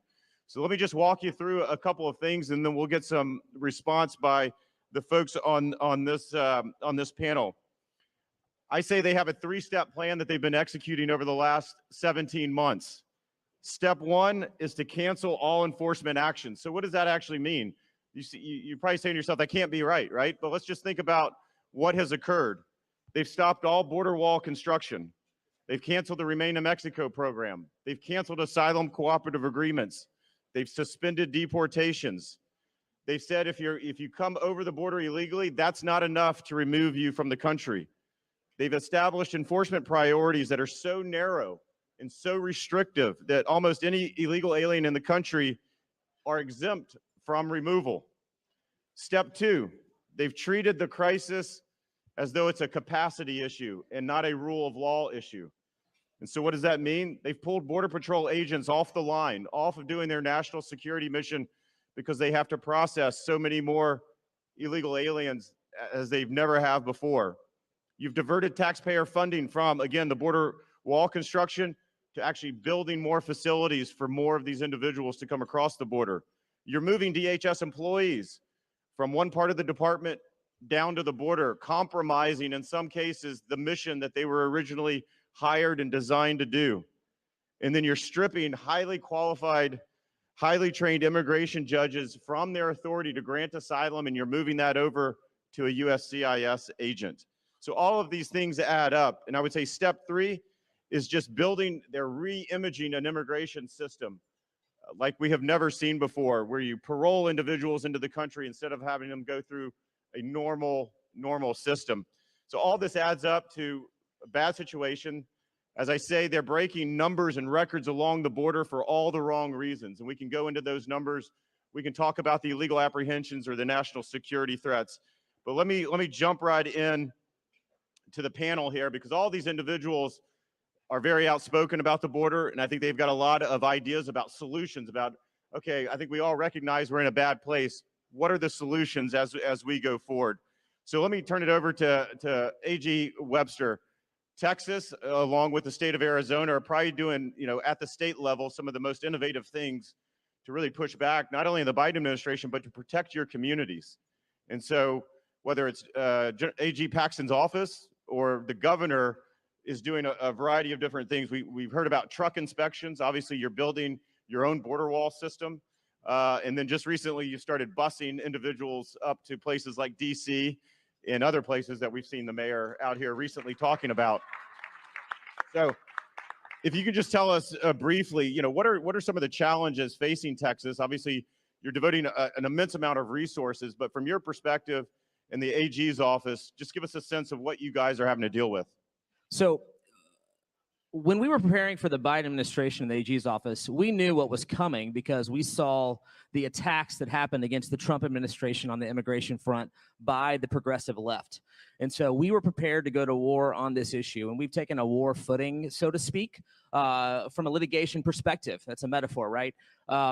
First of all, on day one, this is an important thing that you left out, Chad, that I think everyone should recognize. On day one, Inauguration Day, the President of the United States issued an executive order that was a moratorium on all deportations of people that had final orders. These are people that were due to be deported, and they said, we're going to pause that for 100 days. So we were ready for this, and on day 2 of the administration, we filed our TRO, and by day 6, Ken Paxton's office, the state of Texas, had enjoined this and gotten a TRO against the Biden administration stopping this moratorium. Now, from that day forward, it has been relentless in these policies. And I believe these policies are to essentially destabilize the system. They're to destabilize the republic so that they can rebuild a big government socialist society. They also, you know, they keep talking about how they want to get rid of the filibuster. You know, that the goal there is so that they can get a vote on whether or not they can grant citizenship to 20 million people in one foul swoop. So this is real, and it's affecting Texas in meaningful ways. Another tool we've used, in addition to the tools that you mentioned, Chad, is that we have ramped up our law enforcement at the border region. You know, people are going and turning themselves over to these officials. They're told to do that by the cartels if they have any colorable claim to asylum, at least how that's been defined now by this administration. But then you still have the runners, the people that know if they get caught, it's going to get bad. And those people are going cross country, going through ranches, driving, they're being chased by the police, and they don't stop. And they don't stop for innocent citizens in their path. They don't stop for ranches in their path. They destroy property. And so we've ramped up our law enforcement in Texas in that region to target people from a state level. But we're all hands on deck. We're looking for any possible way to sue. We've sued on 11 different cases. We've had multiple cases go to the United States Supreme Court under Ken Paxton's leadership, and one was just recently granted. And this is the last thing that I want to make you aware of. We were just granted cert at the United States Supreme Court over the policy. It's called a prioritization memo. Well, they like to use fancy words like prioritization, right? Because they're just prioritizing what's important. But what it did, this memo did, is it made it where illegal aliens that were convicted criminals had an easier way to stay in the country. So they're, you know, why is that? Why do they want illegal aliens that are convicted criminals in the United States? We fought this case, we beat the DOJ, and now we're going to be before the Supreme Court on that case. That's great work. Let me just follow up real quick, Brent. I'm gonna put you in the hot seat a little bit. We have the issue that's percolating out there is whether or not what's occurring on that border is quote unquote an invasion, right? And so we have the Attorney General of Arizona who's rendered a legal opinion that in fact it does constitute that. I know AG Paxton's office, you guys are looking at it. I'm gonna put you on the hot seat. What are your thoughts on what can you tell us about what you guys are doing on that front? You know, AG Paxton welcomes this question. He has publicly acknowledged that if you look at the definition of invasion, this is an invasion, okay? But what it's not a foreign uniformed entity invading our country, right? It's not the Mexican army invading our country. And so you have to look at the complexity of the issue. And so we have actually been asked for our opinion, and we've decided, look, we think this is going to end up in litigation, so we're not going to issue an opinion. I will tell you, though, the factors that come into play on this invasion analysis. You know, first of all, you've identified, we've said, yes, this is an invasion, but the invaders are working with the federal government, right? They're turning themselves over for asylum. What does that mean as a state if you want to use an invasion power if they're working with the federal government? That's complex, right? And it presents some questions I don't think a lot of people want to deal with right now. There's a few other issues. The Arizona AG opinion completely dodges federal law. They don't answer that question. One of the key federal laws that's a problem for using, I guess, war powers as a governor it's 18 USC 242. And that's basically if you violate someone's rights under the color of the law and you cause their death, well, you're subject to the death penalty yourself. Now, no one's explained how we can get around that statute if we use war powers. And then the last problem we have with using war powers as a governor is in many states, the governor does not have the right under their constitution to suspend habeas. And to repel an invasion with war powers, you have to have some element of suspension of habeas to be successful.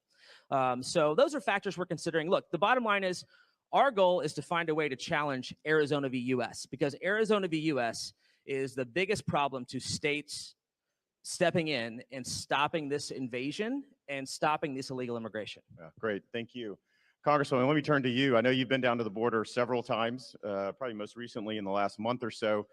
We talk a little bit about the inhumane nature of what's going on along that border, not only for the migrants themselves, but obviously the Border Patrol agents. And I know you've talked to a lot, we've talked about how, you know, some of them actually call you still on some of your trips. So maybe give the audience a little view from your perspective on what some of those Border Patrol agents are really facing and how, you know, it's one thing to say, you know, you've got to protect the border. It's another thing to have law enforcement agents jumping into the river, potentially putting their lives at risk because we have folks coming across that river that are being enticed to do so. So just give us a perspective of your visit along the border and what they're telling you. Well, first and foremost, thanks for having me in this panel. This is critically important. I think that this is one of the pressing issues that is a defining moment in our country of how we handle this invasion, because in my opinion, it is an invasion. I've been to the border several times as a member of the House Homeland Security Committee, and I've made it a point to work a shift with a Border Patrol agent or a Texas DPS agent. And it's typically 8 hours, give or take, and it's through the night.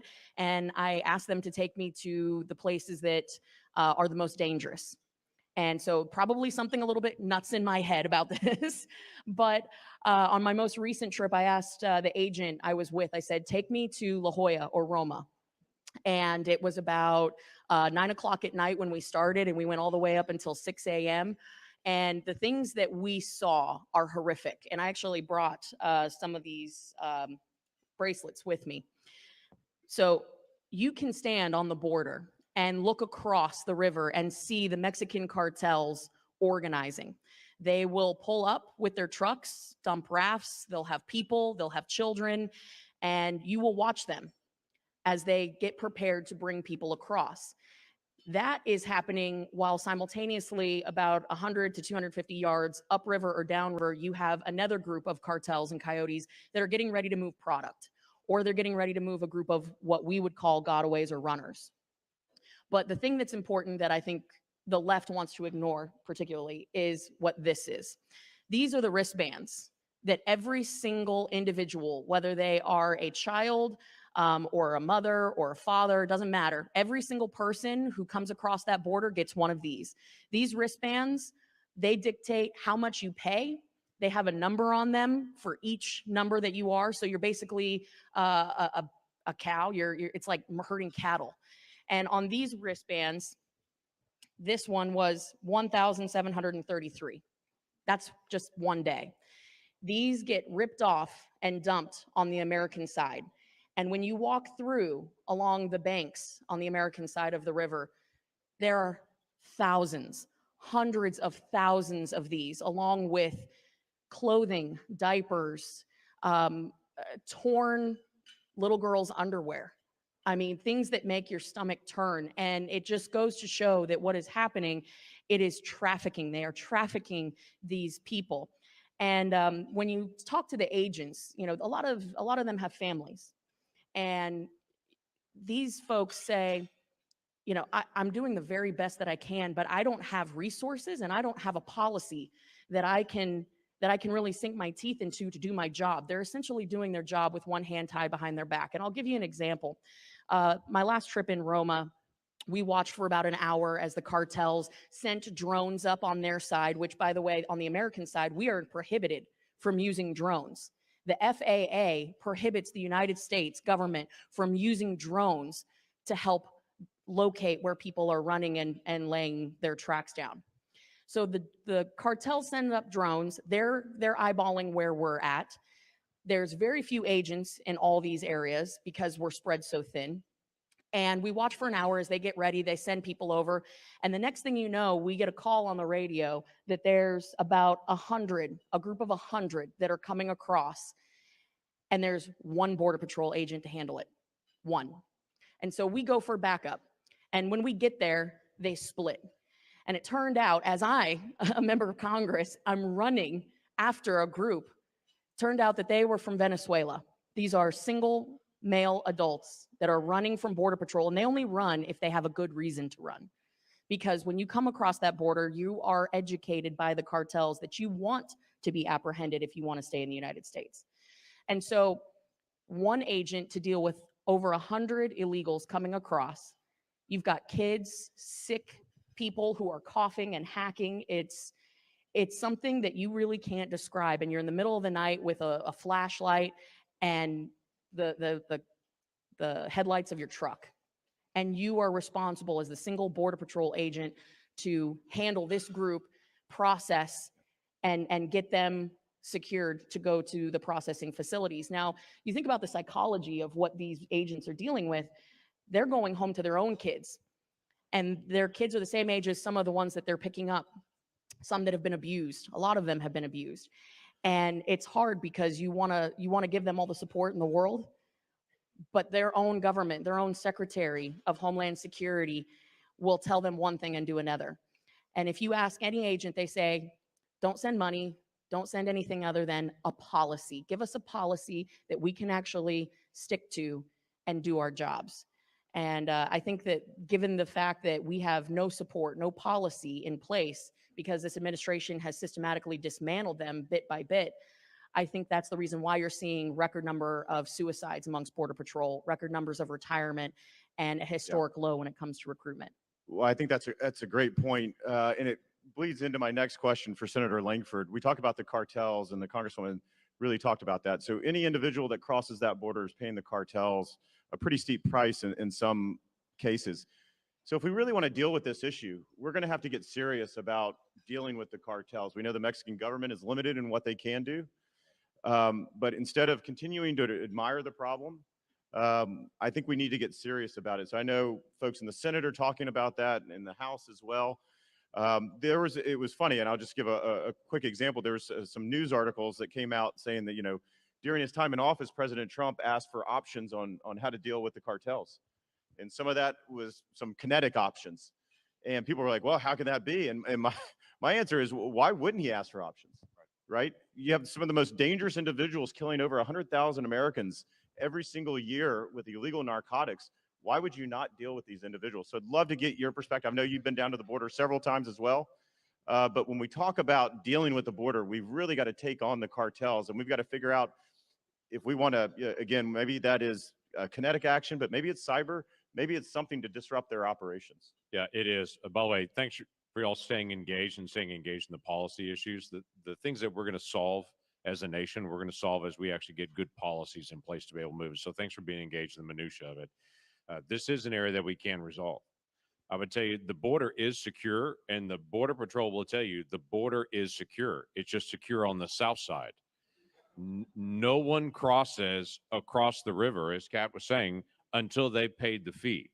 That is a series of cartels. It's not one cartel. It's a series of cartels. And those cartels all specialize in certain groups of people moving across.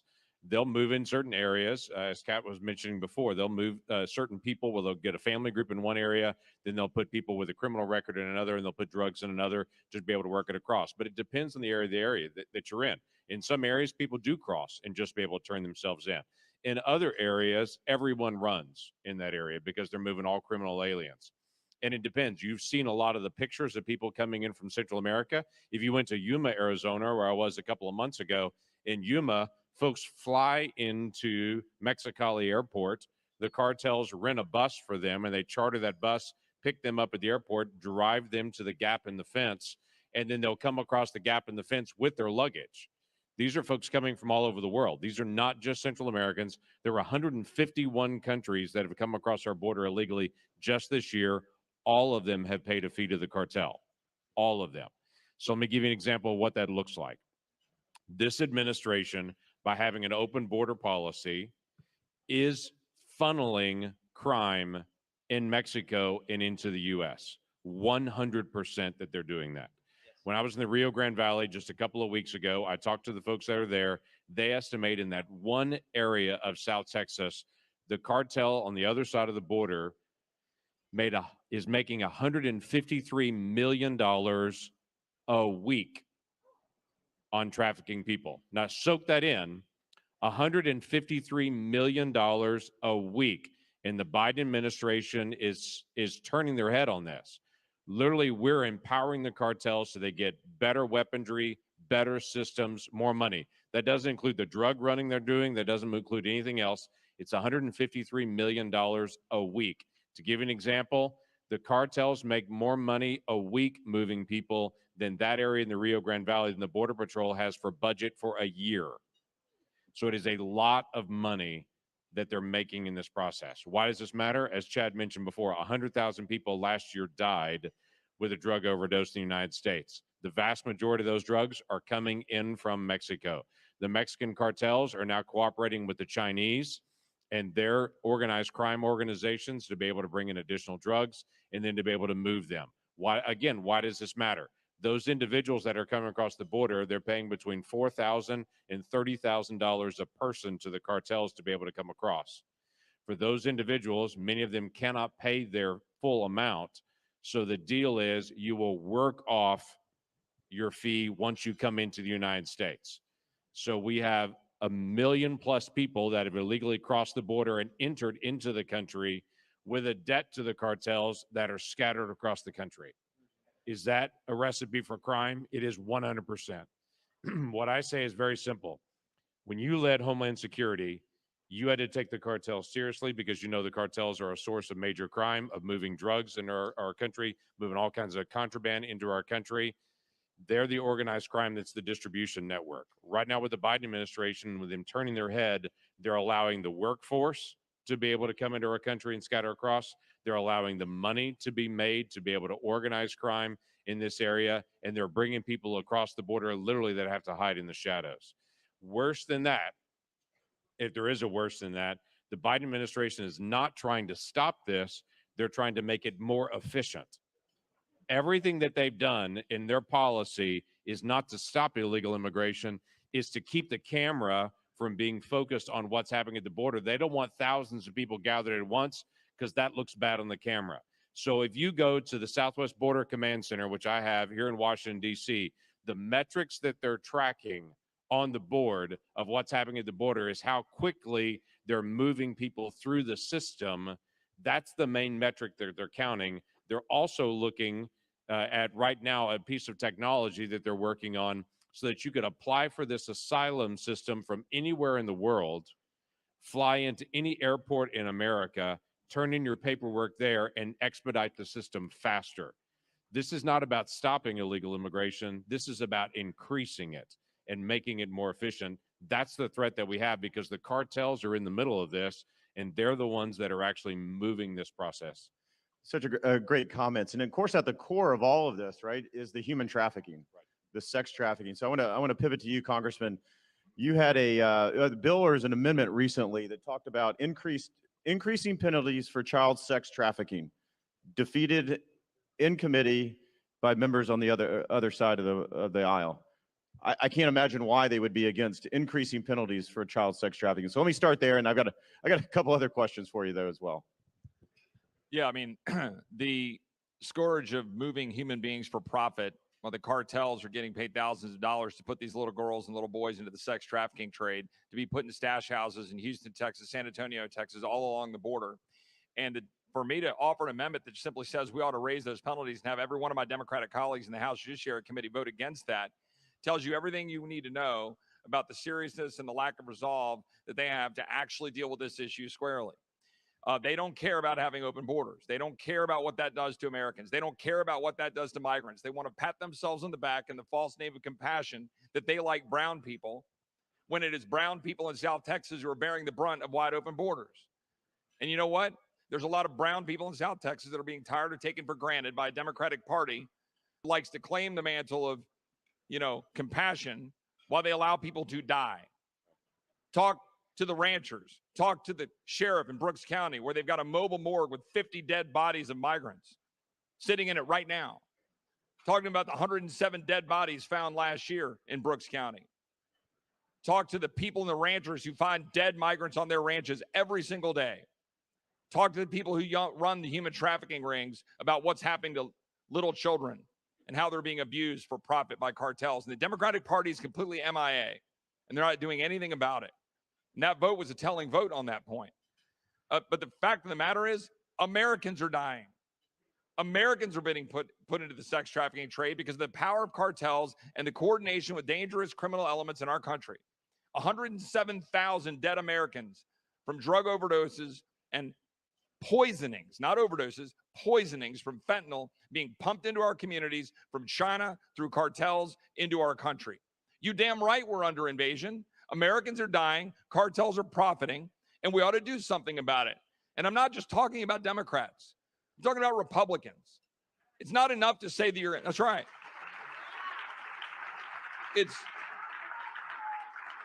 is not enough to sit and complain about it and talk about it. We need to do something about it. Don't fund the DHS that is not securing our border. Don't pass an NDAA and say that America's defended when we haven't done crap to defend our border, when we're under assault every single day. And that's what we need to do. Let me ask you a follow-up, because we talk a lot about leadership at the department. We talk a lot about having the will to make hard decisions. And so two things come to mind. I know you've been outspoken on probably both of these as well. We had an incident last year where a number of horseback agents were in the river. Some photos were taken of them doing their job. They were suspended on administrative leave for almost 10 months. Report came out, said they absolutely did nothing wrong. There was no whipping, there was nothing of that, and yet they are still punished. They are still censored. And so you have that along with a secretary who continues to say to this day, I think it was just yesterday, the border's secure, the border's under control, and we have operational control of the border. And so, and I know you Congressman, I know you visit the border a lot. What does that do if you're an agent and you hear that from your leadership who's not giving you the policies you need to do your job? What's the mentality, whether you're a horseback agent or just a line agent, you hear those types of comments? Well, I really appreciate that question. And look, as secretary, you know the answer to the question. You set it up. But the secretary under President Trump would, in never a million years, would have been going after our own Border Patrol agents for doing their job. And yet that's exactly what this secretary did. That is exactly what this president did. That is exactly what the White House press secretary did when they went out and accused these agents falsely of whipping human beings. And then to have the Homeland Secretary stand behind this ridiculous report saying that they're going to hold these guys accountable, but with zero evidence that they did anything wrong, destroying the morale of the Border Patrol, who are under assault every single day, overwhelmed. And then have them have the gall, the secretary to have the gall to come to the Judiciary Committee, in which I asked him the question and put the law up on a chart, is our border secure and do we have operational control of the border, which we are required under law to have? And he looked at me in a bald-faced lie, looked at me and just said, yes, we have operational control. And my predecessor would have said the same thing.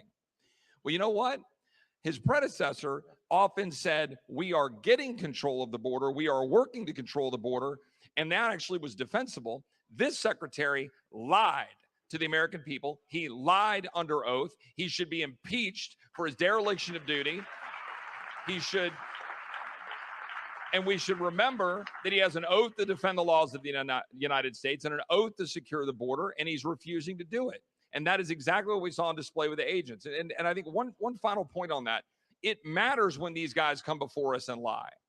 And we should remember that when we have oversight next January, if Republicans are given the keys to the kingdom again, we should actually do something with it and hold them accountable. And Mayorkas is the first on the list, in my opinion, maybe right next to Dr. Fauci, but that's a different panel. Well said. Well said. Let me move to the Attorney General from Utah, because what we say often, and I think the Attorney General certainly uses this, is what occurs on that border does not stay on the border. So we can have the best border security but you're still going to have individuals and threats get past you. Would love to hear what you're doing in the state of Utah. I know you focus a lot on human trafficking specifically. So would love to understand a little bit more about what you're doing to crack down on these bad individuals and organizations that actually get past the Border Patrol and our officers along that border. Thank you, Chad. Absolutely. Every state today is now a border state because of these failed open border policies. But just to follow up on what you were saying, absolutely. Secretary Mayorkas, President Biden have blood on their hands and they need to be held accountable. Thank you for raising your voice to that point.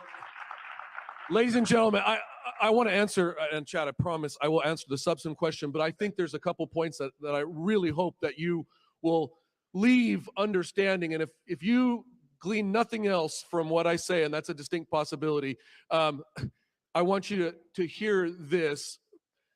I said this in my 2020 RNC speech. I don't think many people paid attention at the time, but now I believe the country is truly understanding maybe the import of this.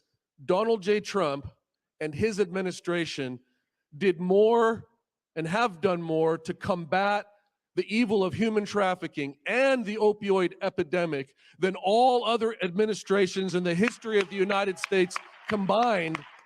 And it was people like Chad Wolf, it was people like Heather Fisher, our human trafficking czar, and it was people like Ivanka Trump and Pam Bondi and Matt Whitaker.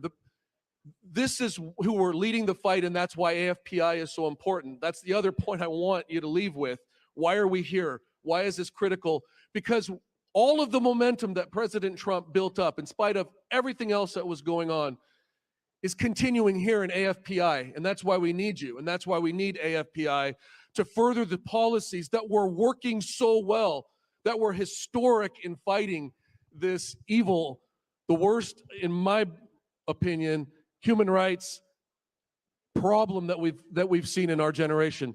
So that's point number one. Point number two, and it's a riff on what Chip was saying. The left tries to make us sound inhumane, tries to make us sound discriminatory, tries to make us sound anti-immigration. That's the farthest thing from the truth. I'm the great-grandson, the grandson, the son of immigrants, and we in AFPI celebrate that. Legal immigration is what's helped make America great and strong. Yeah, you can clap for that. But it is brown people who are being exploited by the left and their policies, by cartels, because for them it's just a business and human lives are just a commodity. And what are they being exploited for? You heard it from the senator, $150 million a week just in that area. Expand that across the whole border. We're talking about billions of dollars of human trafficking for sex exploitation, for forced labor, for organ harvesting, for illegal adoptions, for military conscriptions. And that's just the sex side. And we're talking about billions of doses of illegal fentanyl and carfentanil, and increasing by orders of magnitude. We wish we had a Chad Wolf still there, standing on the wall for us.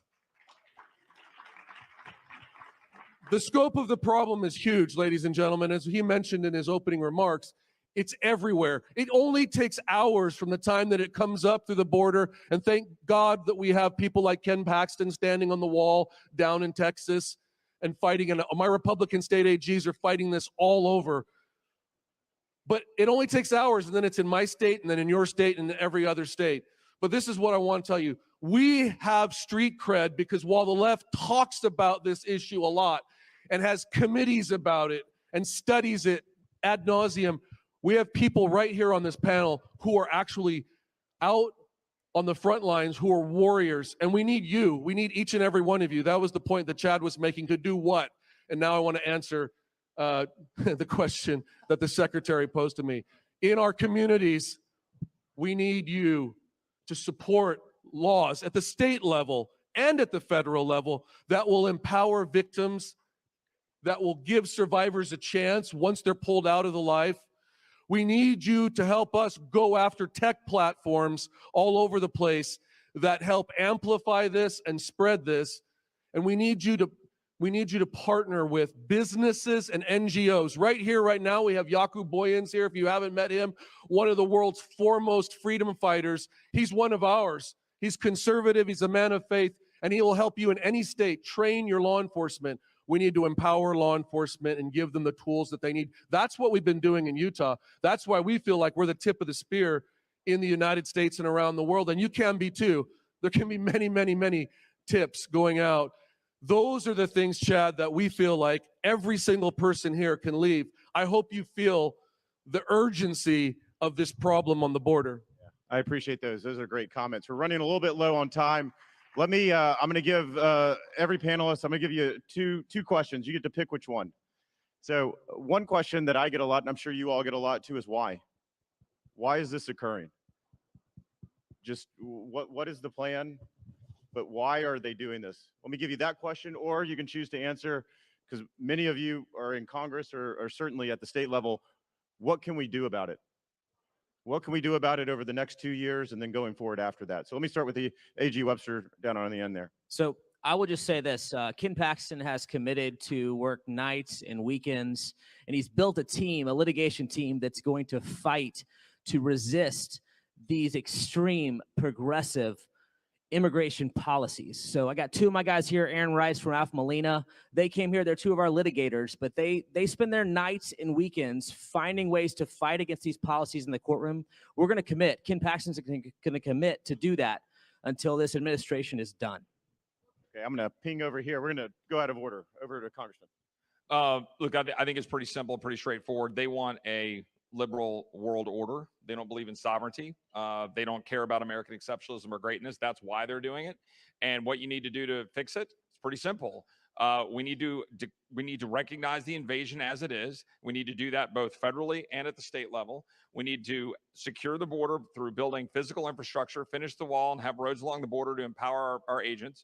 We need to make sure that we're enforcing the policy. We need to make sure we pass a law that requires turnaway at the border if people are not fully detained. Period. End of story. Done. We need to pass that law, and we need to make sure that we target cartels by designating them as the terrorist organizations that they are and knock their knees out from under them. If you do those things, you win. Great. Congressman, Congresswoman. If you take nothing else away from this, which there's a lot here, clearly we're very passionate about this issue collectively, all of us. Remember this, we do not have a commander-in-chief. We have a trafficker-in-chief in the White House. And he needs to be called out as such. The cartels in Mexico control 40% of Mexico. The cartels control 40% of Mexico. Can you imagine if we said Antifa controls 40% of the United States? This is insane. So call it what it is. There's a lot of incredible solutions that my colleague, Representative Chip Roy, laid out. I also think we need to be holding big tech accountable. Pull out your phones, pull up any social media app, type in the search button, Cruzando la Frontera. You will find advertisements for people to take you anywhere in the United States for any price. This is how these people are actually handling the logistics, through WhatsApp, through Facebook, through Instagram. These platforms are complicit in the trafficking of human beings. We need to hold them accountable. And also, I would say we need to have a thorough review of every single program. FEMA right now, many people don't know this, but FEMA is actually funding the transportation of these illegals all across America. Much like he lied to my colleague Chip Roy, I had the secretary lie to my face and say that FEMA was not paying for plane tickets and bus passes. That's a lie. Over $130 million has gone out of FEMA pockets into the purchasing of airline tickets to move people around the United States. $130 million just last year. So remember, we have a country at stake, and a nation that does not have a secure border is not a sovereign nation. This is a national security issue. This is a public health issue. This is a humanitarian issue. And we have to put this first and foremost on the agenda when we take back the House in January. Well said, well said. AG Reyes. Look, Chad, I've been undercover around the world, infiltrating cartels, taking down cartels with groups like Operation Underground Railroad. And I'm telling you, the cartels do it for only one reason. It's money. That's why they do it. The left, why are they doing it? Because while we're actively trying to recruit voters, this for them is their best new voter policy, these open borders. I'm going to leave it at that because I know there's many others that need to talk, but I'm just telling you, thank you for letting us have this panel. I appreciate it. Senator. So yeah, it's the where do you begin? First things first on this, all of this room is focused on illegal immigration. If you talk to people outside this room, especially in DC, most of them will yawn and go, oh, it's fine. I don't see it on CBS, NBC, ABC anymore. CNN's not covering it, and so it's not an issue. I have people in my state in Oklahoma that will say things must be getting better along the border because I never hear about it anymore because the national media has looked away. So first things first, when we want to address this, continue to be able to keep it in the forefront. Continue to be able to talk to other people that this is a problem. We had more than 2 million people illegally cross our border last year. 2 million people illegally cross our border. To put that in perspective, we had just over 800,000 people legally come into the United States. So we have more than twice as many people illegally coming in the country than we do have legally coming into the country at this point.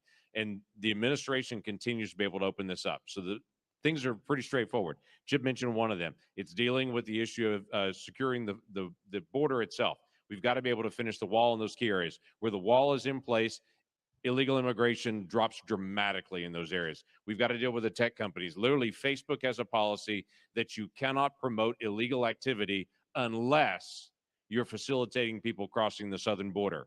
That is in their policy area. Verbatim. If you're facilitating people illegally crossing the border, that's okay on their platform on it. So we've got to be able to deal with some of those. We've got to be able to maintain Title 42. What President Trump put in place with Title 42 was the ability to be able to turn people away. It's one of the #1 issues that the Border Patrol will tell you when Title 42 goes away. They are terrified of that moment and the flux that's going to come into them. We have to enforce our existing laws into the country. People are going to continue to be able to come. If they come across the border, say the magic words, I have credible fear. When they say the magic words on that, then they go into an asylum process. Brace yourself for this. Currently, asylum takes 8 years to get your final hearing. So when they cross the border, regardless of where they're coming from, not a single one of them has a criminal background check from the country they're from. They're evaluated to see if they're on our terror watch list or if they have a criminal history here. But we're not evaluating where they're coming from, any criminal record. They're in the country for 8 years. If you do catch and release, you get more people coming. That's the basics of it. We have about 6,000 to 8,000 people a day illegally coming into the country. ICE is currently deporting 161 people a day. So do the math on that. As long as ICE is not deporting people and the Biden administration is continuing to be able to wave people in and treat Border Patrol like hotel check-in staff rather than as law enforcement folks, as long as they're treated that way, we're going to continue to get more people. So you got to keep Title 42. You got to enforce the border. You've got to do Remain in Mexico policy. All these tools are already there. And then we do need some law changes to be able to deal with the asylum long-term and how that's defined. But right now, this administration has the tools that they need to do it. We need to continue to be able to apply pressure to them and let the American people see the chaos. This one last thing. The mayor of Washington, D.C., 2 weeks ago complained about Texas sending people illegally here, saying that they're here overwhelming their homeless shelters, everything else. When she sent that message out, I sent her a message back reminding her 3 years ago, she declared Washington, D.C. a sanctuary city. And I've said, if you're going to declare yourself a sanctuary city, you can't now complain about being overrun with people that are here illegally present. The mayor of New York City is now complaining that there are too many people that are illegally present in New York City. When the liberal mayors of Washington, D.C. and New York start complaining to this administration, you know it's getting out of control. That's when we should continue to press the gas and to say all this craziness that's happening nationwide, the crime, the drug movement, everything else, that all ends on President Biden's desk. So continue to be able to put the focus right there where it belongs. Great remarks. I think what you've heard today is a situation going on at the border that's very serious, requires serious answers, serious response. A lot of the panel members here, which you heard, have some great solutions. And I think what's important to remember is every time we have a crisis, and we had one during the Trump administration, got some music going, is go back to proven solutions. Once you have proven solutions that work, they're effective and you can get it done. So thank you. Thank you, and welcome, or thank you. Thank my panelists for being here today. You guys did great. Thank you.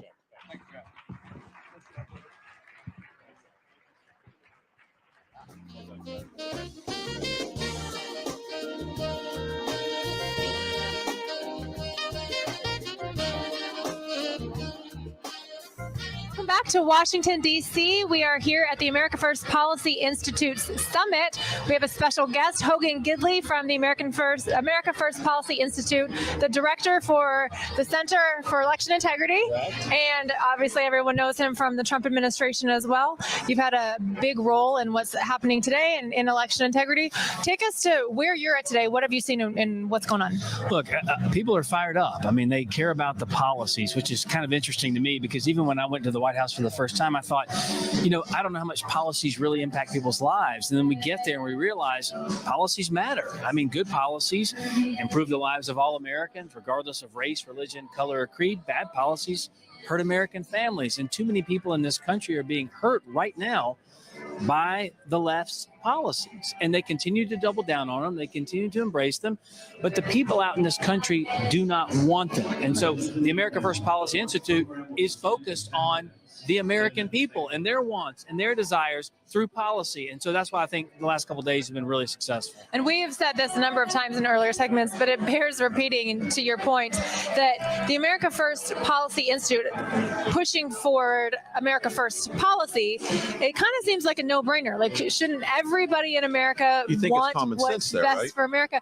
But it's funny that that's the distinguisher between the radical left and the rest of America. How do you see the title, America First? How does that impact your reach out with the public? Well, I think the American people love it because they want someone to put their interests first. We saw in the previous administration a president that really went to implement those policies that focused on their everyday lives, how they could pay less for gas and for groceries. And now what you see is a radical left that really has embraced the ideology and the different measures and the laws that have set us back in a big way. I mean, the thing that infuriates me the most about the Biden administration is he acts like these things are happening to him. Right. They're happening because of him. They're his policies. So when he stops energy production, he says, I don't know what we're going to do to get gas prices down. You can't click a switch. And I'm like, no, you can click it. Yeah. It just has to go back to the Trump, the Trump measurement, because we were net exporters of energy. And so when you had lower crime and a southern border policy that makes sense, they want these things to be happening to the United States of America. So a lot of it is incompetence, don't get me wrong, but a lot of it's on purpose. It's by design because they don't care that people are flooding into our communities. Now we see some of the liberal mayors that we heard a speech about just a moment ago in New York and D.C. saying, no, we don't want them in our communities. Well, first of all, it's a sanctuary city, I thought. But second of all, you told us these were all net positives for your areas and for the country. And the funny part about it is, or the sad part, they're literally saying, but it's putting a strain on our hospitals and our first responders and our schools. All the things we were saying in the Trump administration years ago. Isn't it amazing that all the things you see along the borders towns around the Del Rio Pass, they're saying the same thing. It's putting a stress on their school system, the healthcare system as well. Hogan Gidley joining us, Christina Bobb joining us on the pre-show. President Trump is scheduled to take the stage here at 3 p.m. local time. Let's talk about President Trump's trip back to Washington, D.C., obviously the first time since the January 20th of 2021. What is your expectations today, not only in the crowd reaction, but then from the speech itself? Well, I spoke to him a couple of days ago about it, and he wanted to know how big I really thought it was. I said, Mr. President, it's a big deal. You're coming back to a place that really organized to work against you, to work against the American people in a big way. And you're kind of coming back to say, no, these policies that really helped out average Americans, we need to implement them again. And whether he decides to be a candidate or a kingmaker, the America First policies are undefeated in elections all across this country. Even some Democrats are embracing things like closing the border and funding our police now, because those are things that make sense to people because they actually benefit their lives. And so I think what we're going to hear from the president is a lot of information about law and order, a lot of the policies that he had in place that were so successful, and the jarring whiplash of where we were just a short time ago versus where we are now, I think has really made a lot of people sit up and go, wait a minute, we had it a lot better. We don't have to look too far in the rearview mirror to see why we had it better, and who made it better. So it's going to be an interesting speech for sure. And you've done a lot of work since the 2020 election on election integrity, Absolutely. the role that you're in now. Can you give us an idea? What are some of the things that America First Policy Institute is trying to put forward specifically on election integrity and how it impacts the viewers? Yeah, look, I think it's one of the most significant issues because regardless of where you stand on policy, what you want are people elected to implement the policies you want. And it's getting more difficult for people to get elected and implement those policies if the elections have so much concern around them. We saw instances of irregularities, illegalities, fraud, anomalies, and this isn't anything new. I mean, we're talking Florida in the year 2000. It was, dimpled ballots and hanging chads. Right. Now we're talking about mass mail-in and drop boxes, but there's still problems. The right and the left have been complaining about this forever. It's time we stood up and said, we got to fix it. The people are demanding it. Lord knows they deserve it. And so what we're doing is working with all the relevant stakeholders in states because we know the Constitution gives the right and responsibility over to states to figure out how to set the time, manner, and place of elections. And so we're giving them educational material and showing them not only are these things good policy, but they're very good politics as well, because a vast majority of the American people support photo identification. Right. 85%, 88% want clean voter rolls. 84% want ballots returned to election officials by election day.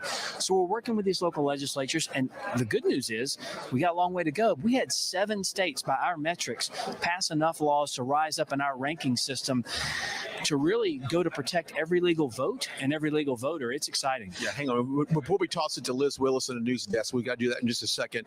Go ahead. I was going to ask you about so the work that you're doing with the state legislators. I think this is something that's going to take a couple election cycles to work through. It's taken a long time to get here, and it's going to take a little bit of time to undo. But we can be better than we were in 2020, and then better in 23, and then better in 24.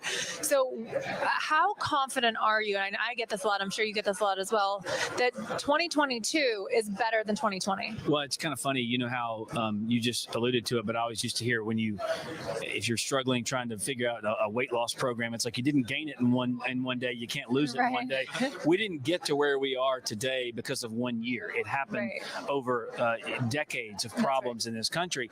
And so finding out where the issues are and working to fix them has been really one of the central things we're focused on. And a lot of people at the local level, and it's all the stakeholders, it's legislators and of course governors and attorneys general, but it's the business leaders in town, it's the grassroots organizations, and they've started to take an honest look at where they've been in the last several years, both on the right and the left, and say, what can we do to protect every legal vote, and every legal voter?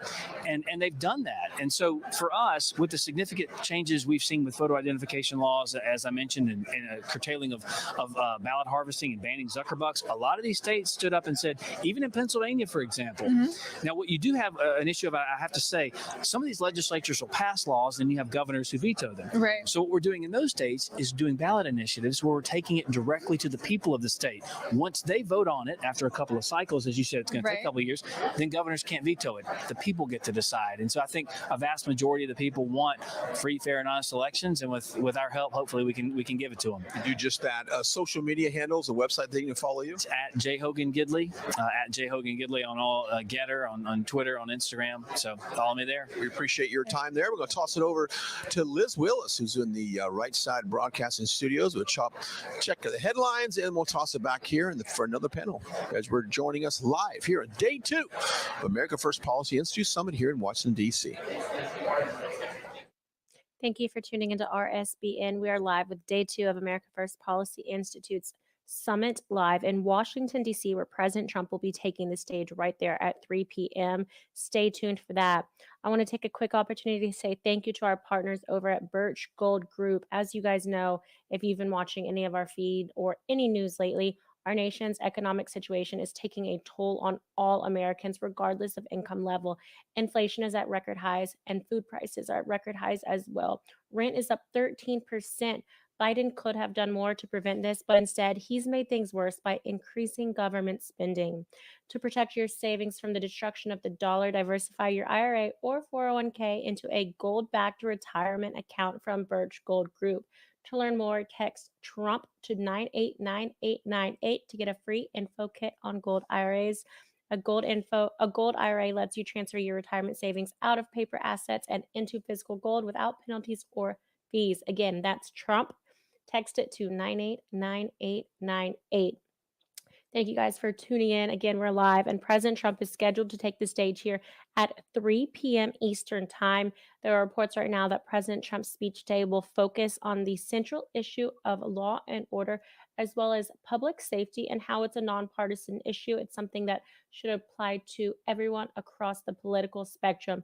President Trump just wrapped up his speech this weekend in Tampa, Florida for Turning Point USA's Student Action Summit, where over 5,000 students gathered to watch him speak and to support him while learning more about how to combat the college crisis issue, as well as to further their America First agenda and just to remain into their conservative roots. It was a very hopeful experience to be at. It was something that I encourage y'all to take a look at if you'd like to see some of that footage of what it looks like for over 5,000 of America's young adults and college age students to gather. You can find some of that footage on our website or our app or the Rumble channel. So across all platforms, I encourage you guys to go look at it. It made me feel really good about the future of our nation and what the future of America is going to look like. Now, there have been some pollings that have come out recently. I'll mention a couple of those that I think you guys will like. Now, this one is interesting. President Trump mentioned it in his speech, but actually, there are new polls regarding Joe Biden's approval levels amongst young adults, and those have plummeted to just 22%, which I know what you're thinking. How did he even get 22%? I don't know. But these numbers are much lower than they used to be, and it's a good hint about what people are starting to finally notice. Now, there's also another poll that happened at the Turning Point USA Student Action Summit, and that was a poll of who they were most likely to vote for the GOP nomination for President of the United States. And of course, President Trump won that poll. I believe it was around 78%. And I believe it was only 19% of them, of the students that would have voted for Governor Ron DeSantis. So pretty huge difference there. And President Trump definitely took the lead, as he normally does. Now, speaking of polls, the next straw poll that we will be seeing is going to be a very similar one where President Trump has won in the past every single time. This is CPAC, the Conservative Political Action Conference. CPAC will be in Dallas, Texas, August 4th through the 7th, and President Trump will be a keynote speaker there as well. So still, this man's not even in the White House, but he's working harder than Joe Biden is right now. Who, by the way, does he have COVID or does he have cancer? I can't figure it out. I also can't figure out how the President of the United States goes on air, admits that he has cancer, and no one asks him about it. How is that not brought up in the briefing room? I believe that's something of vital importance that we should all know about, at least be concerned. Speaking of, I would just want to say it. If y'all can say a quick prayer for him, because the only thing worse than Joe Biden is Kamala Harris, and she would not be very good for this country. So let's hope that he recovers at least from the COVID. And I don't know what to say about the cancer. It's nothing to joke about, but I do think that it's a very serious issue. And I would like to know whether he has it or not, or what he's even talking about, if he knows what he's talking about. So regardless, prayers up for Biden. Now, some other hot topics I want to talk to you today about. A small one, interesting nonetheless. Jill Biden's press secretary has resigned. That's the press secretary of the First Lady of the United States. Now, this doesn't come as a surprise to me after this horrible speech last week where she was trying to appeal to the Spanish minority and saying that Spanish people somehow reminded her of breakfast tacos.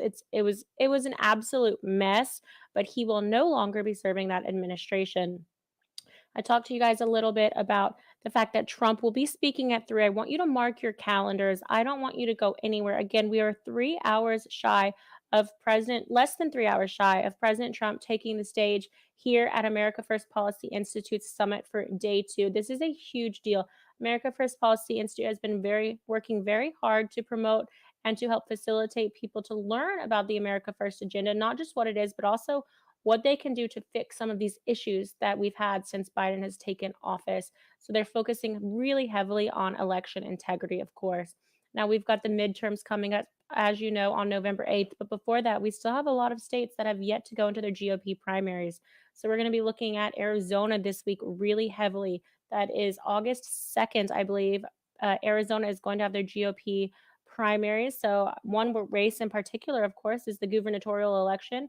We're going to see how Carrie Lake does in that race. It's really kind of an old-fashioned GOP, what you would think your grandfather's GOP would do versus the MAGA candidate, and that's Carrie Lake, someone who's actively fighting to secure our southern borders and stand up for election integrity, which is crucial for the state of Arizona that had a large thing to do in the 2020 election. All right, I'm going to send it back over to Washington, D.C., where we are live with AFPI. So over to you guys, and I'll see y'all later for more news of the day.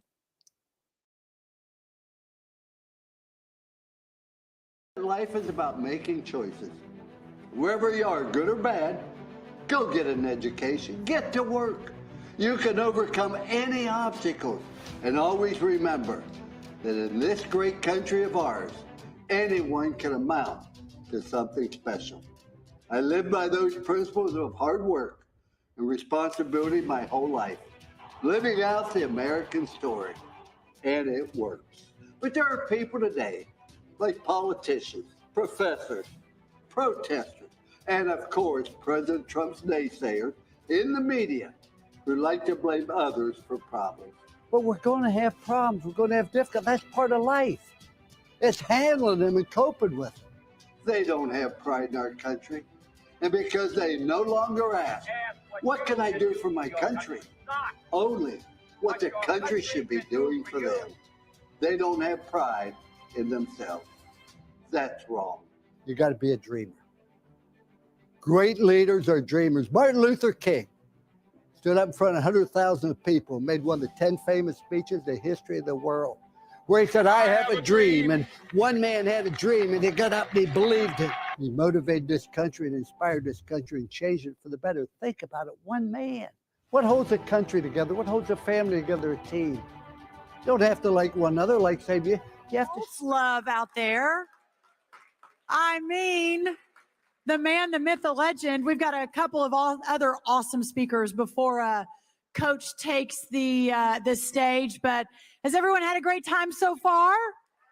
Yeah. Thank you all for being patient with us. We're obviously moving a lot of people here in Washington, D.C. Over the next few hours, so we're very grateful.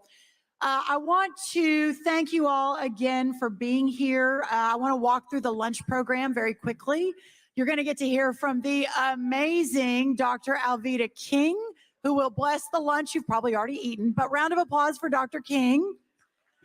And then we'll get to hear from the one and only Larry Kudlow.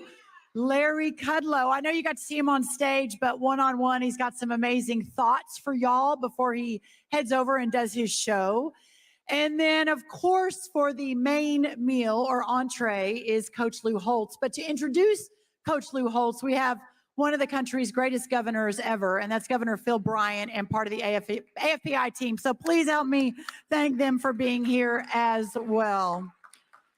Our Declaration of Independence famously states that we hold these truths to be self-evident, that all men are created equal, that they are endowed by their Creator with certain unalienable rights. Martin Luther King Jr. dedicated his life to ensuring that those beautiful words would one day be fully lived up to in American society.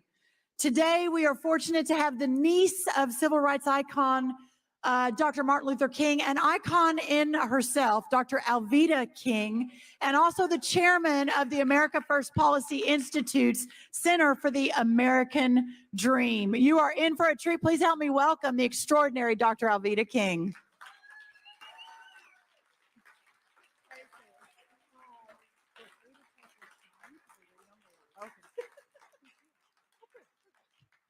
Hi, everybody. I need you to help me out. You know I always do this, and Brooke knew I was going to sing a little song. Will you help me do it? Right hand over your heart, left hand to heaven, the very end of How Great Thou Art. Here we go. Then sings my soul, my Savior God, to thee. Take it to the end. How great thou art. How great thou art. Give God a big hand clap.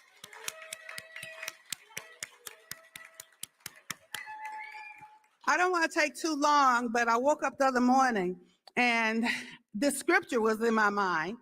All things work together for good for those who love the Lord and are called according to his purpose. And then I heard, let everything that has breath praise the Lord. So I said, I'm a thing. I'm also a being, a human being, but I'm a thing, so praise you, Lord. And then it said, now this is the point, and then we're going to pray. All things work together. So we are human things, human beings, and we are working together because we love the Lord. At least most of us do, I hope. So let everything that has breath praise the Lord. Give God one more hand clap. And Lord, please bless the food as we pray together. Will you pray with me? Our Father, which art in heaven, hallowed be thy name. Thy kingdom come, thy will be done on earth as it is in heaven. Give us this day our daily bread, and forgive us our sins as we forgive those who sin against us. Lead us not into temptation, but deliver us from evil. For thine is the kingdom and the power and the glory forever and ever. Amen. Lord, bless us according to Psalms 103. Lead us according to Psalms 23. Protect us according to Psalms 91. Thank you for the blessing of Abraham. And God, the blood and name of Jesus. God bless each and every one. Thank you. Amen, Dr. Alveda King. Couple of quick thoughts. In America, introducing Mr. Kudlow, in America, the ordinary man and woman is truly extraordinary. There is something special about this country, about our people, about the heart and the passion for everything we believe and hold so dear amongst us. Sometimes it's not always easily articulated, but it is felt and recognized. A fight, a drive, a spirit of service, and a love for one's neighbor, a determination to innovate and to explore the unknown, pushing the boundaries of the seemingly impossible. When I look out at all of you and so many on the live stream, thank you all so much for joining us. I can't help but be so inspired over the last 2 days. Because you are what makes America good. You fuel the American spirit and guide our country through the difficult decisions that we face, through your service in Congress, through your organizations, through your policy expertise, through your time, through your treasure, and through your prayer. When we view ourselves, we actually don't see color or political party, but we see deeply proud, patriotic Americans who are concerned for the future of this country and for our children and our children's children. And we have great reason to be concerned. It's no secret that our nation is pressed on all sides by challenges and choices today, both at home and abroad. But my friends, we have so much reason to be encouraged. We know how to get things done. And we know that the America First agenda that has been laid out over these last 2 days is the solution to what ails this country. And God bless you all for being part of that journey with us. Many of you know the one and only Larry Kudlow, as, if you haven't heard, he will tell you the #1 ranked business show on TV, the former director of the White House National Economic Council, my partner in policy in the West Wing, or as the most popular 75-year-old on cable news. And all those labels would be 100% correct. I have had the honor of working beside and loving on and working next to Larry Kudlow for almost 20 years, but certainly the last 4 years have been very special. First out in the policy movement and policy organizations, next in the West Wing, and now at the America First Policy Institute. He really is larger than life. His spirit is infectious to anyone who has the privilege to know him. It's the reason why literally millions of people tune into his show every single week. He has a spark that can be felt through the television, but at the core of all this is his love for America. He will tell you, quoting himself, that free market capitalism is the best path to prosperity. And if you don't believe me, go to our website and our entire team, and we all have our favorite quotes. And his is of Larry Kudlow, and it's that quote. It's remarkable. But more, he has devoted his life to the cause of developing policies that allow the market, and in so doing, the people to flourish, and to telling the American citizenry of those policies and regulations that will indeed inflict harm, which as soon as he finishes here, he heads back to the TV studio. I am so proud to stand by my friend, my favorite economist, one of the greatest men and patriots I've ever known, a warrior for all that our founders fought for and achieved in 1776.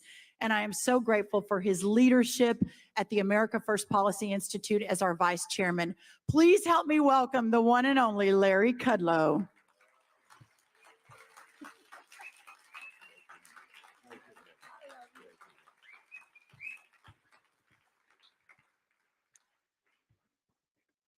Thank you. I'll never live up to all that. No way. But it is great to see this gathering. So, just a few things that I want to mention. The importance of this gathering for America First Policy Institute, this summit, and President Trump's forthcoming speech in a few moments, is singularly important right now. This is real live stuff. This gang in the White House and in the administration has made a terrible mess of things, a terrible mess. And in some sense, not only is it such a terrible mess, but it breaks my heart what they're doing to the country. Really. You do these things because you want America to be better, stronger, growthier, and reliable. And they're not fitting that bill on any count. And they're doing it through lies, fraud, smoke and mirrors, and they're damaging the whole country. So that has to change, which leads me to my next point.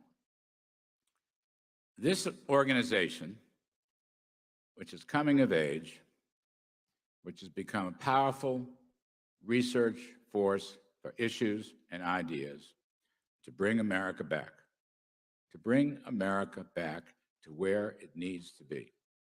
That is our work, and you are helping us, and I thank you for it. I thank Brookie, who's done such a fabulous job, and my Linda McMahon. I haven't seen Linda, I don't know where she is, but she's done a fabulous job.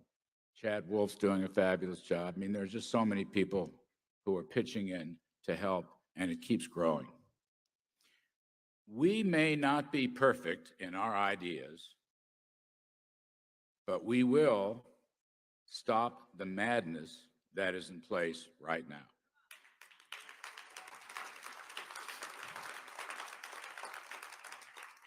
All I want to say is, in all these areas, the economy, the border, social issues, cultural issues, national security issues, schools, parents, choice, all the things that Brooke has put in place and has staffed out so beautifully with the help of everybody here. We know what will work, and we want to bring that back. And I think as now, the cavalry is coming, and it's our job to make sure that when the cavalry does get here, that all those generals and colonels and whatnot have the right ammunition, the right ideas, the right policies, and the right spirit.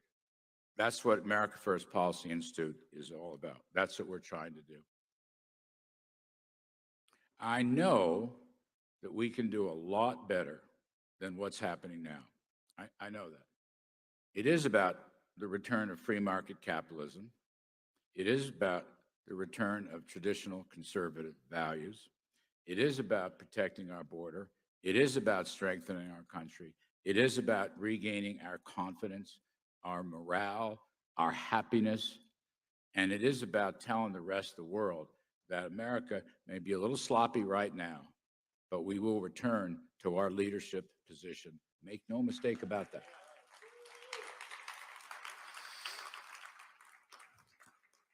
I'm not going to go on. I just want to say, we think we know what the right things are. We think we know that. And we're so sure of it that we work very hard day by day with our staff and our leaders to put it in place for the next Congress and the next White House.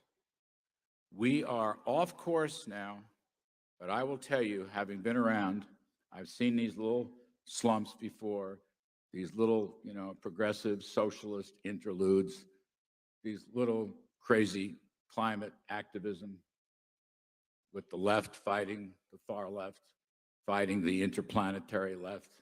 I've seen this nonsense before. It doesn't work.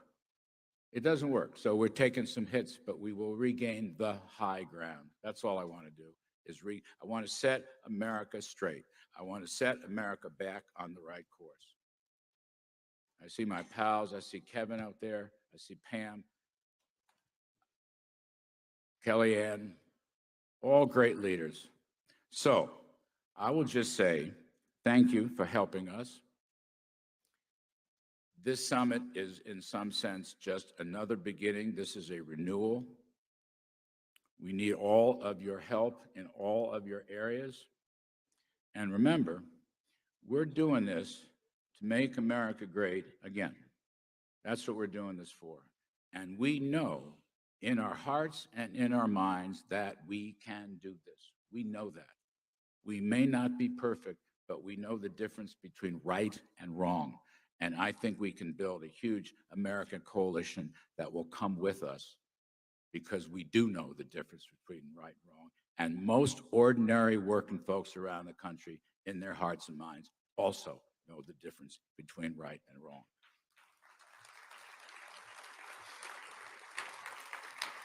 So, thank you.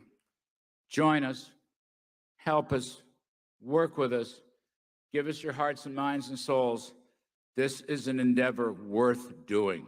We are going to save America. That's our pledge. Thank you. Perfect.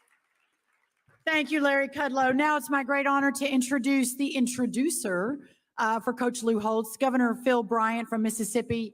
If you don't know Phil, you will recognize him because he has the best hair in the whole room.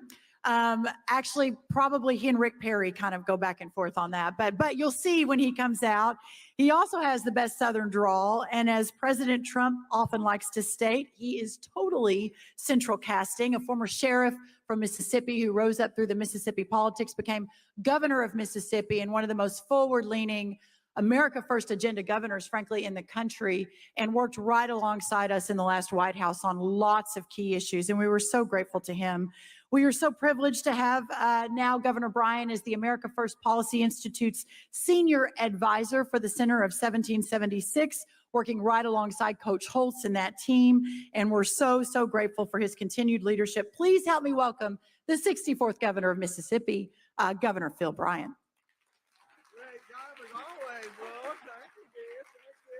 Thank you. Well, good afternoon. I hope you're as fired up as I am. Years ago, when I was traveling all over Mississippi, and I would go to important places like the Dairy Festival. It's important.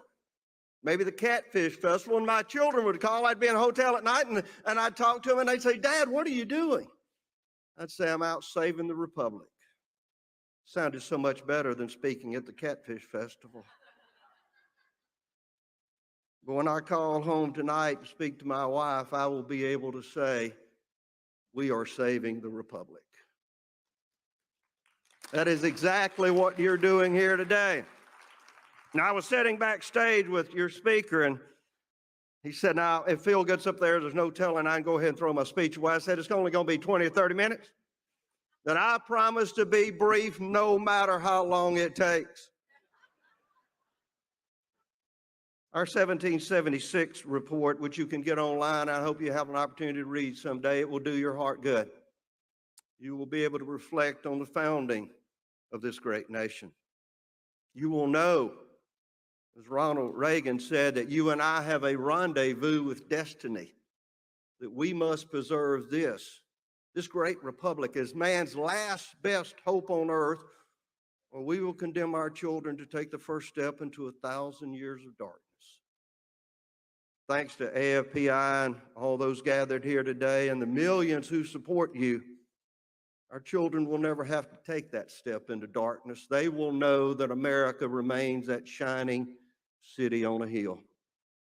Our report says that America yearns for tireless stories and noble heroes that inspire them to be good, brave, diligent, daring, generous, honest, and compassionate. You see, that was written, I believe, with our speaker in mind today. He is all those things. He is a hero to many. He inspires us all to be better than we are, to be brave and diligent. He's a pretty good football coach at Notre Dame. Now, he's from East Liverpool, Ohio. All of us know where that's at. Kind of like Moorhead, Mississippi, where I'm from. But he did a little better. 34 years, he coached 132 games at Notre Dame. Beat Ole Miss a couple of those times, but we won't dwell on that. He was the national champions in 1988 with the Fighting Irish. He received the Presidential Medal of Freedom from Donald J. Trump. Ladies and gentlemen, please welcome with me America's coach, Lou Holtz. Coach Holtz.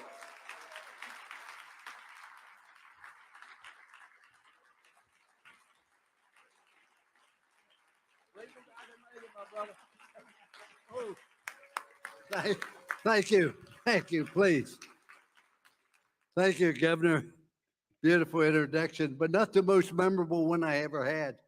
Most memorable introduction I ever had is named Ohio Valley Man of the Year. And my high school buddy showed up to introduce me. And I'll never forget, he said, only in America could it happen. We're a guy born into poverty, but with hard work and dedication, rose to become one of the most respected people in the country. He said, I could go on and on about me, but I'm here to introduce Lou Holtz. So after that, it all goes downhill. I want to congratulate Linda, Brooks, and Alex, and everybody else that puts together this program in such a short period of time. I'm humbled to be a part of the program. And as King Henry III said, ain't going to keep you long. And I won't keep you long, but 10% of you won't remember 10% of what I said 10 minutes after I said it. But for the next few minutes, I want to share thoughts and ideas. I'm not going to preach. I'm not going to lecture.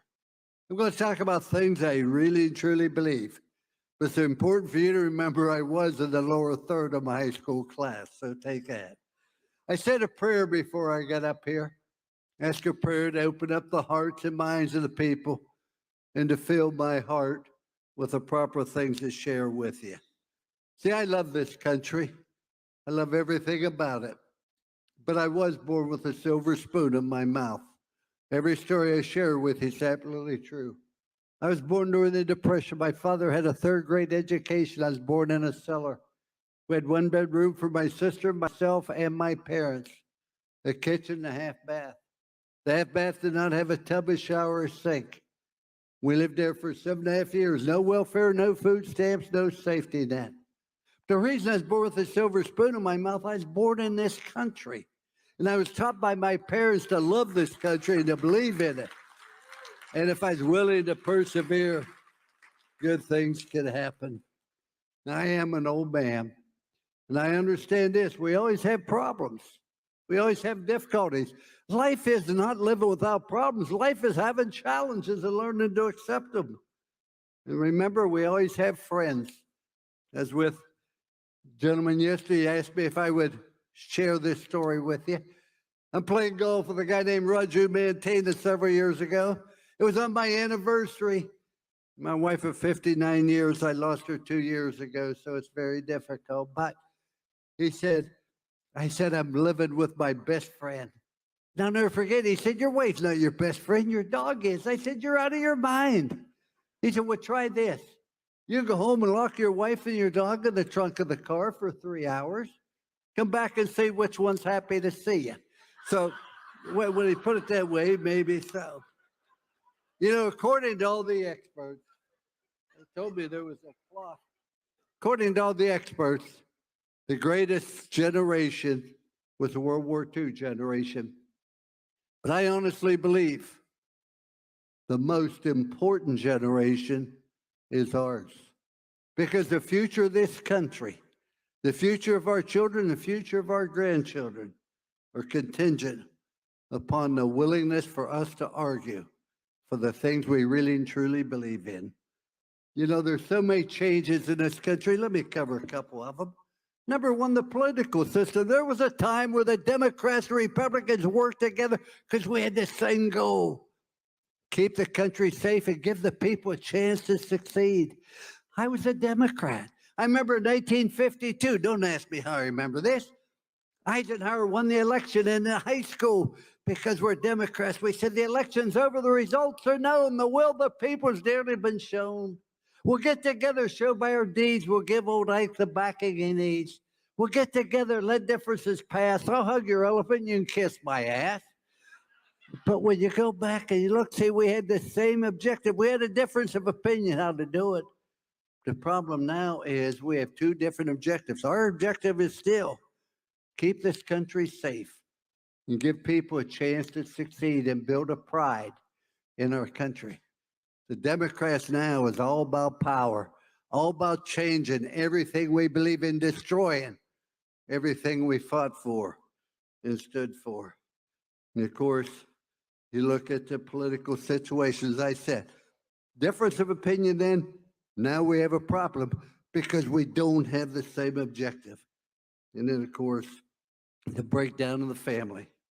1987, I was asked by Time magazine to write an op-ed on what this country would be like in the year 2007. I still have it framed. And what I said then, that the breakdown of this country would be the breakdown of the family. See, ladies and gentlemen, everything's about family. I remember there was a time when almost every home had two parents where they loved and they encouraged their children. And then, of course, I remember you were taught at home respect. Respect for yourself. Respect for your parents. You're taught to respect your teachers, your elders, the law. You were taught to respect the military. You were taught to respect this country. Today, that's not taught at the home. And it's certainly not reinforced in the school. That's one of the problems that we have. Then I look at the difference in immigration. All four of my grandparents came through Ellis Island. I'm all for immigration, but come here to become us. Don't come here and ask me to become you. If it was so great, you stay there. You come here to become part of us, learn our language, celebrate it, and adopt the beliefs that made this country great. And then, of course, the freedom of religion. It's great to hear so many people talk about God. And I can't begin to tell you that I could not operate without God in my life. God doesn't mean you aren't going to have problems. He enables you to handle them, to help you with them. But today they're vandalizing churches and everything else. It's just unbelievable, the changes this country. And then now we say it's okay to have gateway drugs. That's nonsense. I've never heard anybody get up and said the reason I'm successful is drugs and alcohol. But I've heard 100 get up and say, I ruined my life because of drugs and alcohol. As you go along and just believe so strongly. Then you look at the judicial system. There was a time where we had equal justice for everybody, but it's not the case now. How somebody can do something and go to jail, somebody else can do something for you, because it depends upon what political block. That's not this country. That's not what this country was founded on. And then you look at the prosecution. Let's look at the media. See, the media originally was set up to make sure that they were the officials. They were to report what was right and what was wrong, not to favor this or that. They were to be the officials. Now, being at Notre Dame, I can tell you how hard it is when the officials are on the other team. But that's the case now in our system today, in the media. And then education. You know, I'm from Kent State. We used to proudly say, I can't read, I can't write, but I am from Kent State. But now, you look at how many people cannot read or write proficiently in the Baltimore 17 high schools. And that's the case all over the country. And they want to shut the schools down. They don't want to teach. They don't want to educate. That's nonsense. See, one of the problems we have with the education days, we had teachers up here. I got smacked by the teacher. I never came home, told my dad, because he didn't whip me again. What the teacher said was great, but now the unions are more important than our students. And that's not right. And that's not fair. We cannot tolerate it. And then, of course, the military. I was an officer in the Army, ladies and gentlemen. And I learned more in the military than I ever learned in a college classroom. I've traveled to 13 countries visiting the service people. And I remember being to Afghanistan, have to wear a 35-pound flak jacket, a helmet. I had an expert rifleman with me the whole time. And we went into the dangerous spots. So when I came home, my wife said, were you ever scared? I said, not till we landed in Chicago. That's the first time I got scared. However, the one thing about this country would be better off if everybody had to spend a year in the military. And I say that to you sincerely because what you learn in the military, you learn your obligation as the fellow person, not about you. This country today is all about me, social media, all about, no. Your obligation is the person next to you. Yes, we have problems, but we can solve them. If we could just get people to follow 3 simple rules, do what's right. It's not complicated. Why do we complicate life? Do you realize there are only 7 colors of a rainbow? Look what Michelangelo did with 7 colors. There's only 7 musical notes. Look what Beethoven did with 7 musical notes. There's only 10 numbers. Look what Michael Murdoch did with 10 numbers. So I'm not saying it has to be good, but it doesn't have to be complicated as we go along. Just do what's right. Do what's right and avoid what's wrong. You have any doubt, get out the Bible. The second thing I think is important, whatever we do, let's do to the best of our ability. Not because somebody's looking, somebody's up, or somebody's giving us an award. It's just the way we live, the way we live. And the last rule is to show people you care. Ladies and gentlemen, I've never seen a family, a business, or a football team that wasn't turned around with love, with feeling. My wife of 59 years died. As I said, she died of cancer. She fought it for 22 years. She was very quiet. Never did an interview. She did one interview in her entire life because it had to do with cancer. They said to her, Miss Holtz, what'd you learn from having cancer? She said, I learned how much my family loved me. We didn't love her anymore. We showed it. Why do we have to wait for somebody to have difficulty or somebody to have a problem before we reach out and let them know how important they are? See, ladies and gentlemen, when you create love in a country or anywhere else, it can't be beat. My wife would get mad. She'd say, how can you talk about caring about people with the bumper sticker you have on your car? I have on my bumper sticker. I thought it was funny. She thought it was rude. It said, Jesus loves you.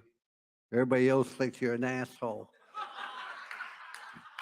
But just build love on a football field as we go along. Yeah. Let's work hard to elect people that we can trust. Elect people that are committed to making this country great. Let's work hard to elect people that genuinely care about the country and the people that make it go. It's unbelievable what I see. I've seen so many changes. I said, I'm an old man. I don't even buy green bananas anymore. But I just seen changes, and I don't like the changes we see. When I stood up here, I knew 10% of you wouldn't remember 10% of what I said, 10 minutes after I said it. But I hope that I've been able to share the thoughts and ideas, the concerns I have. As I said, the greatest generation's this generation. because the future of this country for your children and grandchildren are contingent upon you're willing to stand up and argue and believe and not be intimidated. We talk about abortion. Let me tell you, somebody's got to be a voice for the unborn. And remember this. I believe this from out of my heart. Do not be intimidated by the media, the politicians. And remember, we are the good guys in this fight. We're doing God's work, and we cannot be intimidated. Everything we're doing is far too important for us to be intimidated. I'm going to close by doing a magic trick for you. Just like any other newspaper. You have front page for people who want to read the news. You have the comics for people who can't read. And you have the editorial page for people who can't think. But like everything else, people can say, well, this is too difficult. No, it's not too difficult. Too many times we let what we have keep us from using what we don't have. Ladies and gentlemen, we can't be intimidated and say, well, we don't have this, we don't have the media, we don't. Find a way. That's what life's all about, is find a way to get things done. I used to do this with a phone book when I was younger, but dog. But you just have to have a faith and a belief and understand there is no such thing as magic. If you really honestly believe in what you're doing. Now, as I said, it's just having a belief in what we do. We aren't where we want to be. We aren't where this country should be. We aren't where we're going to be. But thank God we aren't where we used to be, because we have a group of people willing to stand up and fight and believe it. I promise you this, I have no idea how much longer I have on this earth, but I will continue to fight, because this country is worth saving, and we can't be intimidated by the people and the nonsense that's going on with the wokeness. That's not what made this country great. Hell with them. Like Grandma used to say, piss on them. Let's move forward. Grandma had a way to word that out. I'll say that. Now, I could talk for an hour, but they clocked in. Your time's up. So I just say thank you for being here, and God be with you.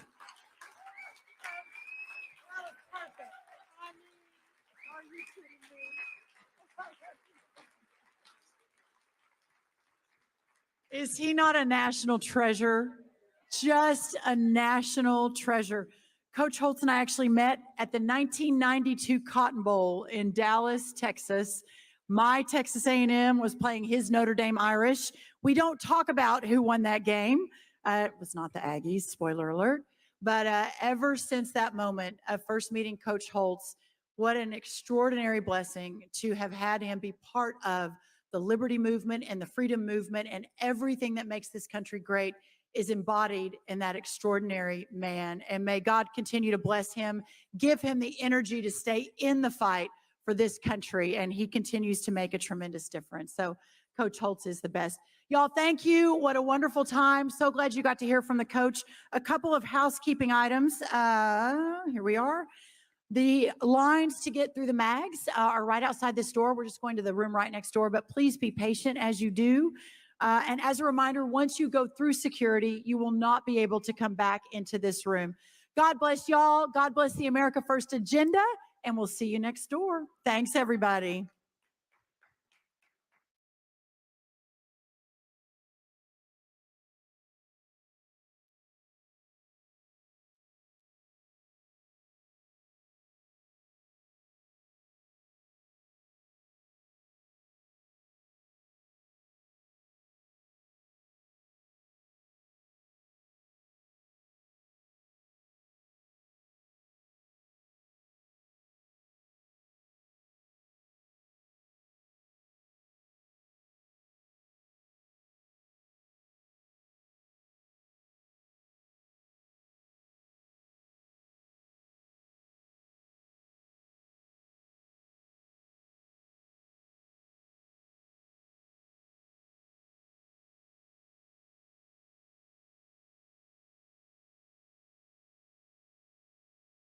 Hello, I'm Mike Lindell, and I'm excited to announce my new product, My Coffee.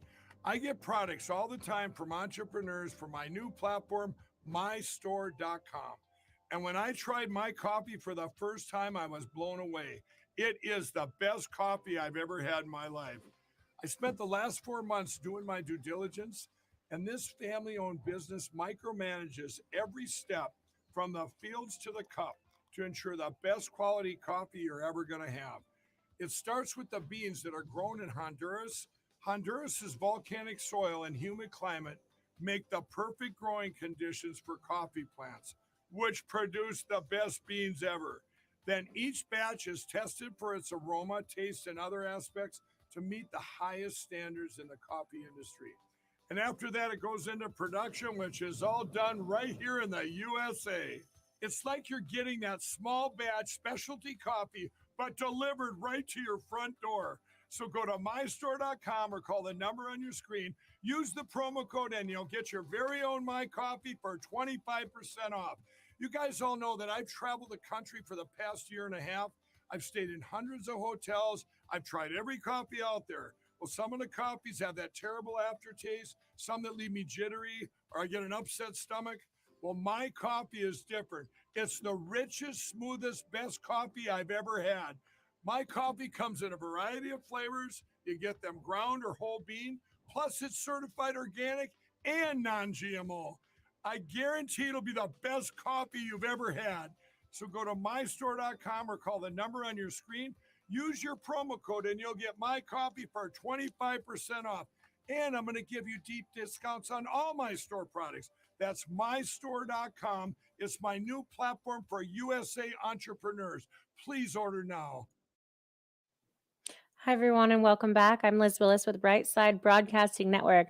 Now, I was going to open this back up from the studio with a little pun. I'm not sure if you guys would have gotten it, and I didn't want to come off absolutely embarrassing, which is what the Vice President of the United States did earlier today. She's sitting at this table. I don't know if y'all are on Twitter as much as I am, but it just came out, and I encourage you guys to scroll and find it because it's quite odd, very peculiar. She's sitting at a table in a blue suit, and she opens up by saying roughly, "I'm Kamala Harris.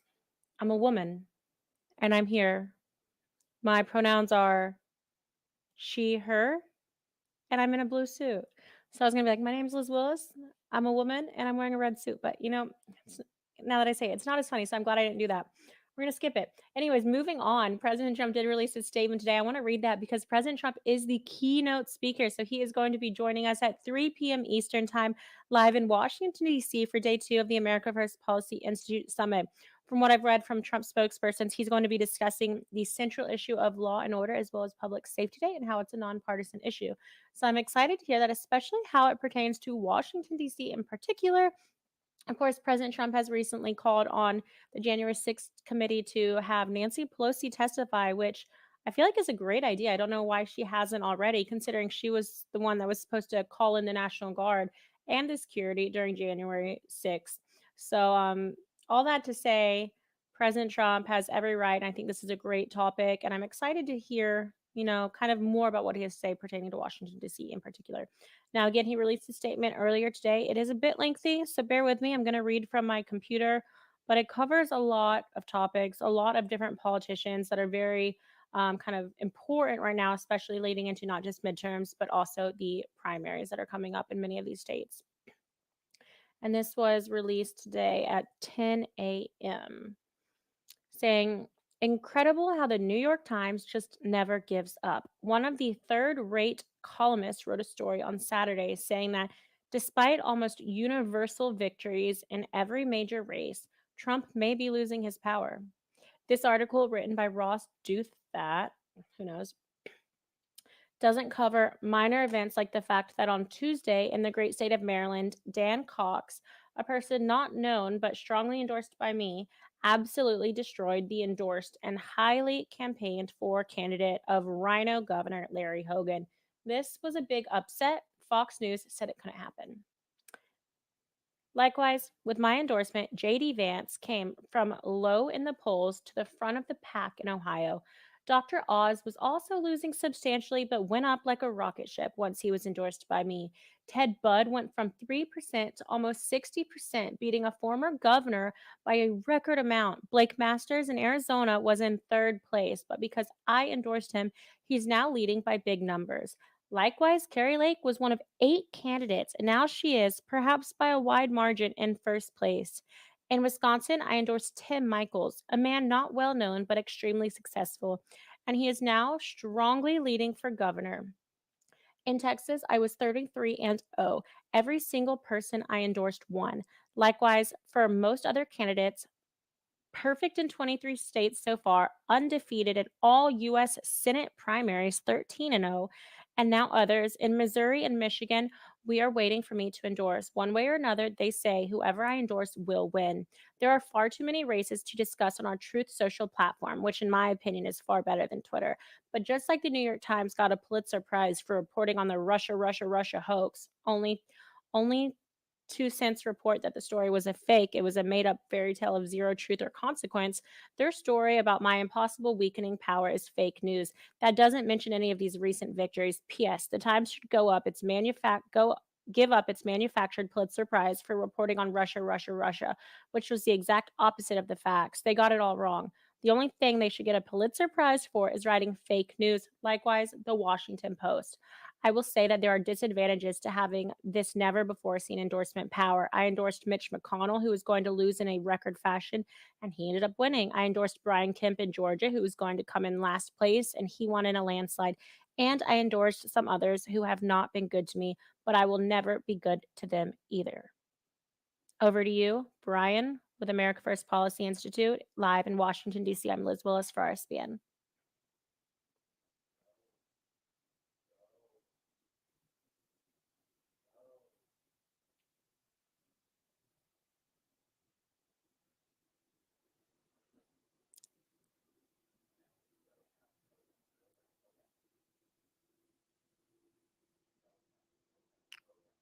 Guys, we're live here in the room where President Trump will be speaking here, about 3 o'clock here local time. Right. Christina Bob, Brian Glenn, continuing coverage. Liz Willis back in the studio as we await for, I guess, the sizzle on the steak, you could say, of, you like that analogy, right?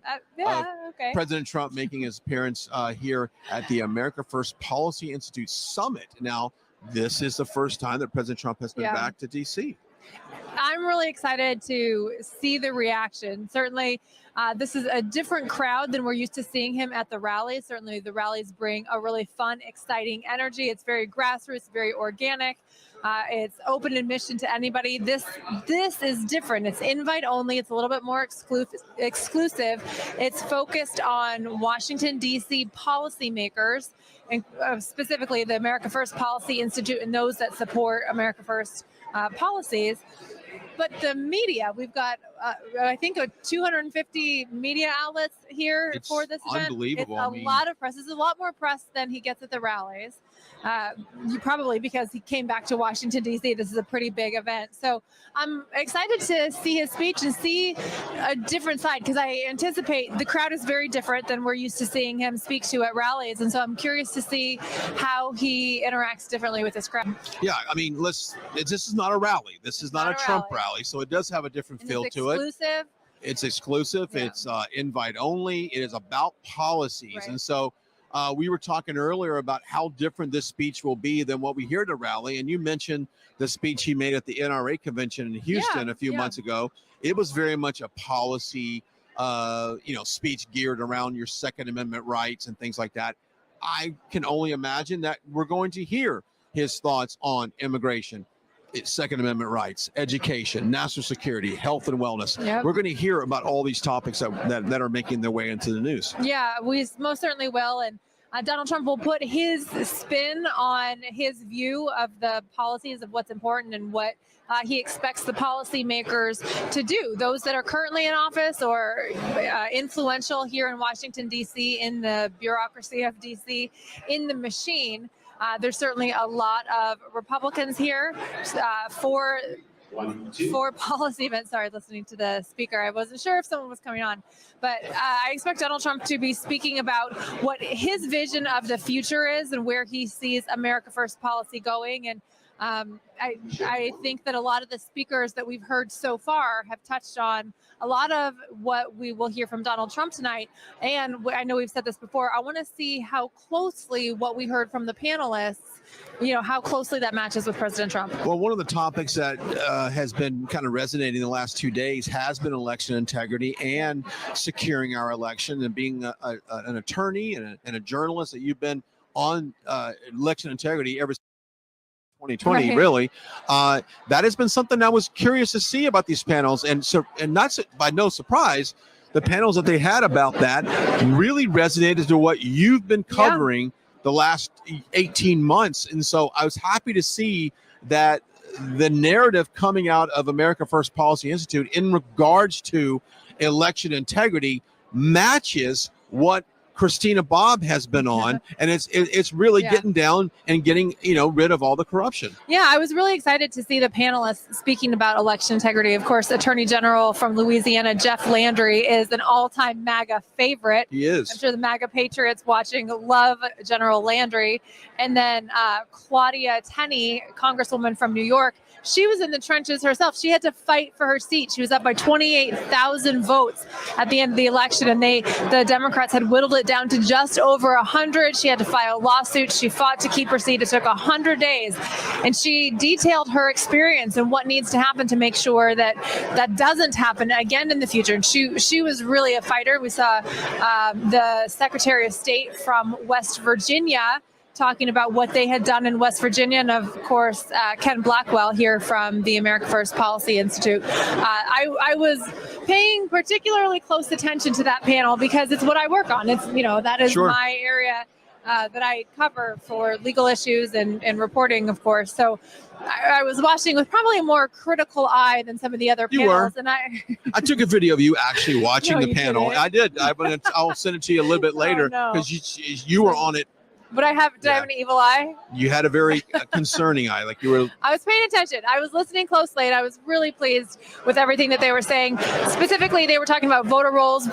Cleaning up the voter rolls is one of the best things that we can do and that we need to do. I know there's a lot of great groups out there. Judicial Watch has been on the forefront of that issue, as well as a number of other election integrity groups that really want to clean up the voter rolls. But that is probably the biggest thing we can do to make a difference, because with clean voter rolls, it makes it very, very hard to ballot traffic. It makes it hard to ballot harvest, and it just makes it harder to cheat when the voter rolls are clean. There you go. Coming up here in just a few minutes, we have a very special guest. I want to actually bring him in right now. Nick Adams. We'll just scoot aside here. Nick Adams, author, and of course, you were a part of the Trump administration and in some capacity. Let's talk about that.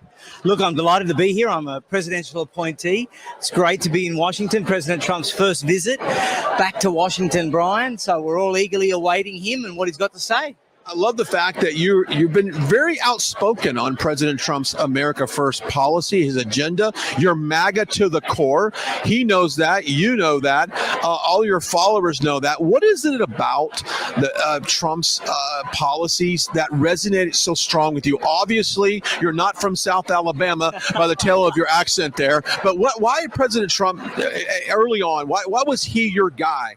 Look, Brian, I backed President Trump from the 16th of June, 2015, when he walked down those escalators. And I did it because I knew that the position that America was in, a politician, no matter how good they were, was just not going to cut it. We needed a phenomenon. We needed someone who was going to be completely different. He was that man.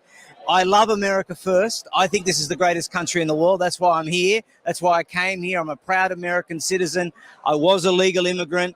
And the whole idea of being confident enough and assertive enough to say, America should come first. This is our country. We're sick of being taken advantage of. We want to proclaim American greatness. And if you don't like it, you can go pound sand. Well, you took the words right out of my mouth on the go pound sand, because Christina, I want to bring Christina Bobb in on this conversation. We talk about this a lot, about this is the greatest country that we have. And I've often said, and we talked about this yesterday, if you don't like it here, if you're an immigrant, you come to this country and you don't want to adhere to our values, our U.S. Constitution, then you should not be here. Consider another country to go travel to and go live into. I couldn't agree with you more, Brian. I mean, the reality is, if you don't like it, there are lots of other options for you.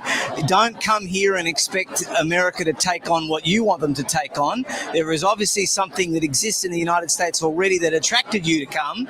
So the last thing you should do is come here and try and change the place. You should join it. You should become a part of it. You should cherish it, and you should be an advocate for it. That's what I do. That's what all legal immigrants should do. And as a legal immigrant and someone who is now nationalized here in the United States as a citizen, what do you feel and what do you see when you see open borders and you see the possibility of immigrants just coming in with nothing? You know, illegal immigration, crossing the border, guys, is the worst thing imaginable. And there is nothing more frustrating for someone that dotted all the I's, crossed all the T's, waited for years in line, did everything the right way, and then all of a sudden people flaunt the law, break the law, and they get rewarded for it. That is an inversion of fairness in the highest kind, and that's why I'm all for merit-based immigration. Right. If you want to come to America... That's what it's in Australia, right? That's right, and in lots of other places. We need merit-based immigration, Brian. We need... Explain that to our viewers real quick. Take 30 seconds to explain that. Yeah, look, well, basically what we're saying is, if you come to the United States of America, you need to be contributing to the US. You can't be sucking off the teat. You can't come here and be a leech. You can't just come here and not speak English and not be a part of our way of life. You've got to become American, and you've got to bring a skill. You've got to bring something that will actively further the United States of America. That's the only way we're going to make our 300th birthday, Brian. That's the only way we're going to remain the exceptional nation. Yeah. Is there something racist about trying to ask for documentation or confirming who these people are that are coming into the country, trying to make sure that they're not convicted criminals, trying to make sure that they're not a danger? Is that racist? Look, I don't think it is. The left believe it is. I think it's absolutely normal. Listen, any country and every country should have the right to determine who comes and the circumstances under which they come. It's very simple. If you're not going to come the right way, if you don't have the right papers, then you should not make the journey to begin with. And we should remove the carrot, the incentive of breaking the law, by making sure that everyone knows that there will not be a reward if you do so. I watched a video of you early on, I think in the trumpet, when he announced he was running for president. Stuart Varney, I think you were on his show, and you came out really early out of the gate, Christina. You knew that he was the next president. And there's video of you saying he's the next president of the United States. Absolutely, yes. Look, I picked it on Super Tuesday on primary night. Nice. That's what I'm saying. That's how early it was. It was actually with Lou Dobbs, and Lou Dobbs. Yeah, and I came out and I said, he's not only going to win the primary, he's going to win the general. He's going to defeat Hillary Clinton. He's going to be the next president of the United States. And look, I was right. I mean, I felt I was going to be right, but obviously it feels good to have been right. But look, you look at him, he's the best thing to have happened to the United States of America in a long time. People always say to me, well, you know, what about these other guys? Listen, there's only one Donald Trump. And until we see bikers for DeSantis or bikers for anybody else, I mean, voters for Biden. He's the man. One of the criticisms that the left hurls at Donald Trump is they say, oh, he's bad for our foreign policy. He's bad for our foreign posture because he's too aggressive, or he's a wild man, or, you know, they say that he's undiplomatic. He's going to start, World War III or whatever. The lies that we've heard about President Trump. What do you think? Well, look, if you have a look at the proof is in the pudding. The 4 years that he was in president, he was the only guy never to go to war. Right. To start with. Second of all, I don't know if you remember, but there was this beautiful picture that came out of one of the G20 summits early on, where he's sitting down and all the European leaders are kind of leaning over, wanting to talk to him. It was such a visual representation of America being on top, of America coming first again, where all of these guys were clamoring to get the president's attention, as opposed to Barack Obama and Joe Biden and all of these other lily-livered pussycats that don't have a spine. Don't you love to have Nick Adams on the show as we wait for President Trump to take the stage behind us at 3 p.m. here locally. So real quickly, turn the page. What is it like in Australia right now? I know you hear like the mask mandates, the vaccine mandates and all the things. What is the status like right now in Australia? Look, Brian, I haven't been there for a long time, but I can tell you that Australia is really another European country. It's a little bit better in the sense that it's so far away, it takes a long time for the crap to get down there. You got a little bit better weather down there too, and beautiful beaches too, right? Absolutely. It's a beautiful country, but in terms of the politics, we really saw the worst side and the worst proclivities of Australian culture and politics and government come through last year when with these oppressive mask mandates, all of these COVID restrictions. It was a harrowing time. I mean, I have friends and family there. My grandmother was visiting the grave of my grandfather, and she was asked to move on by police. Wow. I mean, it's at a cemetery that is, no one is in. And so it was a very bad time, but I hope that Americans took the lesson to see how different things are in other places. And let me tell you, if these guys that are in there right now have their way, what happened in Australia, what happened to my grandmother, they want it to happen here. Well, and that's a good point. One of the things that the left tends to do is demonize America's prosperity and demonize the fact that we are a prosperous country. They seem to believe that by minimizing the United States, it somehow elevates other countries. What do you think about that? Oh, look, that's what they think. It's very simple. The equation is this. If America is strong, the world is strong. That's right. If America is weak, the world is a weak and dangerous place. Now, that's not my hypothesis that I've scribbled on reality real time right now. We see what's going on now in Taiwan with drills and stuff like that. When America is not strong, that's when all the bullies pounce, because weakness is provocative. And that's what all of these guys have never, ever understood. Real leaders like President Trump understood that it is better to be respected, if not feared, than to be loved. That's right. Nick Adams joining us here. Christina, Bob, we are live here at day 2 of the America First Policy Institute Summit, which has been a learning experience. What are some of your takeaways over the last day and a half that you've been here? It's been a tremendous conference. I've really enjoyed it. Very educational. A lot of energy today in particular, obviously because the man himself is going to be coming. Right. But, it's been great to see so many friends that I met over the Trump years all back. I think that we're all very, very excited about the future. I know that last year was a very difficult year. I think we've bounced back in many ways, Christina, and now we are very excited for the potential return of the 45th President of the United States, Brian, who, as you know, I believe is the greatest we've ever had. Okay, how can people follow you right now? Because you are very interesting to follow on Twitter. I will just say that. Well, I appreciate I'm surprised you haven't been kicked off yet. Well, from your lips to God's ears, it doesn't happen. Okay, so at Nick Adams in America, at Nick Adams in USA. So you've got at Nick Adams in USA for Twitter, and then it's Nick Adams in America for Facebook. My website is nickadams.com. nickadamsusa.com, nickadamsusa.com. I do have a brand new book coming out, Brian. Yeah, it's called The Most Dangerous President in History. It's about Joe Biden. Wow. Okay, it's available for pre-order right now on Amazon. And you haven't finished writing it yet because he's still destroying the country. Like, he's exactly so dangerous. So listen, it could be several Volume volumes. 1 and 2. Well, make your way back over there. It's going to be kind of hard to get out of here. Thank you so much, Nick Adams. And, I knew that when you came on, Christina, that you'd get just what you heard from Nick Adams. And he is definitely an America First guy. Yeah. And it's interesting hearing his perspective, having naturalized as a U.S. citizen from Australia, because he sees the immigration policies that the Biden administration is putting in place. And one, I would think it would infuriate him that he took the time and energy and effort and money and resources to follow the law, to be respectful, to have the opportunity to become an American citizen and participate in this country in a meaningful way. And to see Joe Biden and this administration just destroy that and open the floodgates, open it up to everybody, I would imagine is infuriating to a lot of legal immigrants. Well, if you watch this right now, just please note, we are going to cut all the other streams to this broadcast here shortly, if we haven't already done it. I haven't checked my watch here in the last few minutes, but we will be exclusively on Rumble, our app, and our website. So if you have not subscribed to us on Rumble and haven't downloaded our app, please do so. You can do their Apple, your Android store. We keep looking at those numbers on the downloads on the apps, and every single week they just keep going up and up and up. Also, if you haven't subscribed to our newsletter, it's easy to do. Go to rsbnetwork.com, click on the newsletter tab, put on your name, your email address, and bam, you'll get some information shot to you once a week, every Wednesday into your inbox. It is about the topics that are concerning to you.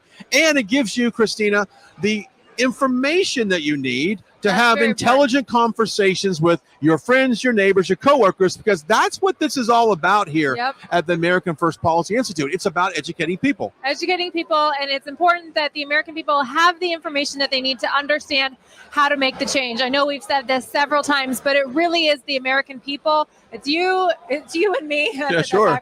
Right. You and me and the viewers doing what we do, going out and making a difference in our own communities, participating at your precinct level on elections, participating at your local governance level when it comes to border issues or critical race theory. All of the issues that affect us at a local level can be changed locally, but it needs to be done by us, by the people that live in the communities, that go and actually talk to their leaders. So one of the things that I hope the viewers take away from this summit is you can go to AFPI's website and look up the issues, educate yourself, but more importantly, get involved. Find a local grassroots organization in your area on an issue that matters to you, whether it's election integrity, whether it's the border crisis, whether it's education or critical race theory or the economy.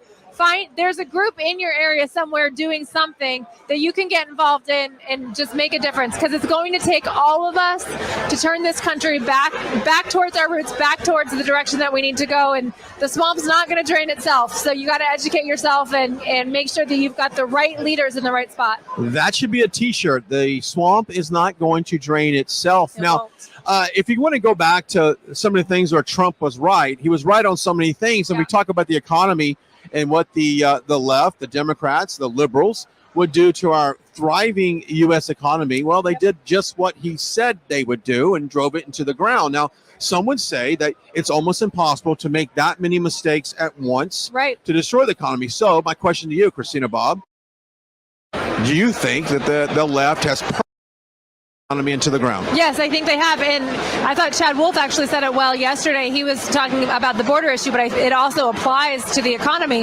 They said they have a plan, they have a policy, they are implementing it, and they are reaching their objectives. So by their own admission, they are accomplishing what they are trying to accomplish. And it just goes to show they are globalists. This is a globalist agenda. They have the misconception that if you lower American living and if you lower our values and our lifestyle, that somehow that elevates the rest of the country. And the exact opposite is true. Their theory on that is wrong and it's backwards. America needs to prosper. America needs to elevate its game and become strong. And by doing that, that elevates the rest of the world. And so, yes, I think that they are accomplishing what they set out to accomplish because they're trying to bring us down as a nation. Another term that I've heard you and I use throughout the day is forced compliance. And I think that's what they want to do. They want to force you to comply to guidelines that they want to set in place that basically lowers the quality of life here in the U.S. and puts us on par with our countries overseas where everything's equal. They don't want equal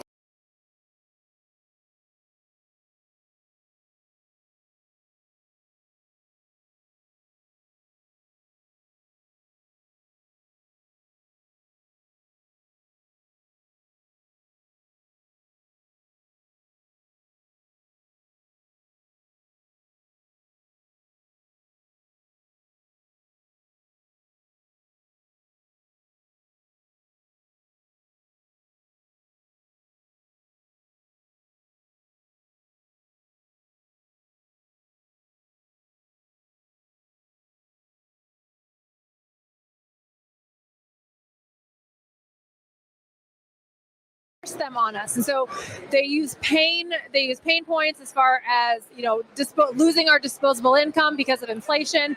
And they use fear, meaning, you could die if you're not wearing a mask in public, those type of strategies. They have to use pain and fear to implement their policies because Americans don't want them and don't voluntarily choose them. Yeah. Okay, we're going to take a short commercial timeout as we're live here on day 2 of America First Policy Institute here in Washington, D.C. President Trump is scheduled to take the stage at 3 p.m. local time. We can't wait for that. Get a little bit of Trump music going on behind us, which I kind of like it. Undertaker, I love that. I heard the Real American song, one of my favorites. Hey, we're going to take a short commercial timeout. Christina, Bob, Brian, Glenn, live in Washington, D.C. We'll be right back. Philip from Birch Gold is joining us now. Philip, people are calling you guys for several reasons. They see what's going on in the markets here. They see what's going on in the markets overseas. It's got some people nervous. You guys have a wonderful way of introducing investing in precious metals and gold. But what are some of the reasons why they're calling you? Look, the short answer is quite frankly the Biden economy. I mean, look at every aspect of it. There really isn't any good news. The bond market, worst start to the year since 1842. Okay, we've got stocks down 25% for the year so far and continuing that decline. And we have US national debt now at over $30 trillion. This is the position that we're in economically as a nation today. And it's those issues that are really driving people to precious metals. If you look at our problems, right, inflation, 41-year high today. What that means for anyone who's sitting in bonds with interest rates so low, they're losing money, they're losing buying power. Obviously, those sitting in the stock market losing as well. Precious metals are safe havens, and they're very conducive for climates like this. Inflation drives them up, stock market crashes drive them up. So it's really those concerns that are driving people to us and to precious metals today. And you guys have made it really simple for people to take that first step in investing in precious metals and gold. Let's talk about ways they can get a hold of you and get started. Listen, it's very, very simple. So we have a lot of good information here at Birch. For people out there, they can text Trump to 989898. What that will give them is access to our information package. It's over 20 pages. It tells you exactly how to go about doing this, as well as talking about the market. So really good information. And of course, there's a lot of people like myself that are there and available to guide people through step by step by step. So it's as simple as texting Trump to 989898. Well, Philip, we certainly appreciate all your help trying to save Americans' retirement plans as we struggle through this Biden economy. So I just encourage everyone right now to text Trump to 989898. Philip, it's always good to see you. Thank you so much. Thank you, Brian. Hello, I'm Mike Lindell, and I'm excited to announce my new product, My Coffee. I get products all the time from entrepreneurs for my new platform, mystore.com.